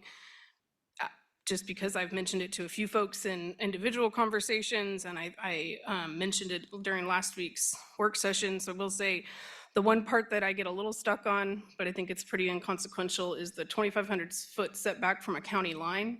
Feels redundant to me because from a property line already covers that, in my opinion, I think, but I also think that it's inconsequential to leave it in there. So I'm fine with that. I just, for the record, it feels a little redundant to me, and I'm a little worried about setting some precedent around that and making blanket setbacks from county lines. But given the fact that it just sort of reiterates the 2,500 foot setback that's being recommended from non-participating landowners, I think it's valid given that context. Yeah, I agree with Commissioner Reed. I'm fine with the 2,500 setback. I think, I heard a lot tonight about you're not listening to us. And I'm hoping we're testing that assumption in this space because I think the amount of time that has been spent on these regulations, the long hours, many things that have been raised have been addressed in these standards. As I watch our planning commission meetings, a lot of those issues that got brought up by the public got dealt with. And maybe not to total satisfaction, but my value is always around trying to find some sort of compromise. And I was pleased to hear some of that today. I think at that 2,500 setback, it challenges those who want to use their land for wind energy to say, how do you convince your neighbors? You know, how do you get to that space? And you may not be able to. It challenges a developer to say, if you say it's not economically feasible, what does that really mean? Does that just mean you don't want to pay that much? Or does that mean it's not economically feasible? So, you know, I think it's asking everyone to stretch a little bit. I'm not, just to address that question that came up about a ban, I think we have to be able to, I've said this before, so I'll say it again, we're really good in Douglas County about telling other people what to do with their land. And I think a ban tells people you can't do that with your land. I think we have to set regulations that look to minimize the harm that could be achieved. And we do that through conversations like have happened at the Planning Commission. And while it wasn't perfect democracy in my mind tonight, this kind of conversation is how we get to those spaces. So I'm fine with that. That's a really long way of saying I'm fine with the 2,500 foot setback. So that comes back to where I started the conversation with the community buy-in, that I think we know that there's not a lot of community buy-in, and I think that that is an absolutely relevant part of the conversation for any developer who may be looking at Douglas County. You know, this process with the regulations has been going on for years, but it has not yet been our turn until last week. So, you know, watched everything that went through the Planning Commission, read all of the packets, but also backing up even further, 2013 was when, you know, you all are my neighbors, whether you know it or not, where we were all approached by a company for wind leases. Many in the room here did sign up at that time, whether they want that now or not. We were approached. We did not sign up at that time. We were approached again when all of you were approached. We did not sign up at that time. We have refused every lease that's come to us. And part of it so that I get to have the say here. But because it means so much to me, and because it means so much to my neighborhood and my neighbors, I spent a lot of time looking into this a lot. I visited 4 different counties with a variety of stakeholders to hear from people, including, you know, non-participating neighbors that didn't like the project, hearing from them, listening to what they hear through their bedroom windows, driving around with them to talk about, they worked on the fire department, they had drones, like just all of those issues. A couple of things that I learned in that process. So one of the things that had kind of been messaged here is that, you know, 2,500 feet doesn't work, but that's exactly what Marshall County has for non-participating landowners. They have 2,500 foot setbacks from non-participating, and nothing closer than 1,500 feet from homes for participating. So that was an interesting kind of data point for me as I was processing some of this. Had a wind tech. He happened to be passing through the neighborhood, and he was riding with the neighbor to come pick up a bull from my place, and just asked him, like, you've been around these things, you're not afraid of these things. He climbs these things. What's a good distance for neighbors? He says, somewhere between 1,500 and 2,500 feet was basically what he said. We were, you know, gesturing to the fence lines and the tree lines, but, you know, kind of measuring that out. So I think we're in the ballpark there. I think it is absolutely relevant and has been relevant to the whole conversation that Douglas County is highly populated compared to other areas that host these. You know, I've been to a lot of counties and they don't look like we do in terms of the, you know, the tree cover and the topography, but mostly how many small landholders that we have in Douglas County. That to me doesn't say necessarily that we ban it. It just means that there is a very high lift for something that would be appropriate here. And I think that all comes down to that community buy-in. These regs will last a long time. They'll be here, decades later. So as the community changes over and as thought processes change over, there is an opportunity for people to look at these projects in a different light than we're looking at now. So that is my long way of saying that the 2,500 feet for non-participating does not bother me.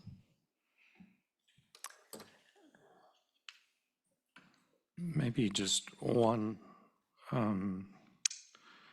other thing that I would say, sort of as I took all my notes and just heard, was that it's a little bit about process, and that these are regulations and a CUP process. And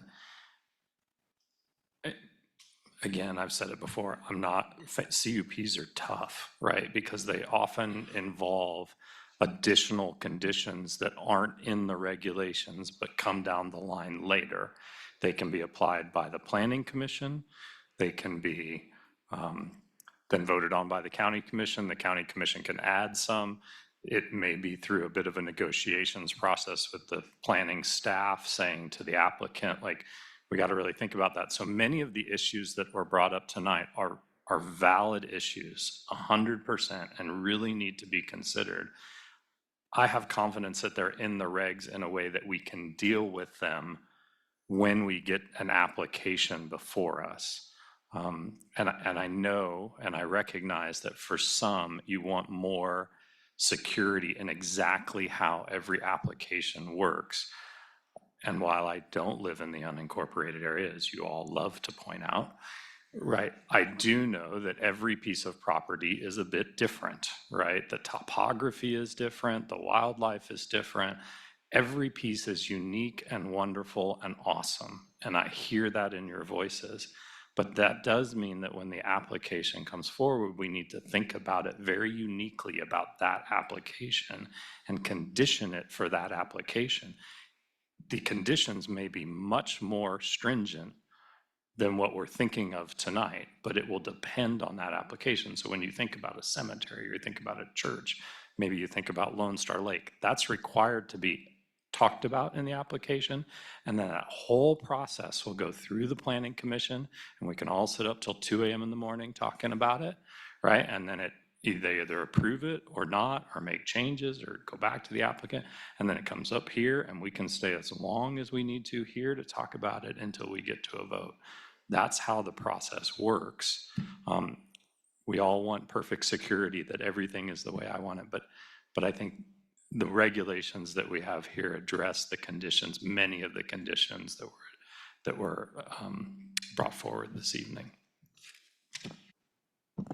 I appreciate both your comments, and I will just add that I think, something CC pointed out earlier, just about that one particular Kansas Department of Wildlife and Parks is an example of, I think these regulations require a lot, like a heavy lift and a lot of upfront work for an applicant before the packet is considered eligible for review.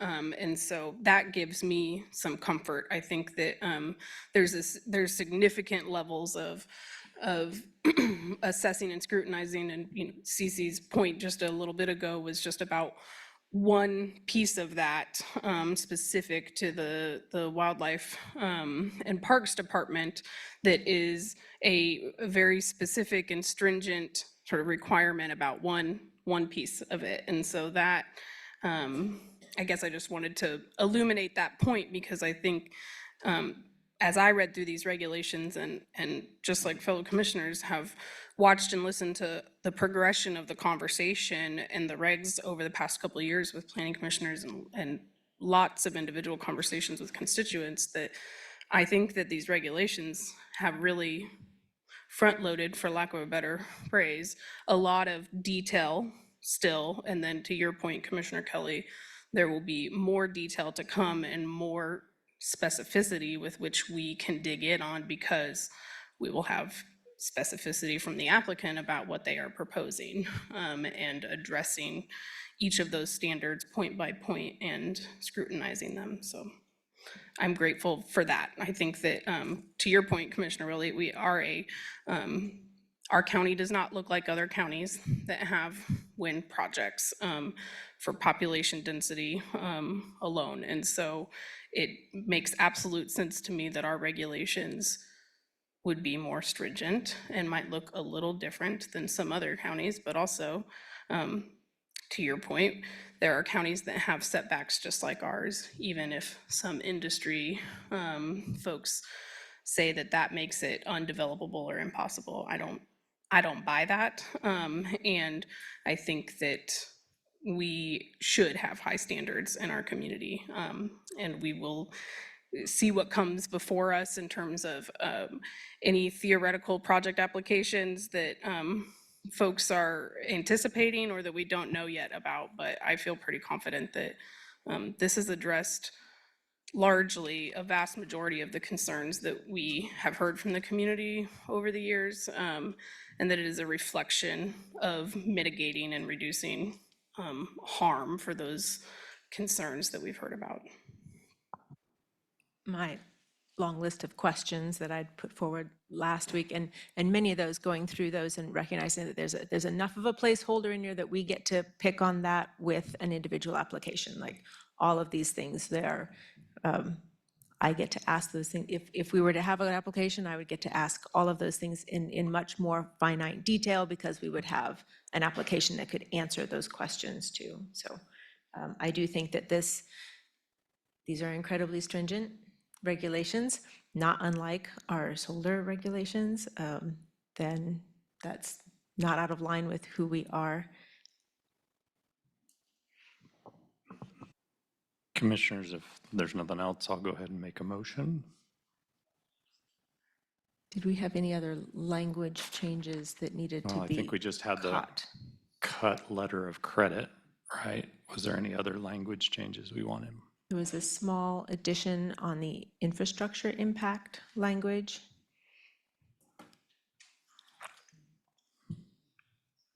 And language on fences and fire department access to fences. And those were in. That, yeah. yes, the memo I did today. CC and Sandy, you have those suggested edits? Yes, we do have that. And I just, before I forgot, I wanted to just reiterate that you had a memo in the packet from staff for some clarifying language and also some corrective language that we had iterated. So if your motion would also include that memo as well as the recommended language that we talked about this evening. Actually, what we'll do is commissioners will vote on it tonight, and then we'll bring back a resolution, because you don't have a resolution number yet, do you? So we can also catch some typos, because I think we found a few little typos. Yes, John.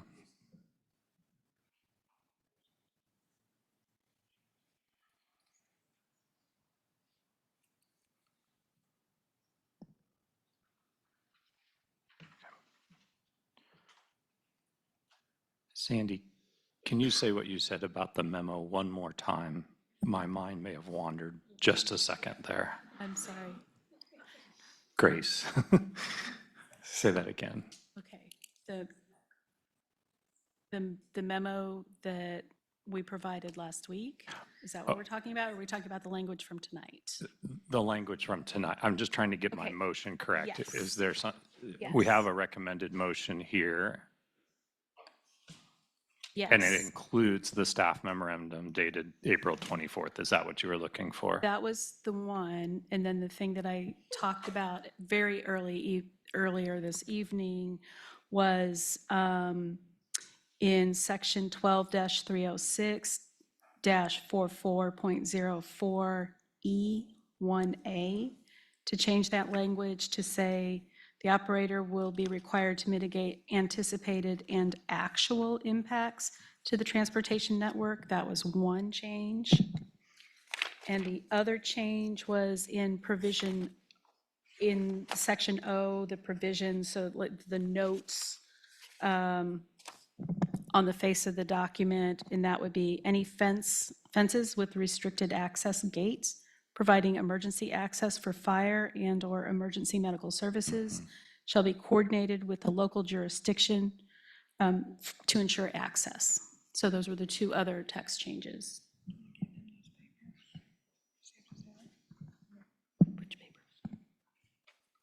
Anything else? Those are text changes since the Since April the 24th. 24th, right. memo that you were referencing. Right. Yes. Okay.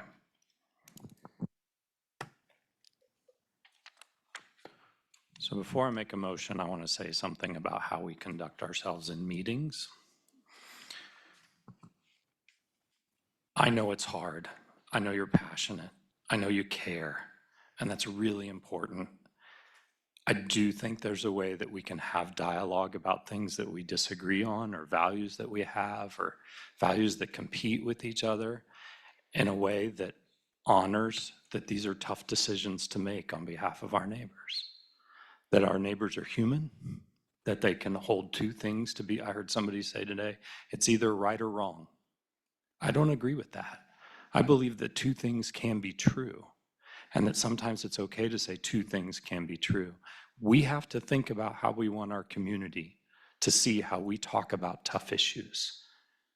And I think that's a really important thing. We did I'm very proud, for the most part, of how it happened here tonight. There were times when it wasn't the best. So I have an aspiration to make it better. I hope you have an aspiration to make it better as a community as a whole. I thank you for your engagement. I would much rather live in a community that is this engaged, that is this passionate about civic process, than a community that doesn't care.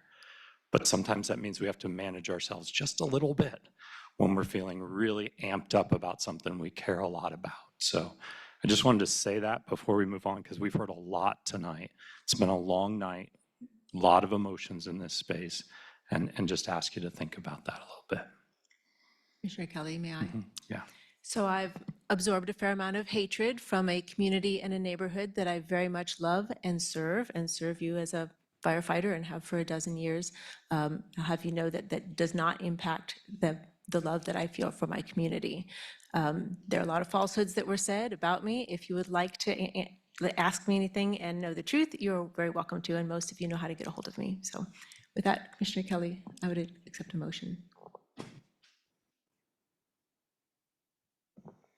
I will just echo that we really sincerely appreciate community engagement. And I agree with Commissioner Kelly wholeheartedly that I much prefer I'm from this community.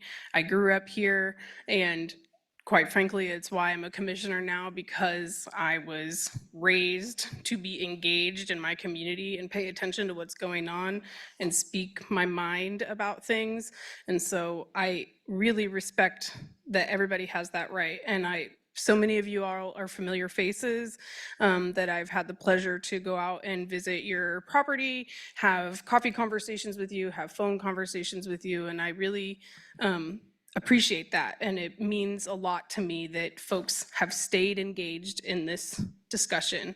I know that it's a difficult space to be in. It's difficult for a lot of people for a lot of reasons. And I think that we have tried to be mindful that our process is fair and open and transparent, and has evolved over time and been responsive to what we are hearing from the community.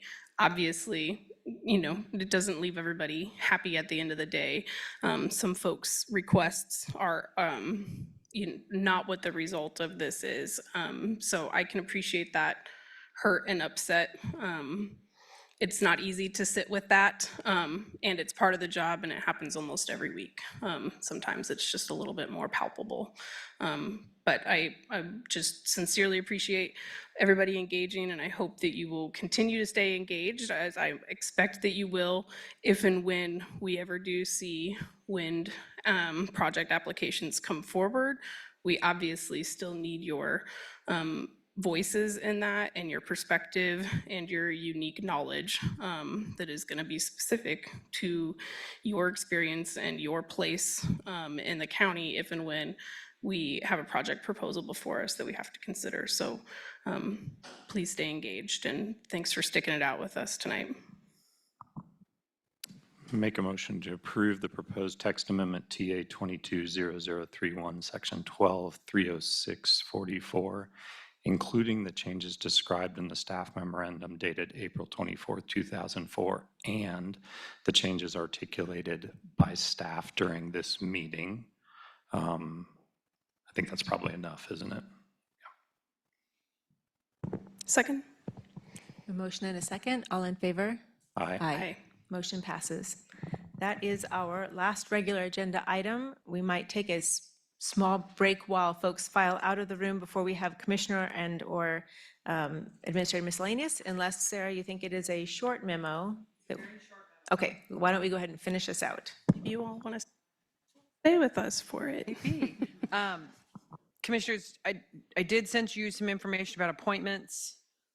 I think that got left off the agenda, but you can make appointments. I don't know if you have those up from my correspondence last week. I think it's Food Policy Council. Yeah, I've got it. Do you want to go through your memo first, and then we can Sure. do that appointment? So my updated weekly memo is attached. Really, Folks, as you're leaving, keep your voices down. We're still meeting, so yeah, thanks. I just want to make sure that you guys do see that we attended the veto session reports from Little Government Relations, and the end of session reports are attached. And next week, we do have a 4 o'clock work session on supportive housing. And then the next 3 weeks, we have 4 o'clock work sessions. So, and commissioners, that's all I have. So we had one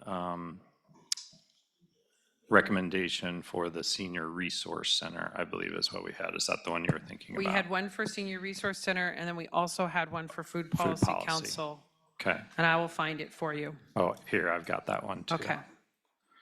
So the one for Food Policy Council Commissioners was Crystal Bradshaw Gonzalez. Do we want to move ahead with that this evening, or would like to take more time? I haven't had a chance to reach out. Have other commissioners? I have not. She has asked to serve. She was recruited and has volunteered to serve. It is hard to get folks to serve on Food Policy Council, but I also would like to reach out unless. I'm fine with that. They're eager to try to get someone appointed because someone stepped down. So I just want to make sure I'm stating for staff that I'm advocating they'd really like the appointment to get And I made. don't have it up in front of me. Is there a particular position within Food Policy Council that they are? This one's filling? for an ag producer. Mhm. Gosh, I don't know her. Okay. We can wait on it. I'm okay to move forward if staff is, those are very hard positions to fill, I recognize. Yeah, the recommendation came from Connie, so I feel okay with it. I say we go for it. Yeah. Okay, I'll make a motion to appoint Crystal Bradshaw Gonzalez. Wait a minute, I don't think I have that right. No. Retract that. Make a motion to appoint Amy June Bresman. That's the person. No, Amy June. Okay. That's- She's the one who Replacing, we I are think, appointing. Crystal Bradshaw, I think. Anyway, I think you got it right. I don't want to make it worse. Also okay to take another week and meet with people. No, I think Crystal Bradshaw Gonzalez is stepping down from her Yep, seat. that's what I meant to Right, say. yes, She's that's how stepping I got it down. wrong. I got them flipped. Right. So my motion is that Amy June Bresman would be appointed to the Food Policy Council. Second. All in favor? Aye. Aye. Thank you. And the second one we have commissioners is for the Senior Resource Center, and they're recommending Dale Bourne. Information was attached. Do we want to move ahead with that, or do we need more time? I'm good with moving forward. Okay. Commissioner Willie, you okay? It's usually my preference to reach out, but I understand we sat on this one a while, so go ahead. Make a motion to appoint Dale Bourne to the Senior Resource Center Board. Second. All in favor? Aye. Aye. Thank you. Is there any other business before the commission tonight? It's only 11. Right. Our Zoom goes till midnight, we learned. With But that, only we are- until midnight. With that, we are adjourned. Thank you all, and thank you for your patience.